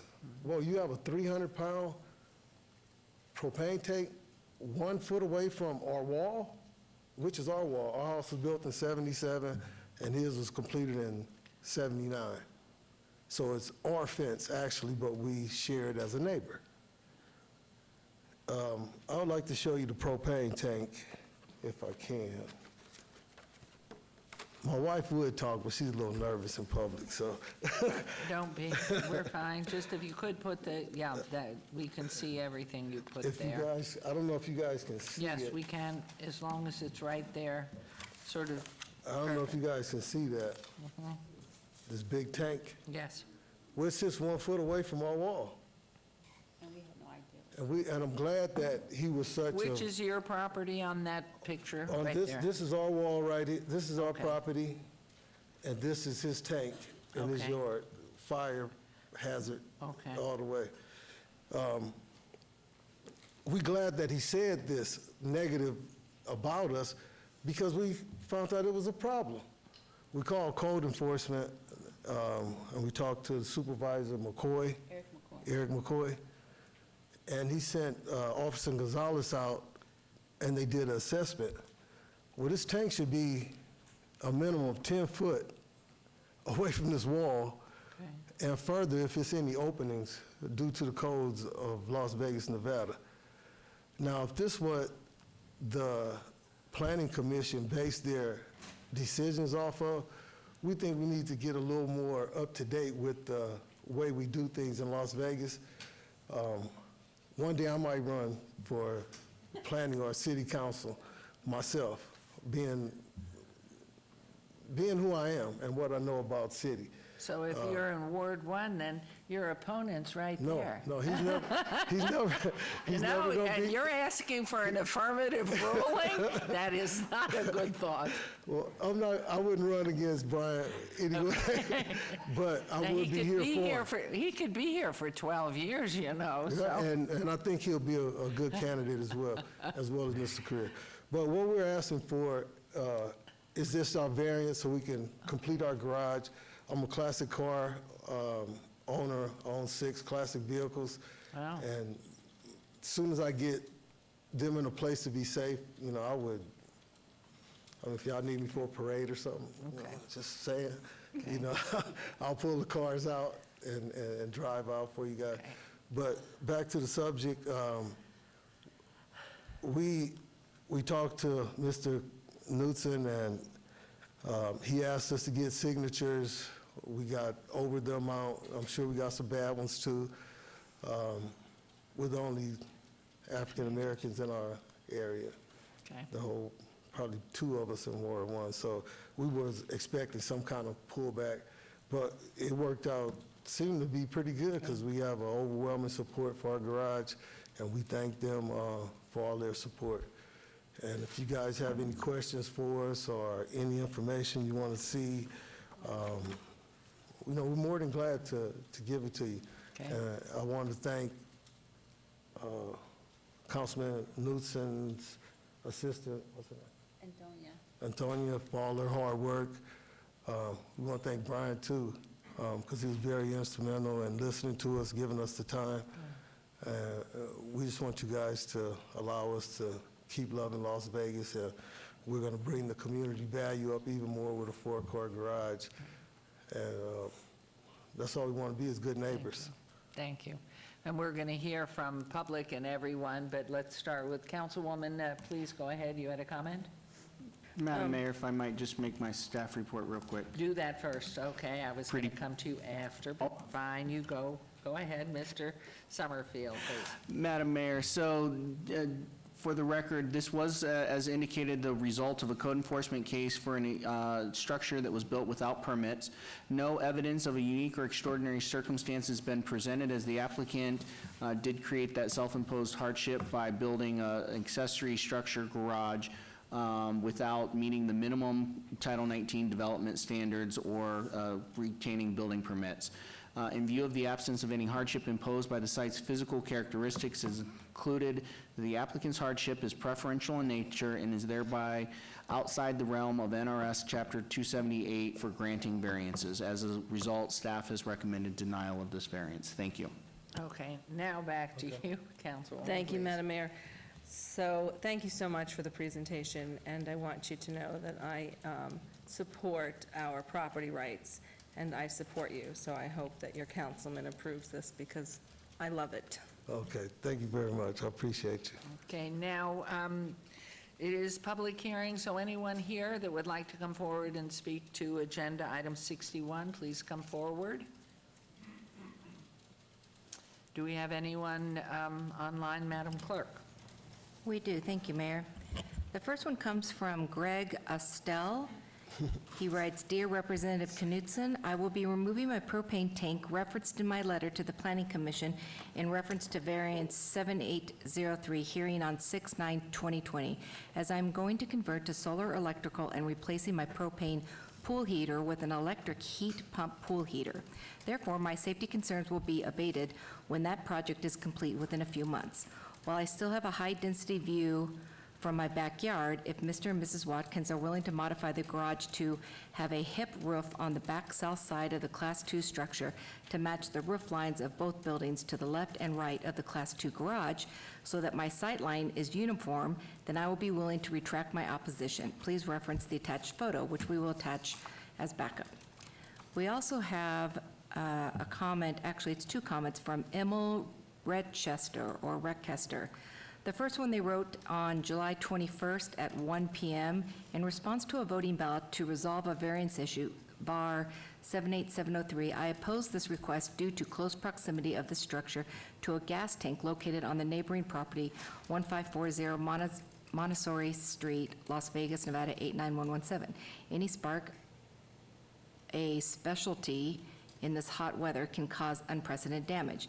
2 hours later, Emil wrote, "Hello, I sent an earlier voting ballot to resolve a variance issue. I vote in favor of VAR 78703, this request due to the recent development in the neighboring property at 1540 Montessori Street, Las Vegas, Nevada 89117. Signed, Emil Redchester or Reckester." And the last one is from John Stanley. "I support the variance application of Mr. and Mrs. Watkins at 7065 Del Rey Avenue. I am a homeowner at 1715 Montessori Street, 89117. They list their phone number and they say thank you. And that's it. Thank you. And I'll close public hearing, and we'll turn this over to you, Councilman Knudsen. Thank you, Madam Mayor, and Mr. and Ms. Watkins, thanks very much for the presentation. I know it's not a super fun experience to come and do this now your second time, so I appreciate you taking the time and energy. And if you are going to run against me, you should do it after the vote, just for future reference. Totally fine if you do, but after.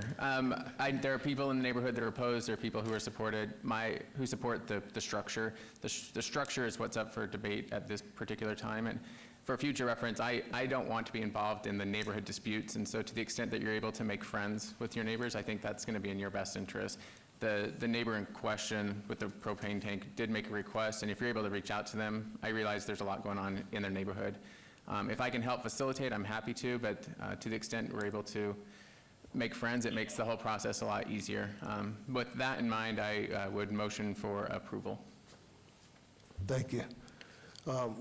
We also tried to resolve this issue with Mr. Gregg, but it just seemed like it got bad. It got worse and worse. We talked to the Neighborhood Justice Center to try to resolve it. He refused to work with them. You're a winner. He voted to approve it. Stop while you're ahead. Hasn't your wife taught you that yet? Come on, woman. Yes? Thank you, guys. All right, wait.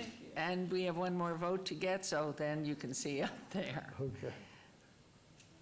And post, please. There you go. So thank you. Good luck to you. All right, thank you, guys. Always stop when you're ahead, and remember, he'd like to have 12 years, maybe. Okay, So you you got be careful. it. You got my vote. Thanks. Thank you, guys. Thank you. Okay, let's move on to agenda item 62. Report by Francis Julian, Deputy Chief Executive Director of the Regional Transportation Commission of Southern Nevada, RTC, regarding an overview of the proposed changes to the RTC transit service. Hi. Good morning. Hi. Oh, and Mike Jansen, you slipped in. We got a few minutes left of morning, Mayor. But good morning, Mayor Goodman, members of City Council, Mike Jansen, Public Works Director. And I have with me today on my right, Francis Julian, for the record. Mayor Goodman, members of City Council, you know, our public transit system has not been immune to the impacts of our pandemic. Ridership has been down, and with that ridership comes a reduction in revenue. And so, as we do all the time, we work very closely with our partners at the RTC. And we met earlier this year with Francis to understand what was coming this way. And what's coming are some reductions in transit service. And this report that you'll be hearing today from Francis is going to outline some of the transit features in city limits. The impacts are community-wide. All of Southern Nevada is going to see some impacts. But we'll be walking you through today Francis's presentation on those transit facilities that are going to have some changes within the city. And so with that, I just would like to say that as I turn it over to Francis, Francis has been a terrific partner in the city of Las Vegas for many years, and we're happy to have him at RTC most recently. And with that, I'm going to turn it over to Francis. Well, thank you, Mike. Sure. Well, good morning, Mayor. Good morning, council members. So yeah, we'll, just like Mike mentioned, we'll go through a brief presentation about our financial situation at the RTC and some of the proposals that we have, unfortunately, for transit cuts due to our financial situation. So even before the pandemic at the RTC, we were facing a structural deficit. We were looking for the fiscal year 2020, which just ended last month, at a $6 million loss, and we were looking at a $20 million loss for this fiscal year. Obviously, like all transit agencies and all government entities throughout the country, with COVID hitting, we actually ended up the year with a $24 million deficit, and we were looking at $102 million for this current fiscal year. Within the RTC, we actually worked tirelessly to make a lot of changes. I'll go through them, but we were actually able to lower 40 millions with internal cuts. So our future deficit, or deficit for this year, is now at $63 million, which is still not an envious position. So what did we do to start saving some funds? We stopped some capital projects. We suspended and cut certain contracts. We have a hiring freeze right now.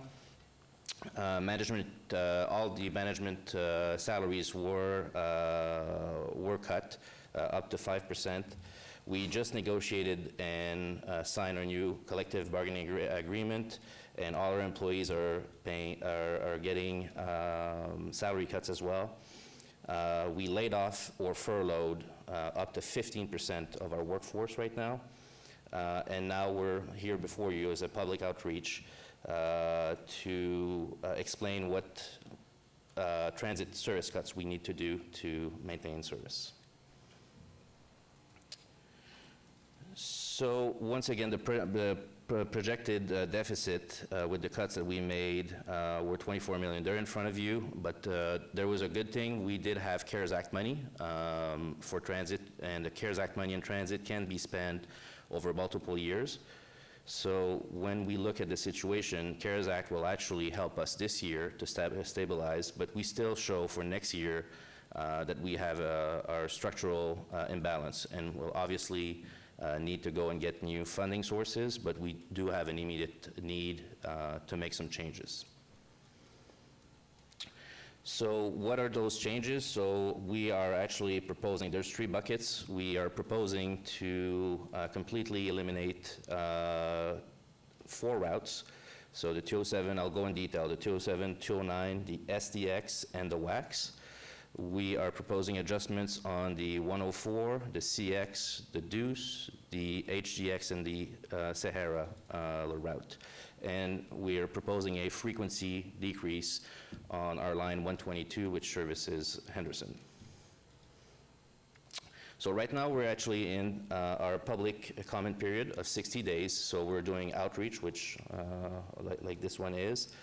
We've actually met concerned constituents, and we're going to take comments until August 28th of this year. What are the goals and objectives? It's to educate, so put it really simply, show what the situation of the RTC is, and explain clearly what those changes will be. Listen to what the community has to say, and learn, try to maybe adapt, and take some of the good ideas that we're getting from the community.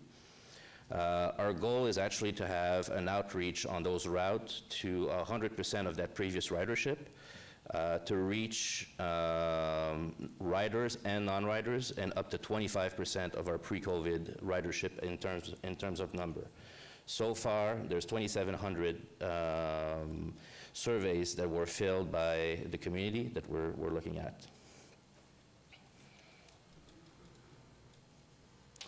So what we're doing, we're actually doing internal communication. Internal communication is with our contractors and the ones that are directly working with the RTC to explain the changes. We've briefed a lot of you here on the board and other elected officials. We're doing community engagement, public relation, and marketing and social media marketing as well. So for those impacted route, we're actually doing door-to-door mailers. We're really doing personalized in-person outreach to make sure that we're reaching as many impacted customers as possible and explain the alternatives. So what are the route details? I'll just go through the routes affecting the city of Las Vegas. First of all those changes were made where we had duplication of service. So all the routes that we're proposing to either eliminate or change, there is another transit alternative, and we thought it was the most delicate way in proceeding to those changes and have the least impact on our community. The first one is actually something that would have happened with or without COVID. It's just our Valley View route, which is the 104. With the new opening of a bridge at the Armin intersection, it's just natural to have that route down Valley View.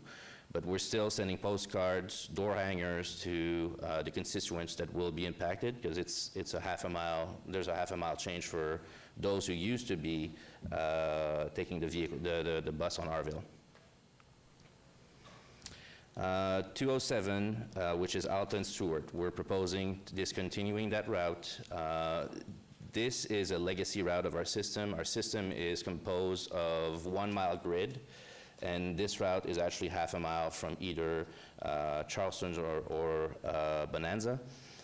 We do understand that it's an important route, and we're proposing to have a Silver Star route. So basically a route that would run 4 days a week to service the needs of those citizens. 209 is basically the same issue. It's the Vegas-Owen route. So it has Lake Mead that is really close by, that really has high-frequency service. And we would as well have what we call Silver Star routes, where 3 to 4 days a week we would actually give service to those residents.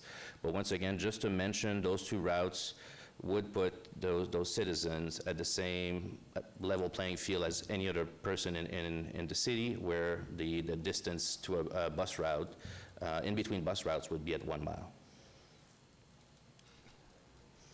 The SDX, the Strip and Downtown Express, we're proposing, it actually has not been running since the start of the pandemic, and we do think with the Deuce, we can actually supplement that service. Obviously, the big question was the premium outlets, but we would have a shuttle that would actually go exactly on the path where the SDX was operating and connecting with the Deuce and the Bonneville Transit Center. The WAX and the CX is actually probably good news. These were really two low productivity routes. They were expresses, but right now what we did, we actually combined both routes with all the most popular stops of each and every route. So we'll really have a real express from Centennial down to the Bonneville Transit System, then jump back on the highway, stop at UNLV, and the last stop will be at both terminals at the airport. Making it really a true express, which we believe will actually increase ridership. Whoops, how often is that route running? Right now, they're suspended, so we're actually, if we can go ahead and merge those routes, it would run each hour. Each hour, thank you. So what do we do as public meetings? We'll do actually YouTube Live starting next week. We'll be with the Transportation Advisory Committee the next day. In-person meeting at the Bonneville Transit Center, and I've already been meeting with a lot of constituents privately to explain the changes. Our timeline, once again, the outreach that we're doing started on June 29th and ends on August 28th. We will seek board approval from the RTC board on September 10th, and the service change could start as soon as October 4th or 11th. And that concludes my presentation. I'm more than happy to take questions. If I could, just thank you, Mr. Julian. Aside from the employment change of drivers and maintenance and everything, is that taking into consideration distance separation as these buses do operate, so you're having to reduce the number? We actually increased the number. So just this week, we used to be running on a Sunday schedule since the pandemic started, so we had 50% of our ridership disappeared. And since this Monday, we actually are running on a Saturday schedule, which is about only 10% lower than our weekday service, exactly for what you mentioned, to make sure that we have social distancing. So we know down the road, even with the routes that we have, we'll have extra costs just because we can't have 100 person or 100 customers inside a vehicle right now. Wow. Wow. It is amazing. I mean, the hardships that we're all suffering and the people who are out of work, it's beyond tragic. And just knowing it, and I'm sure just in the past, but the independent Lyft, Uber, and other types of service, that impacted the service to begin with. Yeah. And then to be shut down and have this on top of it is just unbelievable. It is. So questions from council? Yes, please. Councilwoman, let's start with you. Yeah. Thank you, Madam Mayor. I just want to thank the RTC because I know that right now are very challenging times to stay connected with the community, but you guys are so receptive. You're trying different avenues for public engagement and input, and I know that even we facilitated a meeting between a constituent of ours and your staff, and I want to laud you and applaud you for making sure that people who do rely on public transportation as their main avenue to get around town, whether it be for their supermarket, grocery shopping, or medical visits, that they get all of their answers from the RTC during these times when we're going to change the dynamic of how we operate and what we offer, but hopefully still being able to meet all of them in the middle and ensure that they can lead independent lives. So I appreciate you guys. Well, thank you so much, and I have Eileen Pastor with me here, and that works with Angela Castro. Their team did an amazing job on the outreach. Thank you. Thank you, Councilman. Madam Mayor, thank you, and thank you for the presentation. I've been working in the community for almost a decade now, and one of the biggest challenges our communities in poverty face is transportation. Transportation to healthcare, transportation to education, transportation to food. And so I recognize and understand the challenges currently faced by the RTC in transit, given the COVID pandemic. But a lot of the challenges were also there before COVID with Uber and Lyft. What I haven't seen is the future of transit in Southern Nevada and what funding opportunities are going to be explored, because I believe your funding model is going to have to change, but I still don't understand what that's going to look like in the future. And I'm not expecting an answer now, but I think it's one of the biggest challenges that our entire valley is going to be struggling with, is what is the future of public transportation. And if you want to talk about it, great, but that's what I would expect in future presentations, is to think forward about what funding public transportation looks like. Perfect, yeah. We would be glad to give a presentation in the future, but yeah, that's probably the thing that we're working the most on, is securing future funding, because we know right now that it's not sustainable, and we understand the needs. I mean, the needs right now, we should be expanding the transit system. There's needs everywhere in the valley, and now we're contracting it, so it's totally opposite to what we should be doing. Thank you, and I know from around the country, every single community is facing this same challenge, already put upon by the independent lifters out there, and that was a challenge to readjust. And we were exemplary with the Strip being the top in the country, the #1 in the country. Yep. And so knowing what that future and how it's going to happen, you know, just as we go backwards in so many things, the horse may come back. You know, I'm not opposed to that. So, Francis, you've just been spectacular, and his reputation precedes him being with the RTC. We're so thrilled you're there. But you brought us that first little automated vehicle that the truck ran into and got the Band-Aid. Yes. National news. The famous Band-Aid. Yeah, and so how technology figures into the future as well, and but we're so lucky that you joined the RTC, and I know your reputation with Keolis has been beyond exemplary, so we're proud you're part of our community permanently. I am so proud of being part of it, You're and a that group as well. wonderful human being, which to us is the most important thing, and so thank you. Thank you for your report. Any other comments, questions? Thank you. No, thank you so much, Mayor. Good afternoon. Thank you. Take care. Stay well. You as well. Take care. Thank you, Mike, as always, the best. All right, so now 63, report from Dr. Lisa Morris-Hibbler, Chief Community Service Officer, on the progress of the Mayor's Fund for Las Vegas Life, which provides a vehicle for corporate and philanthropic partners to support innovative programs that improve the quality of life for all Las Vegas residents. And so here she is. Good morning. Morning. Actually, it's Oh, afternoon. beautiful. We have slipped in the afternoon. Good afternoon. Lisa Morris-Hibbler, Chief Community Services Officer, City Manager's Office.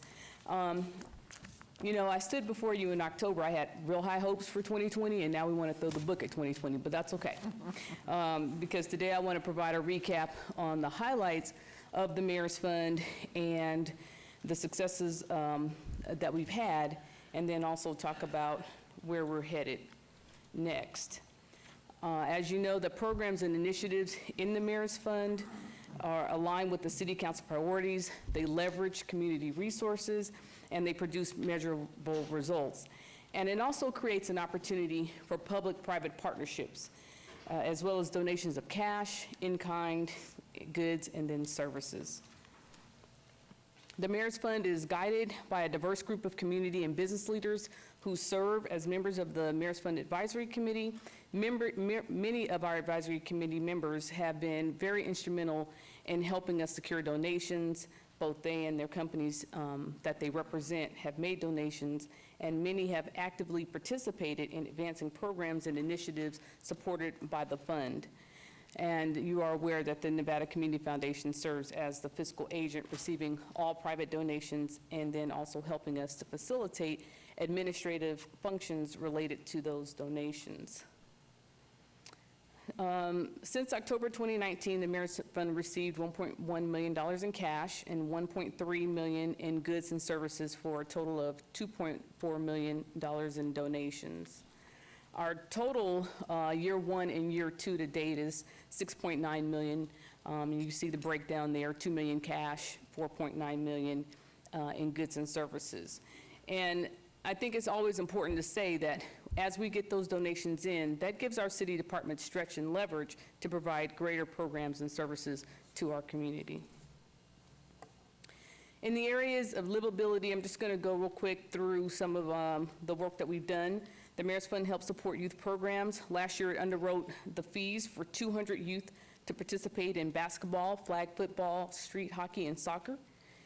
We had major public art project in the historic West Las Vegas area that was launched with heavy involvement and inspiration from our advisory committee member, Christina Ellis, along with the Las Vegas Metropolitan Police Department Bolden Substation, and significant funding from Life is Beautiful and Amazon.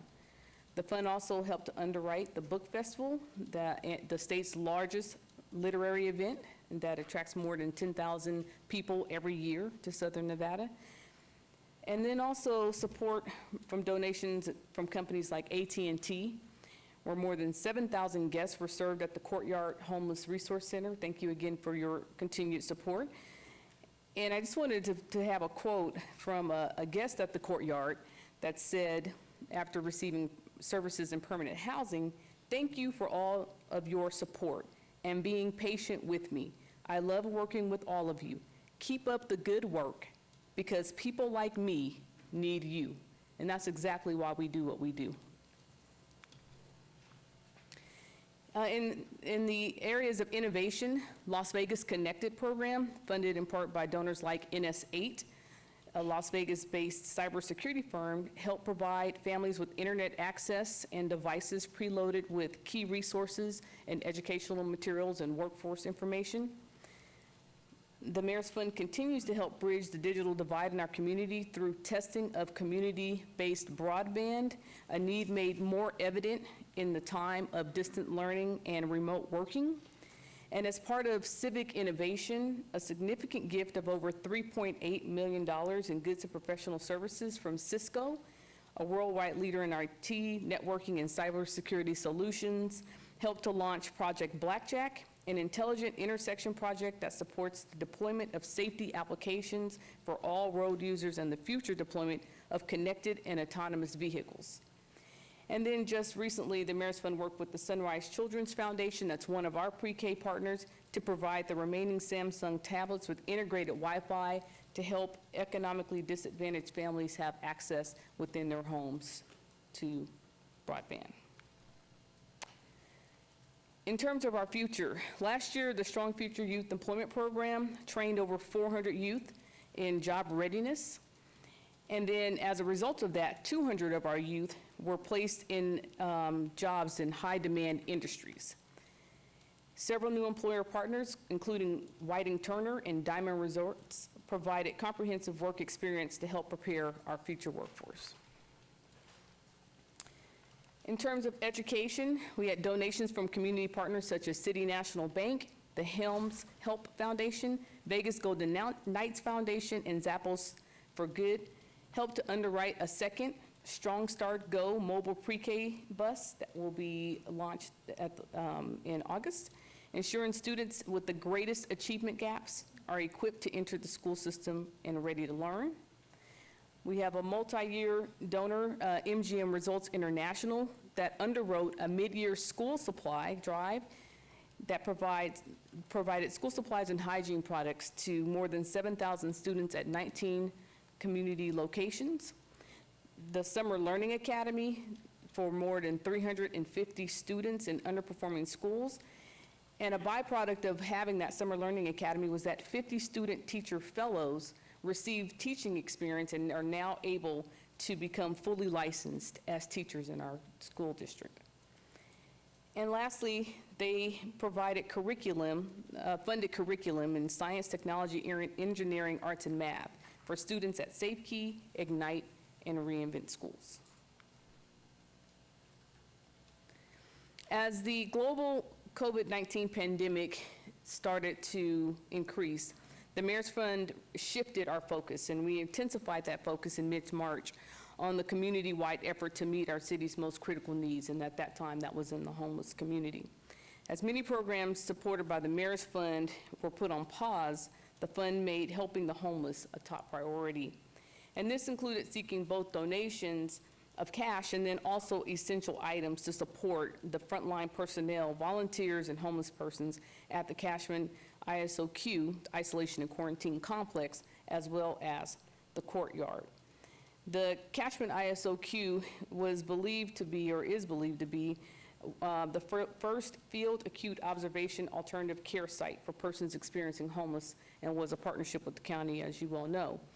And a recent visit by Dr. Marbutt, the U.S. Interagency Council on Homeless Executive Director, praised their team, stating that the facility could rival any built by the Army Corps of Engineers. And that was really kudos to your support and kudos to the staff that were out there making that happen. In total, nearly $600,000 in cash and in-kind donations were made to support the ISOQ. So this is a list of donors from the ISOQ. And we started taking patients on April 13th. We served 245 patients. 22 of those were positive, administered 860 COVID tests. And at a time when water and toilet paper were cleaned from the shelves, we could not get those types of supplies. Our community partners stepped up and made that happen by providing blankets, towels, sheets, soap, toothpaste, other hygiene items, pallets of water, PP&E, hot meals, and coffee. And I want to thank all of you for your support, but I also want to thank Councilwoman Fiore and Seaman and Councilman Creer and Knutson for also leveraging your relationships to help us get those necessary items. At that time, I remember us getting a call and not knowing if we were going to have water. We were just cleaned out. In the audience, we have Anthem with us today, and I think we have Lisa Bogart, the president of Anthem Medicaid, and also Olivia Smith, I think she's still with us, and they were also donated medical equipment, and we were appreciative of that. Prior to COVID-19, we were working with AT&T. They were already supportive of the Courtyard, had donated in excess of $87,000. And then once COVID started, AT&T continued their support with additional gift of $35,000. And then their employees volunteered to deliver hot meals from McDonald's every day. And it seems like a small token, but it meant a lot to the people that were working there every day, not only just the people we were caring for, but also the staff. So we have a really quick video from Omar with AT&T.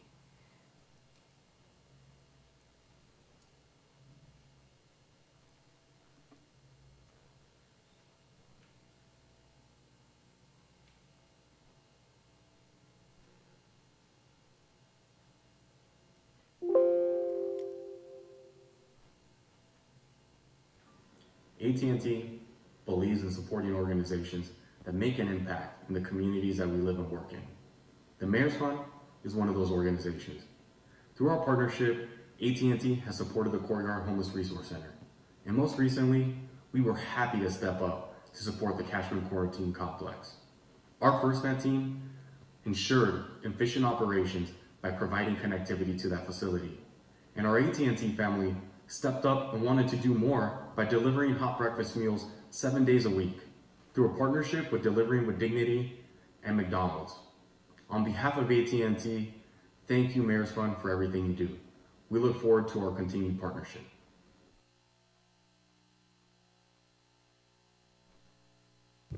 This is just an example that as much as we appreciate the support, these companies that support us love partnering with the city and making things happen for the community. I really say that the ISOQ is really a citywide effort with the county partners. Everybody that was a part of that deserves huge kudos, that we were not only able to provide such services to our vulnerable population, but that we did it in such a safe way that we remain healthy and safe as well. So where do we go from here? Well, the Mayor's Fund stands ready to refocus programs that will help our residents to regain a sense of normalcy and help them to reclaim a quality of life that has been so impacted by the quarantine. We are working with our fund development advisors, our Mayor's Fund Advisory Committee, and our directors to develop strong case plans for the programs and projects that are forthcoming in the Mayor's Fund.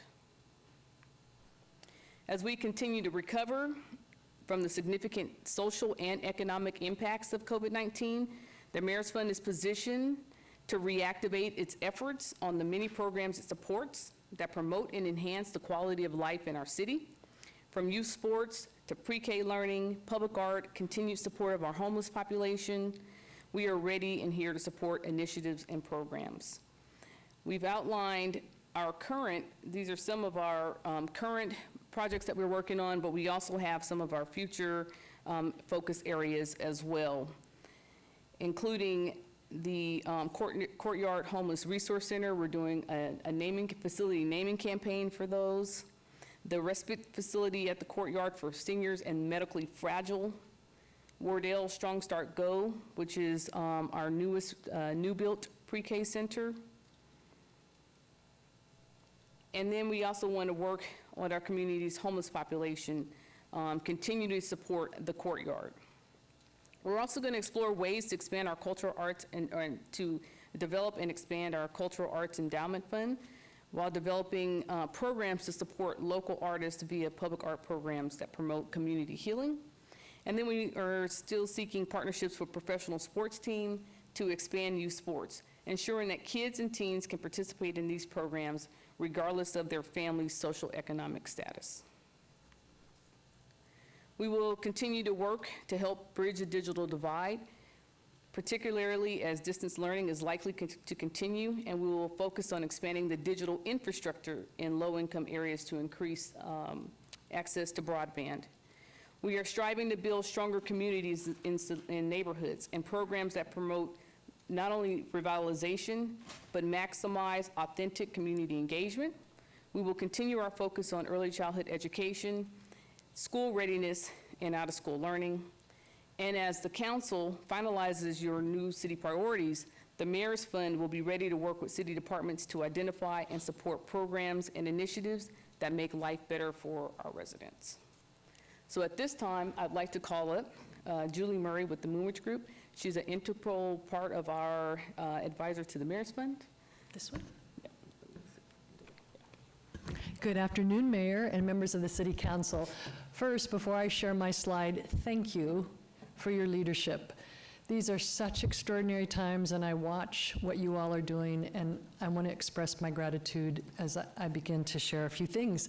So my slide is about optimism. So Moonridge Group did a survey of hundreds of family foundations and corporate funders throughout the state. And I was expecting to see that a majority would be cutting back their funds or eliminating them altogether. And I was so pleasantly surprised as we worked with Jeremy Aguero and the data started to come in, and we saw that 55% of corporate funders and family foundations in the next year, whether it's fiscal or calendar, plan to keep their budgets the same or increase them. So you can imagine I breathed a sigh of relief that that the things that we saw from the study is that the funders are resilient, they're loyal, they're checking in with their nonprofits, and they're here to stay. So how that interacts with the mayor's fund is that our role at Moonridge Group is to not only steward the relationships, first and foremost making sure that the donors feel thanked, appreciated, updated, but then as new developments occur, that they're informed and given an opportunity to come to the table. I know Lisa mentioned Olivia Smith, who's here with Anthem.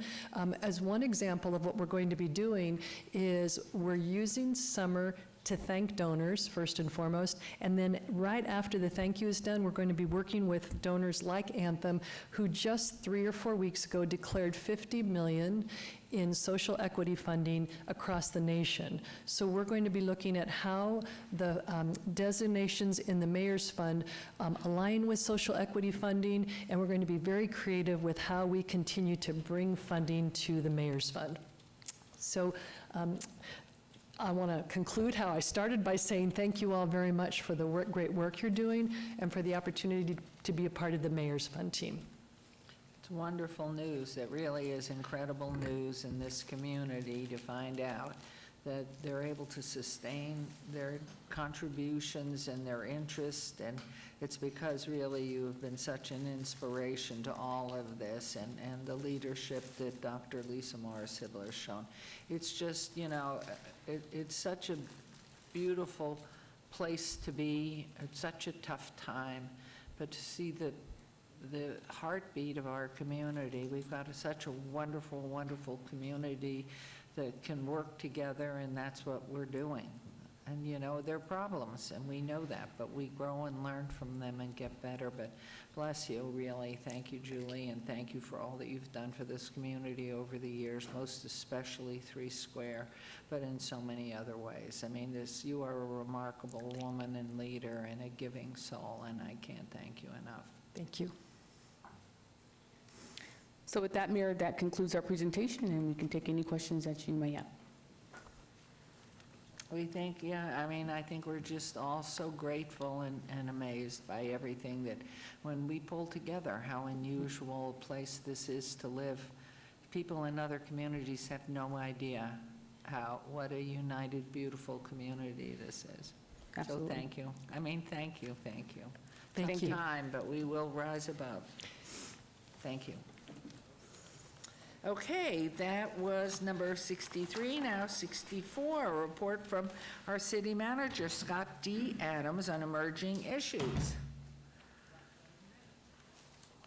And I'm so glad we have more time to give you all the accolades over the next months.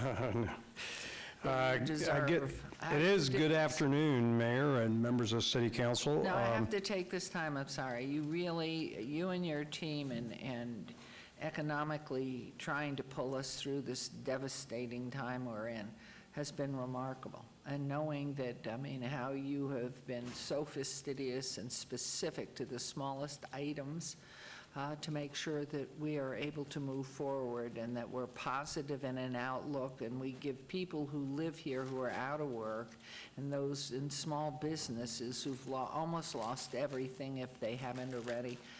You have provided the leadership that's given everybody hope for the future, and I can't thank you enough on behalf of your council and everybody in our community of the city. It's just been remarkable. So we'll thank you until October 14th. Well, let me just add on to that by saying I want to thank the council for the support that you've provided me. I made a commitment from that day you passed the emergency resolution that I would communicate with you every single thing we did. We have done that vociferously in our briefings, every weekly briefing. We've come to you with things that we're going to do, and in many cases, those are things we briefed you on, and we took action administratively ahead of council approval. And today, for example, you ratified some actions that I took, but we briefed on those actions, and I will make the commitment going forward until I'm out of here on November 14th that while this is going on, we'll continue to maintain that commitment to communicate with council on actions we take going forward. I know these aren't easy things. In fact, what I'm about to say is one of those, and it impacts each of you in your wards. It impacts your citizens. and do not take that lightly. So I appreciate your support, because we really couldn't have done all this without a collegial body of the council and the city manager working together. So I appreciate that very much. In my report today, I really wanted to concentrate on two things. I think I mentioned in briefing yesterday that last week, Clark County was made a red zone by the White House based on infection counts and potential hospital surge. And that is not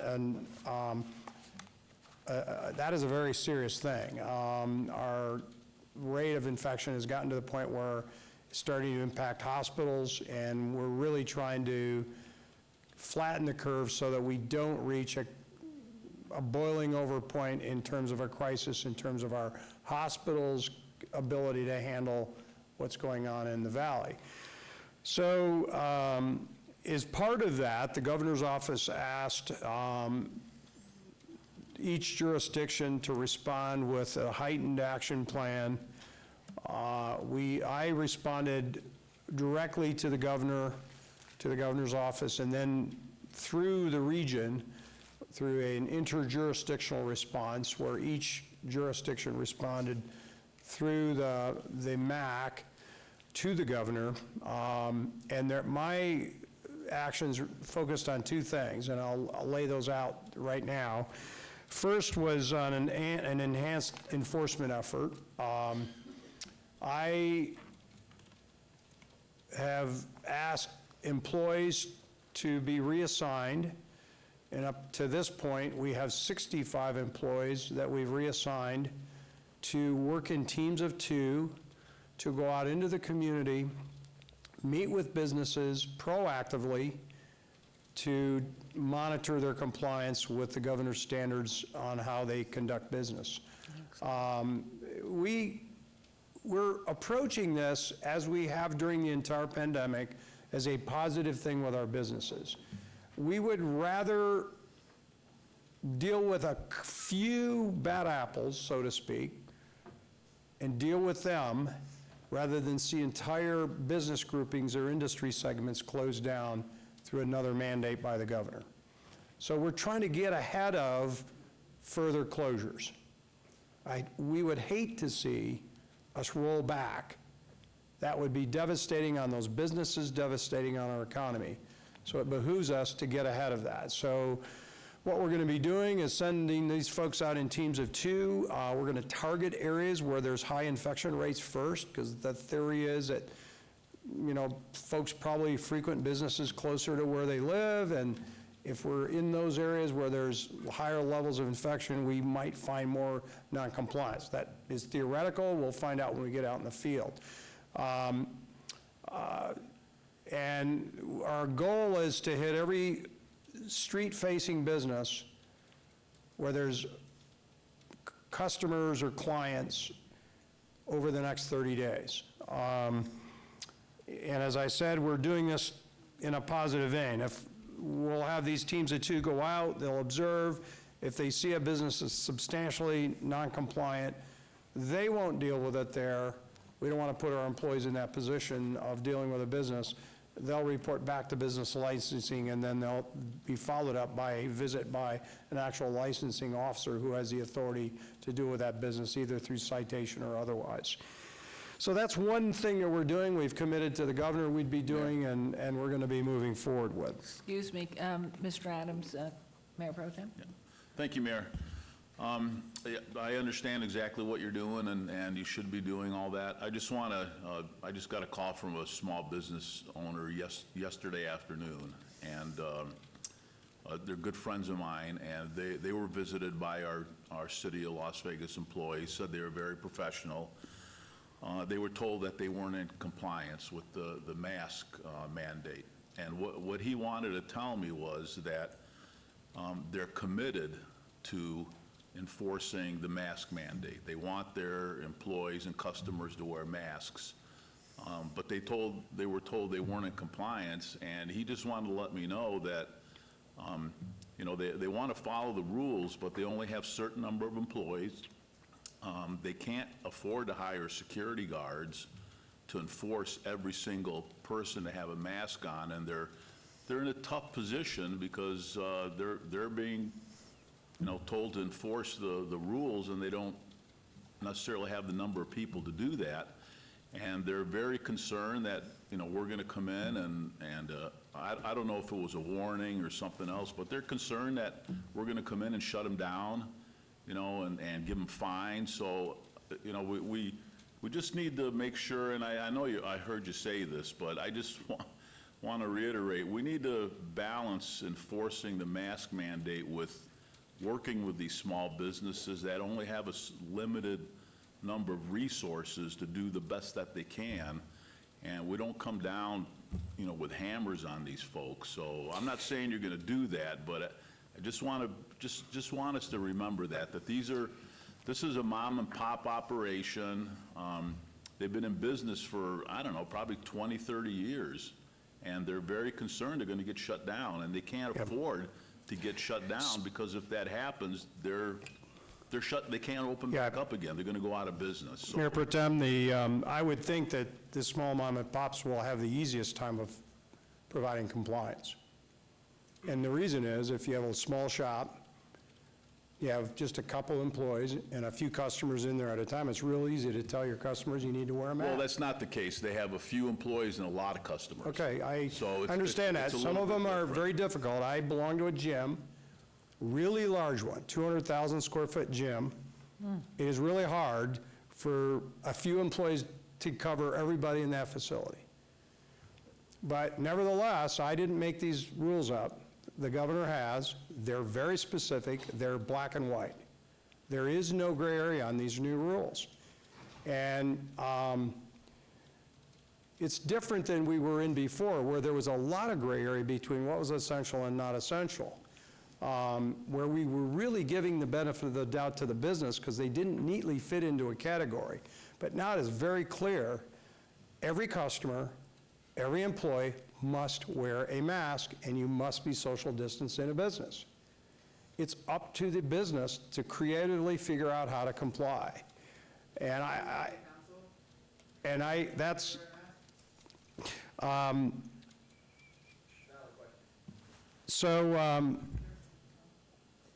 sorry, I lost my train of thought. I'm sorry. Because of that the was inconsiderate individual behind me. right. Let me keep going. Can I shift to the next issue? Yes, Is there any other please do. questions on that one? Please. Excuse me, Marshall, could you ask this gentleman to leave? That's 3 times. Please, no, please leave our council. You are so rude all the time. It's enough. Out. Please go. Marshals, would you please remove this man? Could I Please. address that, Yes, Mayor? please. Because I want to defend our council and some of our staff on this. There is a very clear guideline in a public meeting space on masks. We are compliant, okay? I always announce it. I just want that to be clear. I announce it every time. We're 6 feet apart, and that's why we're able to remove our masks. Thank you. There is a very clear guideline about areas within a meeting space that are public versus areas that are not. Whether you're socially distanced or not, and we are compliant. Just like you asked, are we compliant with the open meetings law? Yes. We are compliant with the mask requirements. Okay, please go on. He is. So let me go further.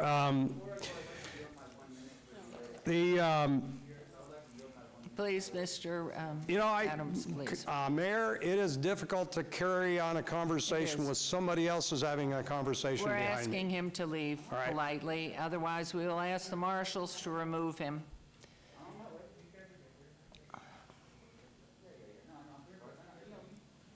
I'll wait until the rudeness stops. Please do wait. No, he's the one. Marshals? And marshals, please, the gentleman in the white, in the light blue shirt, he's the one that's talking. It's this gentleman. We're not continuing the meeting as long as you continue to talk. These We have business to do, and you are both rude and you're out of order. So until you either leave, we'll just sit here and wait, and I'm asking the marshals to remove that gentleman who was the one that was speaking.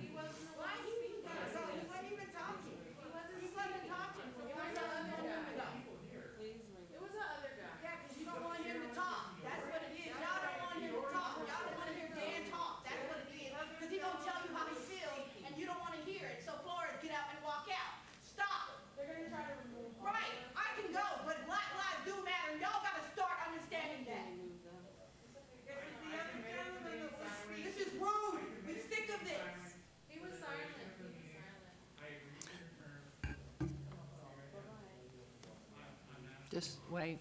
This is why does he have to go? Ma'am, let me say this, and I'm not even being confrontational. I'm being honest, that he was not, me right here being honest, there's no confrontation with this. What I'm saying, it was a gentleman who was rude. With him, we've been sitting here since 9 o'clock. He wasn't talking. I don't think that's very fair, in my opinion. So I guess. Madam Mayor, just for point of clarity, you have the right to do what you want to do, yet the gentleman on the right was not the one who was making the noise. There's a gentleman that you did ask to leave, just for clarity. Now, you have the right to do what you want to do, but for clarity, he was not saying anything. Listen, I've been here with my kids since 9. This man has been sitting here. There's a lot of things, and I get what you're saying about being respectful. Okay, well, thank you, ma'am, and we will continue, but one more comment, no more. So please allow Mr. Adams to continue his report. So let me, again, we are working compliance in the spirit of, if we can deal with the ones that are grossly non-compliant, we'll keep everybody open and everybody operating. That's what we're trying to do here. Let me talk about our own facilities. We had 2 issues here. One is our business community and what happens out in the community, and then how our own facilities are operated. So we've got, and most of that's in the area of Parks and Rec. We've got a team now that has been visiting our fields, our sports fields. They just completed some monitoring Thursday, Friday, and Saturday. And we have the same issue there. We have very clear guidelines, again, from the governor in the last mandate on what could happen. For example, youth sports could come back, take fields if they practiced and trained only, with no spectators. So the expectation is parents drop their kids off the field, they practice, they get picked up and go home. What's happening is there are crowds on the sides of these fields. Nobody's wearing masks, and they're clustered together. And we've got a classic case where the big people are going to make problems for the little people, where the adults are creating problems for the kids. And that's not fair to the kids who really want to train and continue their youth sports. I'm going to just show, for the sake of illustration, if I could, on the overhead, and this is very preliminary.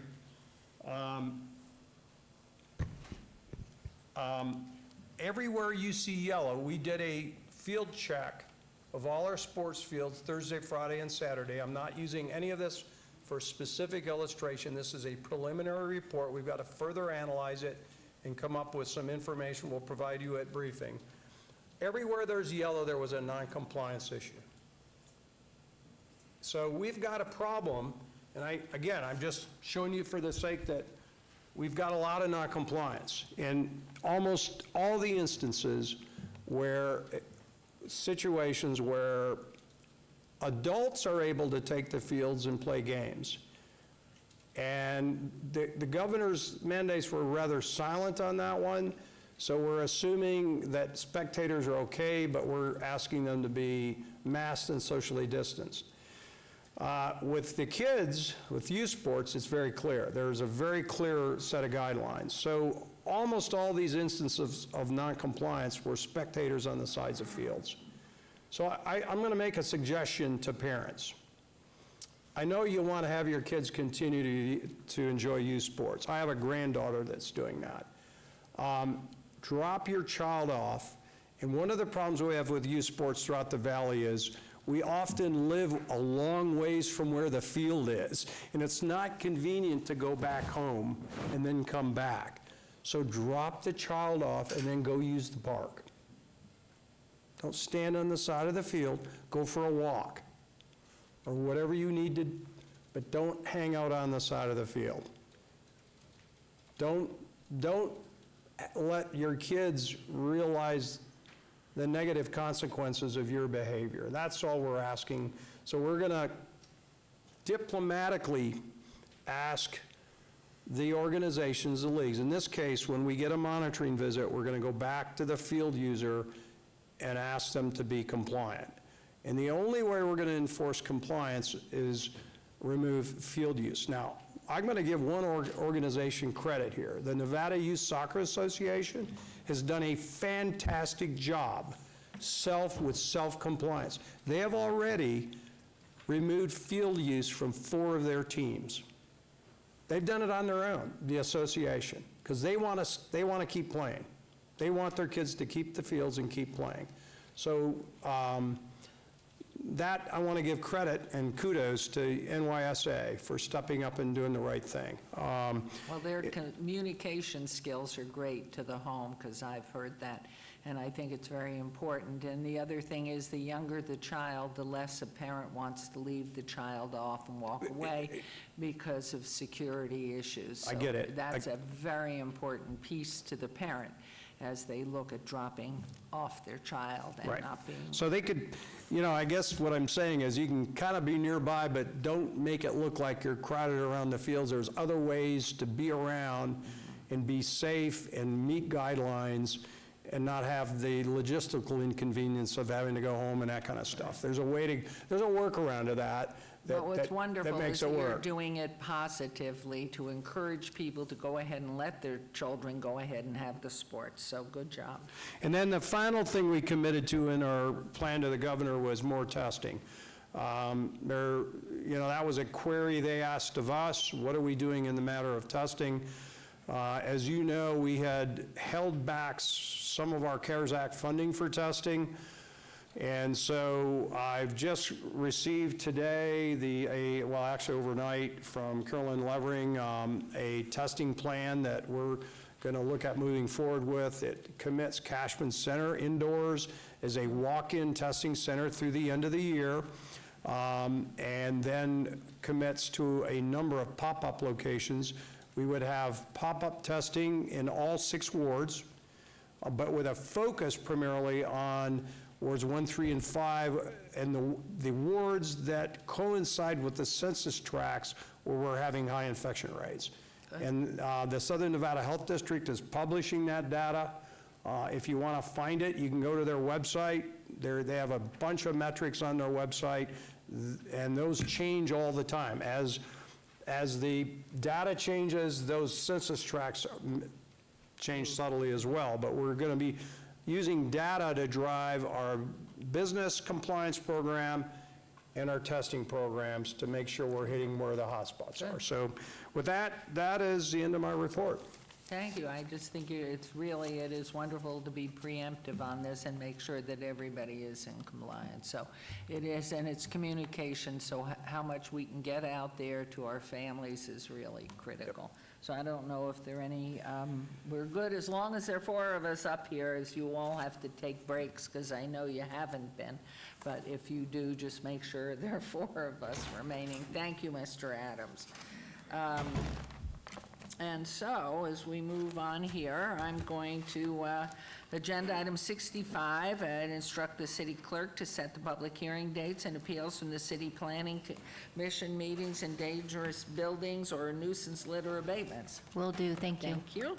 We'll move on to agenda item 66. This is our second public comment. and citizen participation. Public comment during this portion of the agenda must be limited to matters within the jurisdiction of the City Council. No subject may be acted upon by the City Council unless that subject's on the agenda is scheduled for action. If you wish to be heard, please come to the podium and give your name for the record, spelling it if your name is unusual in sound, and the amount of discussion on any single subject, as well as the amount of time any single speaker is allowed, may be limited. It is your opportunity to address the council. The council is not able to respond or engage in dialogue. So if there are any members of the public who wish to speak under this portion of the agenda, please come forward. Yes, sir. Daniel Braisted, Madam Mayor, are we given 1 minute or 3? You know, looking at the, do we have a very lengthy backlog from online? I'll be Okay. quick, I just want to have a pace. So let's myself. compromise. Let's do 2 minutes each. We'll give you each 2 if you'll set the clock, please. All right, Mr. Branson. thank you, Madam Mayor. Thank you. I'd like to remind the council and everybody about AFWorks. That's the gem of the Air Force research at Hughes Center, and they're having their annual fusion. It's this year it's July 28th through 30th, and they're talking about how to manage military bases. And when you realize that a military base is really a small city. So it's a free event. I encourage some representatives to go. I want to thank that we have proper construction warning signs on the south side of Bridger that I asked for last time. I want to thank the sheriff. They cleaned that parking lot across the street on First. It was ugly, and so I'd appreciate somebody sending a note to the sheriff. I want to thank the fire department for painting that fire hydrant on the corner of Main Street and Clark. It had been tacky for years, and they did it. And I talked to them, and they said they have one individual responsible for painting all 6,000 fire hydrants. Now, people are aware in real estate that you stage a home before you sell it or put it up for sale. And I am thinking that a painted fire hydrant in a bad area or any area is staging that at least the city is going to deal with fire. Good point. So I'm encouraging the city to contact the fire department and see what training the individual wards can do that we paint our own fire hydrants. Excellent. So there's probably some background on that. I saw the county's plan for managing traffic leaving from Raiders Stadium, and all that traffic is headed to the south end of the Strip, and that means all that spending is at the south end of the Strip. And I'm encouraging you that we use buses to bring people from North Las Vegas, Palace Station, all down there. They can use oops. There you are. But we are looking at that. We know that once we have the stadium operative and people can go. So we thank you very, very much. Appreciate it. Have a good weekend. Stay healthy. Good afternoon. Hi. And if while you're speaking, sometimes it's muffled. Great, thank you. And if you'll repeat your name, please. Absolutely. I'm Patricia Reed, 5816 Red Umber Avenue, and Madam Mayor, as I mentioned this morning, I'm breaking a quarantine to be here. I think it's incredibly important to be here to speak with Ms. Fior. Ms. Fior, I'm one of the animal activists that you called criminals back in 2018 when the two of you overturned the puppy store ban. And a few weeks later, Channel 8 posted videos of you admitting in that very chair that you don't license your dogs, that the city doesn't follow through on enforcing the laws. But yet you continue to prove that you're unable to represent Ward 6 without bias, without malice. The internet is filled with all kinds of gas and admitted dramas, but it's the most recent thing that you've done is why I'm here. I would like to ask how a godly Christian woman can publicly mock the governor's economic and health crisis we are in by calling your name, you're putting a pair of underwear on your face and calling it your N69 mask. I'm sorry.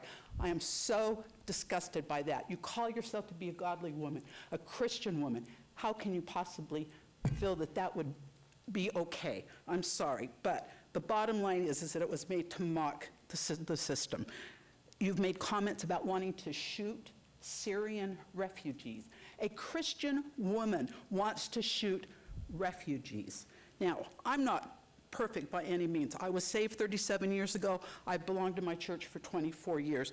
But you demonstrate some of the things that are wrong with today's Christian churches. You have conflict of interest, you have the hypocrisy, and you have greed. And the most recent example is the financial benefits that your daughter's company is going to gain from the development of the thing that you're pushing at Floyd Lamb State Park. Now, we'll have more on that later. In addition, both you and a company that you worked with for a roping event, you mocked the governor's social distancing and mask requests. And Ms. Fior, is it correct that you waived $9,000 in city fees for that function? Thank you for coming back Thank and you. waiting. Appreciate it. Thank you. Next person, please, and state your name for the record. My name is Dan Roll. I would just like to thank you, Madam Mayor, for your allowing me to stay. I remain committed to peaceful discourse, but what I would also point out is that neither you, nor you, Councilman Anthony, have ever reached out to me. My information's out there. I'm happy to chat with you. Councilwoman Diaz, if your office could reach out to me, I have a question about the licensing. I'd happy to talk to you later. Yes, you may be allowed to not wear your mask in the city council meeting, but there were 28 people who were alive on Monday who are dead in the state of Nevada now. They are dead, and you dishonor their memory by mocking them and refusing to even do the service of just putting a mask across your face to show leadership in this time of crisis. You all sit up here and talk about the pandemic when it's convenient for you. Councilwoman Fiore, when it's convenient for you to make your point, you talk about the pandemic, but then you put on a underwear mask and you call it an N69 mask, which, just in case anyone isn't aware, that is a reference, that is a sexual innuendo from a sitting city councilwoman. I talked today earlier about the active FEC federal election complaint lodged against Fiore, but there are also additional concerns coming up about Fiore. For example, the fact that she is funneling money to her daughter's business, which doesn't appear to actually even be in the business park that it is listed at, through her political action committee, all while failing to represent the citizens of color in this community. The least that some of you could do for this pandemic especially, that is disproportionately affecting our communities of color, is to do the courtesy of demonstrating leadership and putting a damn mask on your face to show that you care about your constituents. There are 301 people in the ICU, many of them on ventilators. It is a joke. And Councilwoman Fiore, the fact that you're used to stupid stuff coming out of your mouth does not make you exempt from the mask laws. Thank you, Councilwoman. Thank you, Madam Mayor. Next, please come forward, state your name for the record. Hello, my name is Tashika Lawson.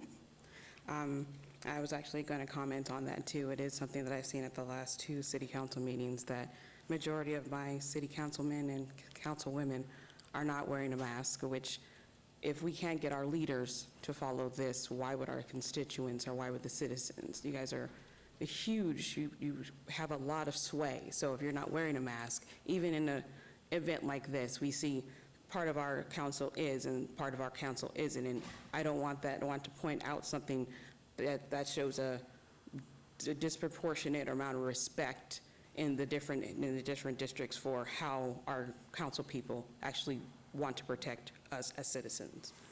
The next thing that I wanted to talk about was I see a lot of money being thrown around for like getting stuff for the homeless, and I am very disappointed that it took so long for us to actually start getting any traction for the actual redevelopment of the historic West Side.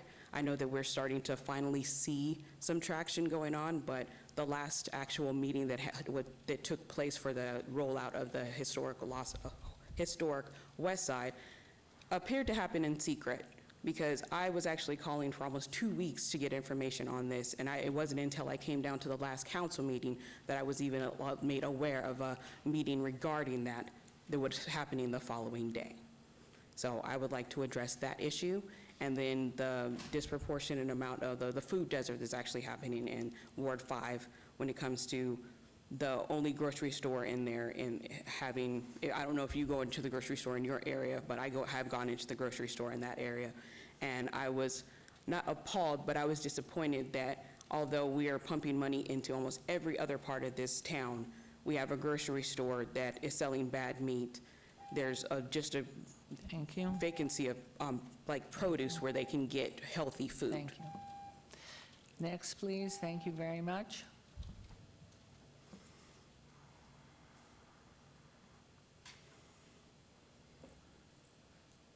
Hello, my name is Teresa Brooks. A life is a life. I want to start with that. And you know where I had to learn that? I had to learn that in Israel. I left America in 2010 to leave because I wanted to escape racism. But now I'm back because of COVID. And this is my country. And I don't feel safe in this city or this country. As a protester for Black Lives Matter, I was arrested and spent 6 days in your jail during the worst pandemic in this country. And if you were really concerned about our lives, you would go down there and check out what's going on. This is horrible. The way we're being treated just for speaking and exercising our First Amendment rights in this town is awful. Lombardo refers to us as spooks. She tells people, Flores refers to it as White Lives Matter in conjunction with what we are trying to preach in this city and tell you guys that our lives need to start mattering. You don't hear it. You're silent. You do this to us. We need something. We need you guys to start acting. We don't want to be shot with tear gas, just like they're doing in Oregon. We don't want people with eyes shot out with these rubber bullets. Have you seen the rubber bullets they're shooting us with, just for exercising our First Amendment rights? This has got to stop. I wish you guys would take us serious on this. I do have a nonprofit. I heard him talking about sports. I'm an athlete. I ran college, sports, track and field, Washington State University. I graduated with 3 BAs, criminal justice, sociology, political science. My nonprofit runs Sports for Change. I know sports and what it does to make change. So if you guys want to work with us, but don't be beating us down, beating us up, arresting us in the worst pandemic. We already poor. We already suffering from this at a higher number than anybody else. And we go into those jails being exposed, and when we get out, we go home. And guess who we go home to? Sick people. Thank you very much. Please, protect us. Can you address the issue? We need help. You guys aren't listening to us. Thank you. Next, please. Right, next, please. Next, please. You gotta keep saying that. You gotta go too. But you know your seat is already taken. You ain't got no.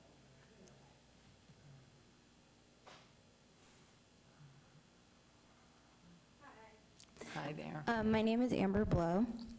I'm actually going to start by introducing myself and what I do. So I'm actually a radio personality for 88.1. And obviously, as you just saw, there's still a lot of tension in the Black community based on different comments that have been made and different things that have been happening within the city of Las Vegas. I think that the biggest thing that is needed right now is some sort of open dialogue, whether if it's a Zoom meeting, whether if it's something televised like this that just lets at least the Black community know that you're aware of what issues that we're trying to bring to your attention.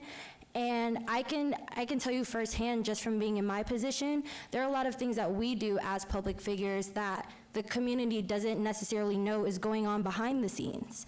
So I'm sure the community does not know what steps are being taken, if there are being steps taken behind the scenes on you guys' end to address some of the issues that we have as a community. So I just wanted to extend the opportunity and the invitation to have us maybe facilitate something, or just moving forward for something to happen where the community can see that you're willing to listen to what our concerns are and maybe come up with a game plan on how to tackle it. Change doesn't happen overnight, but I do agree with the fact that the community needs something to convince them or to reassure them that you guys are still very concerned and vigilant about our issues as well.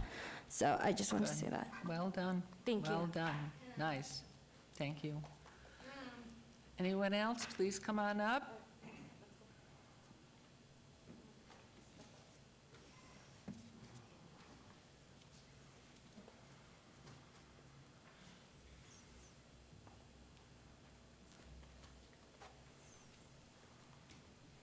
Hi, how are you? Hi. Let Let me take this off. You guys can take your masks off. If you guys want to stay there, that's fine. Thank you. Hi. Hi. Good morning. So does my 2-minute starts now? I'm Tanisha Carmichael. Yes, hi. All right. My name is Tanisha Carmichael. I've heard some of you who sit up there respond to Black Lives Matter with no, all lives matter, or blue lives matter. Also saying, we don't see color. That is destructive. If you don't see our color, you won't see our struggle. If you don't see us, you won't see the systemic racism. You will take a blind eye to racial profiling. You do not hold those accountable who make racist remarks. Statistics show that 1 in 3 black men will be in prison compared to 1 in 17 white men. There's a disparity. Those numbers don't include the unarmed black people who are killed and can no longer breathe and don't make it to jail. These are my children, Elijah and Malia. One is a strong AP academic student. The other has aspirations of being an educator as well as an actress. I need you to see us. When my children walk out the door, people see my children's color. Both of my kids came to me crying, Elijah at 5, Malia at 3, saying they wanted to change their skin to white. This is true. You don't understand what that feels like. Me as an educator working with a student who said, if I was black, I would hang myself from a tree. People see our color. With that being said, I had to have a talk with my kids early. I wish the talk was the birds and the bees that most parents have, but it was talking about how to avoid being killed. Having to talk to my son how he's seen as aggressive or criminal on sight. I know people up there see color. Councilman Creer, you see color because you stood up against racism and you are a black man. As for you, Fury, you see colors because you have called the Black Lives Movement a terrorist group, which actually is a movement advocating for justice and equality. You also made comments like, your qualified white ass should get a job over someone's black ass.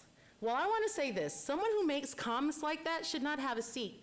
And Mayor, council members, you need to hold her accountable for her words, and she needs to be removed. Michelle, I ask you to be introspective. They're giving me minutes. Oh, okay.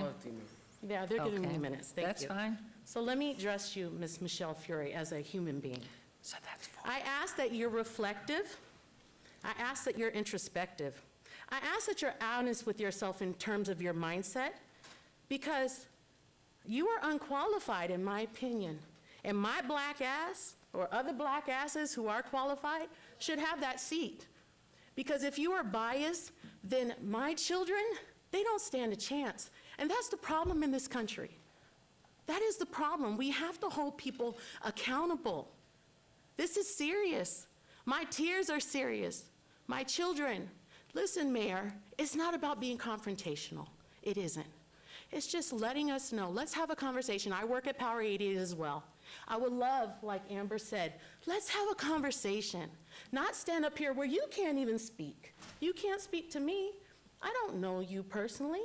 But let's have a conversation, because this tension is not going to go away. The pressure is not going to go away. It's not. The only way we can do it is if all of us have a transparent conversation. Tell us what is the plan. Tell us how our lives matter. I do believe that police lives matter. I do, but I don't believe in police brutality. That's what I don't believe in. Thank you.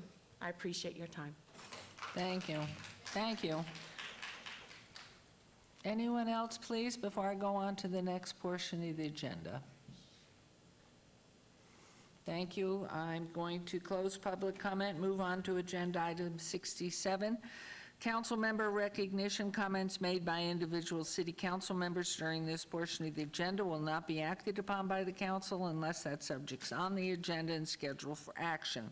Are there any members of council who wish to speak under this portion of the agenda? We'll start down there with you, Councilwoman Diaz.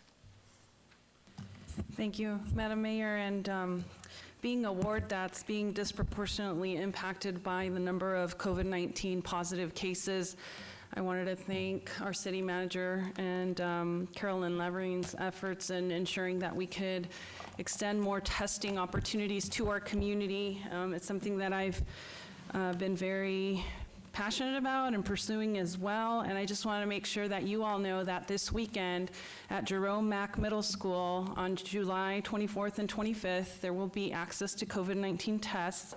I do want to let you know that there's a high demand to be tested, and make sure you get there early. Even though the advertised start time is 8, people are arriving as early as 5 to get these free COVID-19 tests done. So make sure you have breakfast, make sure you're hydrated, and make sure you have something to sit in, because sometimes it depends on how many people are there. That's how long it might take for you to get through and get COVID-19 tested.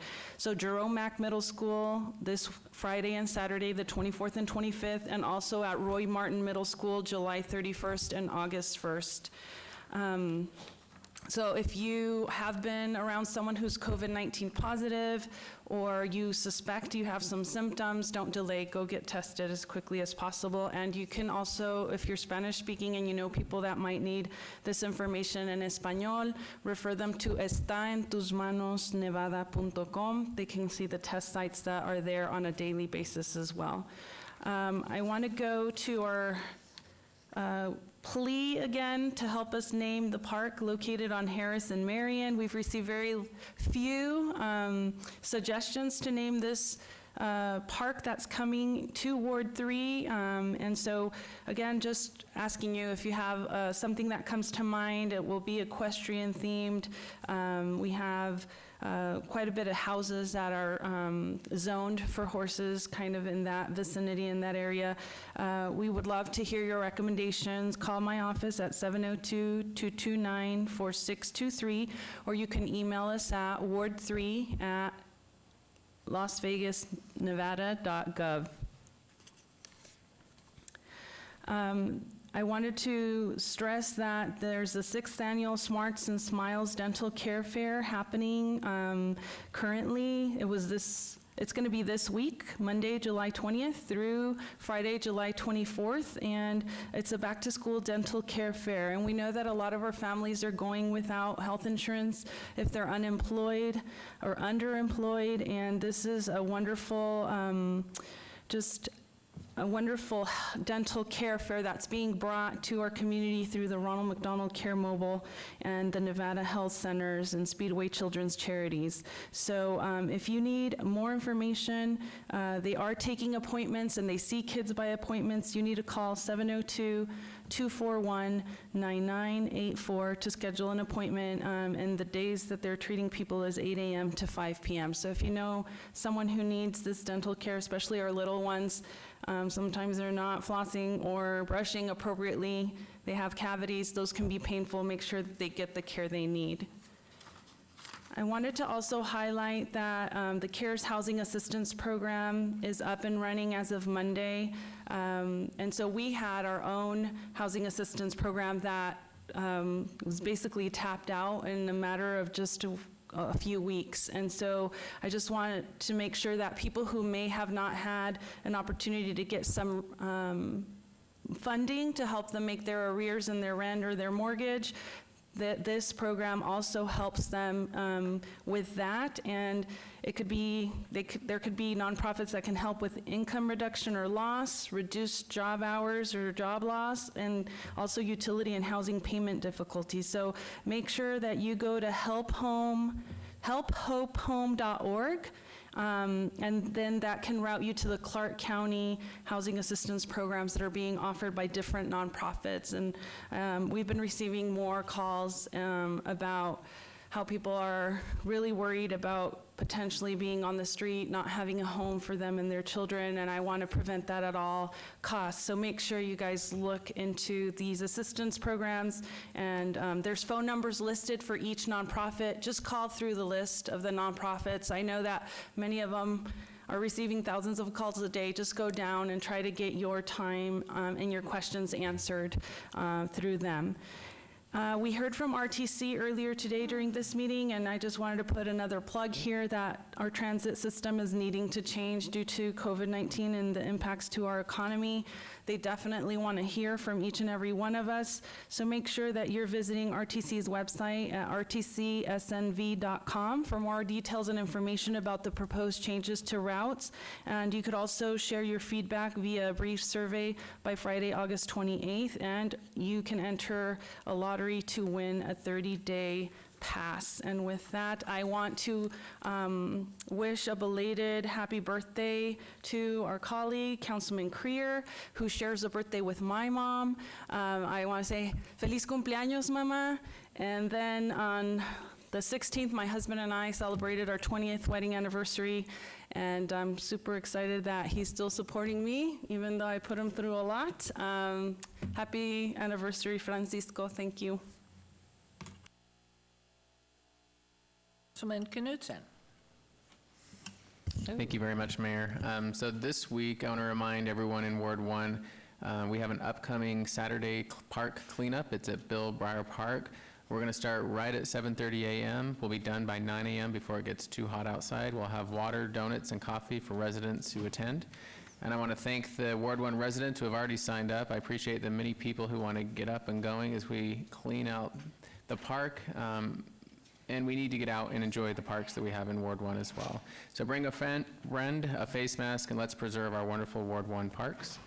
On the next slide, my staff and I want to remind residents that we'll be on site at Garside Pool this Friday. We'll be handing out sunscreen and other items to the children and residents who are frequenting the pool. It's important we look out for one another in this extreme heat. If you're outdoors, try to wear sunscreen, stay in shaded areas, and drink plenty of water, and we'll see everyone at Garside Pool this Friday. And then, as always, we're always available in Ward 1. If you need anything, feel free to reach out. We look forward to hearing from you. Thank you, Mayor. Thank you. Councilman Creer. Thank you, Madam Mayor. The Ronald McDonald Care Mobile, in partnership with the Nevada Health Centers and Speedway Children's Charities, are hosting the 6th annual Smarts and Smiles Back to School Dental Care Fair on Monday, July the 20th to the 24th. I know that Councilwoman Diaz spoke about this, so I won't go into it anymore, but I urge you to get out and make an appointment because appointments are required. Next slide. Metro's Bolden Area Command will host their next coalition meeting on Thursday, July the 23rd at 10 a.m. at 851 Stella Lake, which is right off of Lake Mead. COVID-19 safety measures are in effect and face masks are required. So for more information, please call 702-282-3347. And excuse me, Councilman, Yes. is this not a good place for residents and others who want to come and participate and have a conversation? Is this not a good place to have a conversation? It is. It's an excellent place. And if you don't know, all of our area commands that are governed by Metro have really first Tuesdays, and they have meetings often. And with COVID, it has not been as prevalent, but they're open to the public. I urge you to get out, especially to the area commands, because then you can talk to the captains and the lieutenants and the sergeants that are directly within your And wonderful communities. for young people to get a feeling Yeah. of the humanity of the place and the people and the conversation. Without a doubt, because I think it's important to break down those barriers between Right. law enforcement as well as with the citizens, because Right. sometimes we make judgments on both sides without knowing the persons, and And Tanisha this sort of hit on that particular today. one, it starts at 10. About how long do they go? These last about 2 hours. Yeah, and sometimes each area command's a little bit different, but they have drinks and pizza sometimes as well. We're going to have a community meeting. Our Department of Planning is going to be hosting a public outreach meeting for the historic West Side to get feedback on new development standards and zoning proposed for the neighborhood. This initiative is in support the implementation of the 100 Plan, which we've been working on for years, and we've had the 100 Plan. Now we're going to be working on the action plan of the 100 Plan, and it is absolutely outstanding what our team has come up with. The community is invited to attend the community meeting on Thursday, July the 30th from 5 to 6:30 p.m. Here at City Chambers, face masks are required, and to participate online, visit lasvegasnevada.gov/neighborhood meetings, or you can reach out to our planning team at 702-229-6301, or send an email to planning@lasvegasnevada.gov. our Community Friends Water Drive. The Doolittle Senior Center will be hosting a water drive in an effort to keep seniors dehydrated from dehydration. Gotta keep them from dehydration. Yes, FROM. And we are asking the community to drop off cases of water at the Doolittle Center July 28th through the 31st from 8 a.m. to 4 p.m. The address is 1930 North J Street in Las Vegas. Please share this information with your neighbors and friends, and if you should require more information, contact Cassandra Lewis, who is outstanding, by the way, at 702-229-6125. And our Neon Museum is excited to offer a pay-as-you-go program to its neighbors.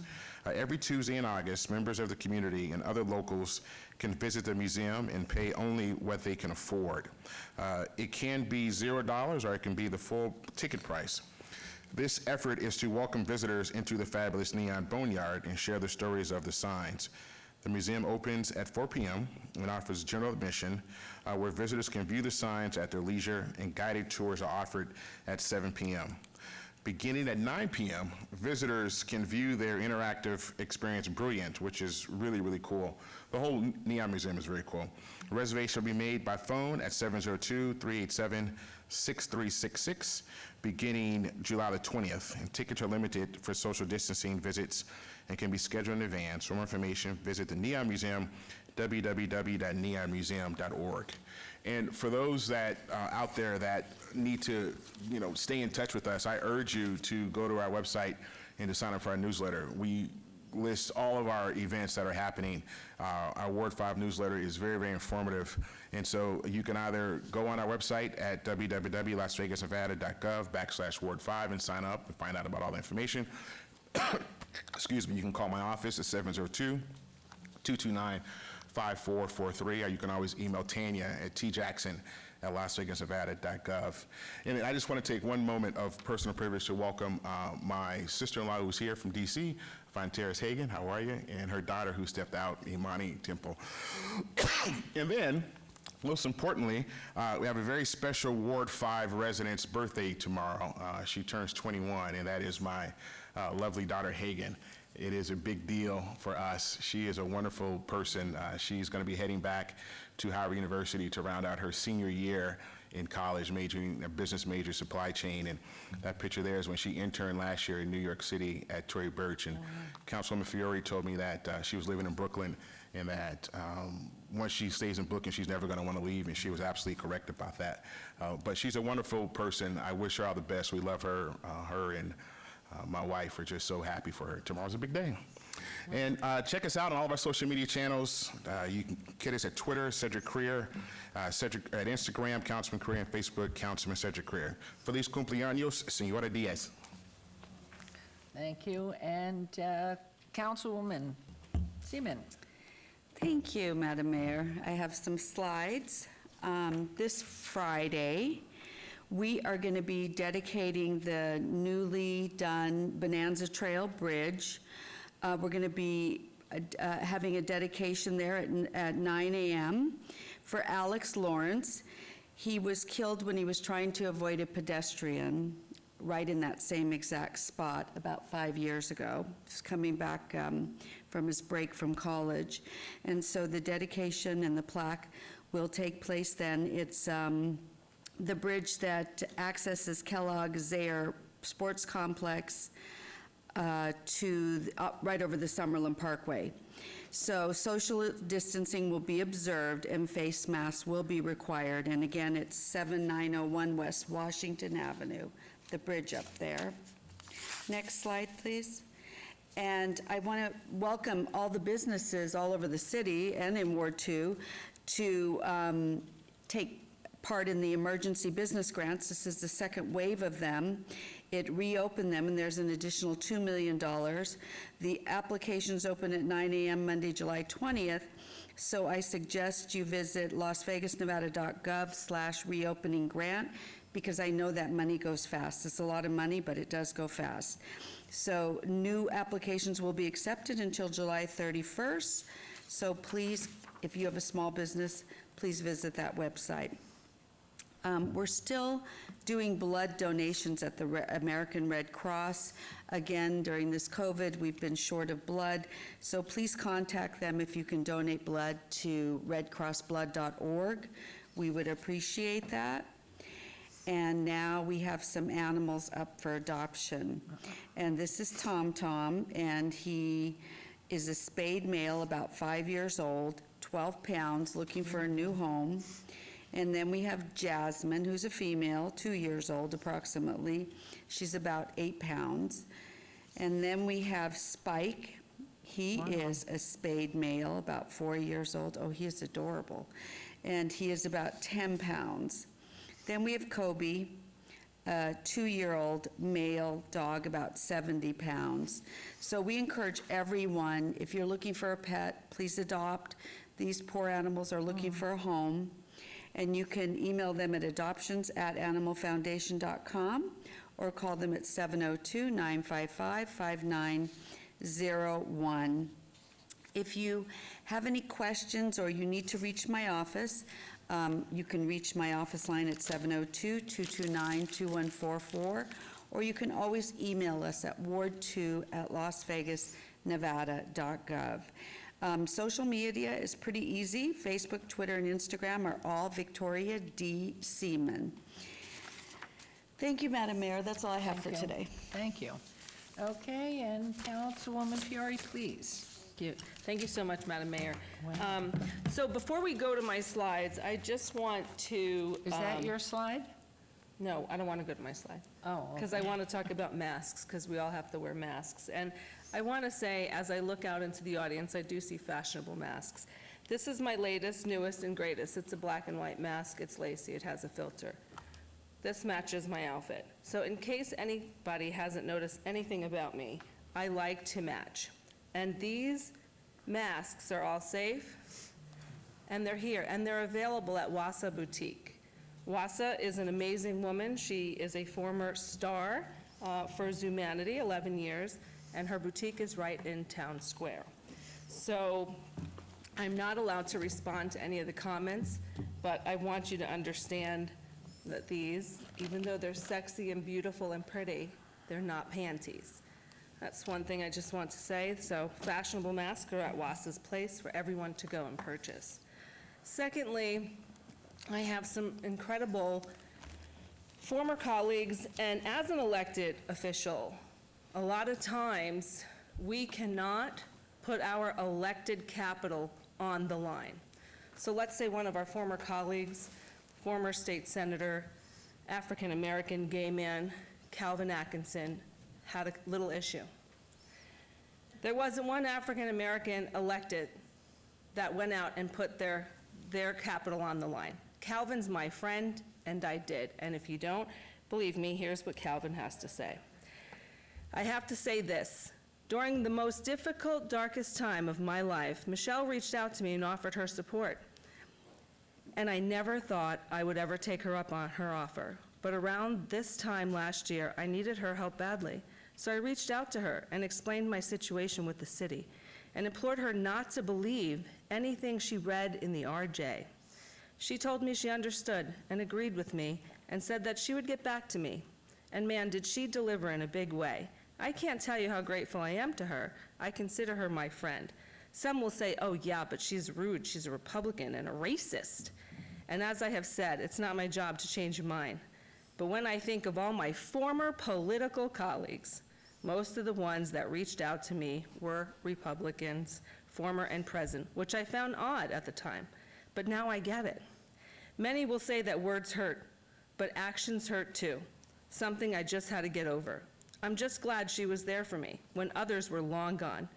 Yes, I made a mistake too, I own it. But my many years of dedication and commitment to this state, my people, and our constituents should never be questioned, and Michelle understood that. I say all this to say that I do not believe Michelle's a racist. My former African-American colleague, my friend to this day, Ricky Barlow. There wasn't one African-American in the courtroom with him, but I was. I spoke to the judge. I asked the judge to be lenient because of his leadership in the community. Okay, so it's easy to judge us, but walk in our shoes. That's what I'm going to say. And then just to clarify, with our hay barn, as we talk about our hay barn and we go forth, it's been, and our attorneys, our legal, I mean, everybody has answered the questions, but the bottom line is our family should not be attacked. My daughter has an event company, and as long as I'm the councilwoman for our ward, her business has nothing to do with renting space in our hay barn. That's been publicly stated, that's been legally written, so I just want to clarify that. Now, what I'm going to do is go to the slides. Okay. We have a couple of missing kids that we need to find. Our first one is Hannah Finley. She's 17, she's a female, she's Caucasian, she's 190 pounds, she's 5'5", she's a cutie pie, and she was last seen in the area of Torrey Pines and Washington Avenue. So if you know where she is, please call Metro Police at 702-828-3111 or Nevada Child Seekers at 702-458-7009. Then we have another 17-year-old female. She's got dark brown hair and blue eyes. She's Caucasian. And she was seen in the area. It's the same one. Okay, so my staff gave me two of these. So we only have one missing child this week, thank God, but let's find her. And as Madam Mayor stated before, I always love to talk about the successes of our Corridor of Hope and how hard they've worked. And even though it's not my ward, I'm there all the time delivering stuff that we need in that community. Our success story today is about Michael Hamilton, who relocated to Las Vegas to get back on his feet. He was struggling with his medical conditions and separated from his wife and family in Alabama. However, Mr. Hamilton was adamant about working to better his situation. In April, 2 days short of his birthday, this client was referred to the Courtyard team, and the team offered Michael temporary housing until he was able to save money to get into permanent housing. Mr. Hamilton was grateful to be able to celebrate his birthday off the streets and in his own space.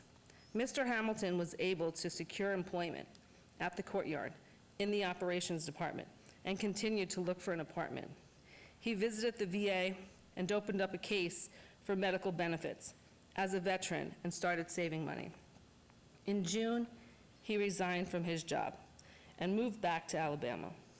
Mr. Hamilton utilized the money he had to save to reunite with his family, where he will get the support he needs. Mr. Hamilton expressed his deepest appreciation for what a team was and what this team did to help him get accomplished. We wish Mr. Hamilton all the best. Thank you. Thank you. Okay, well, thank you all for those of you who've participated and come here and been respectful of the decorum of this county and this community, excuse me. Just know our gratitude and how hard everybody works, certainly everybody, our staff that works so diligently to keep us as safe as we can be and as healthy as we can be. We have a lot on our plates right now. It's a very challenging time in the country, but the city of Las Vegas is responsible for the city of Las Vegas. And while we'd love to take on greater responsibility, that's where we must concentrate. And we have to make sure that we all join together as a family and as a united group of people wanting to make it as good as it can possibly be. And we've been doing that and trying to work on it, made a lot of changes in the past decade.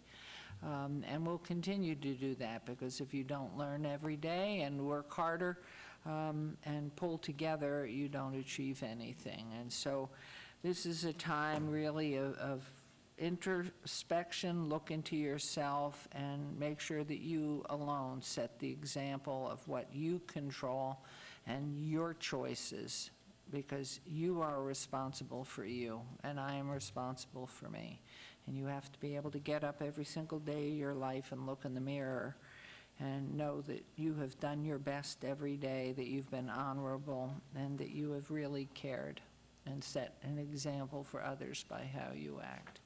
So I want to thank everybody, in particular our leadership here at City Hall, or in the city of Las Vegas, certainly our marshals who are just ever attentive, our fire and rescue, all those people who've been so generous working in any manner, whether volunteer or not, helping all of our COVID patients and people and helping to understand the trauma so many suffer through because they're so scared.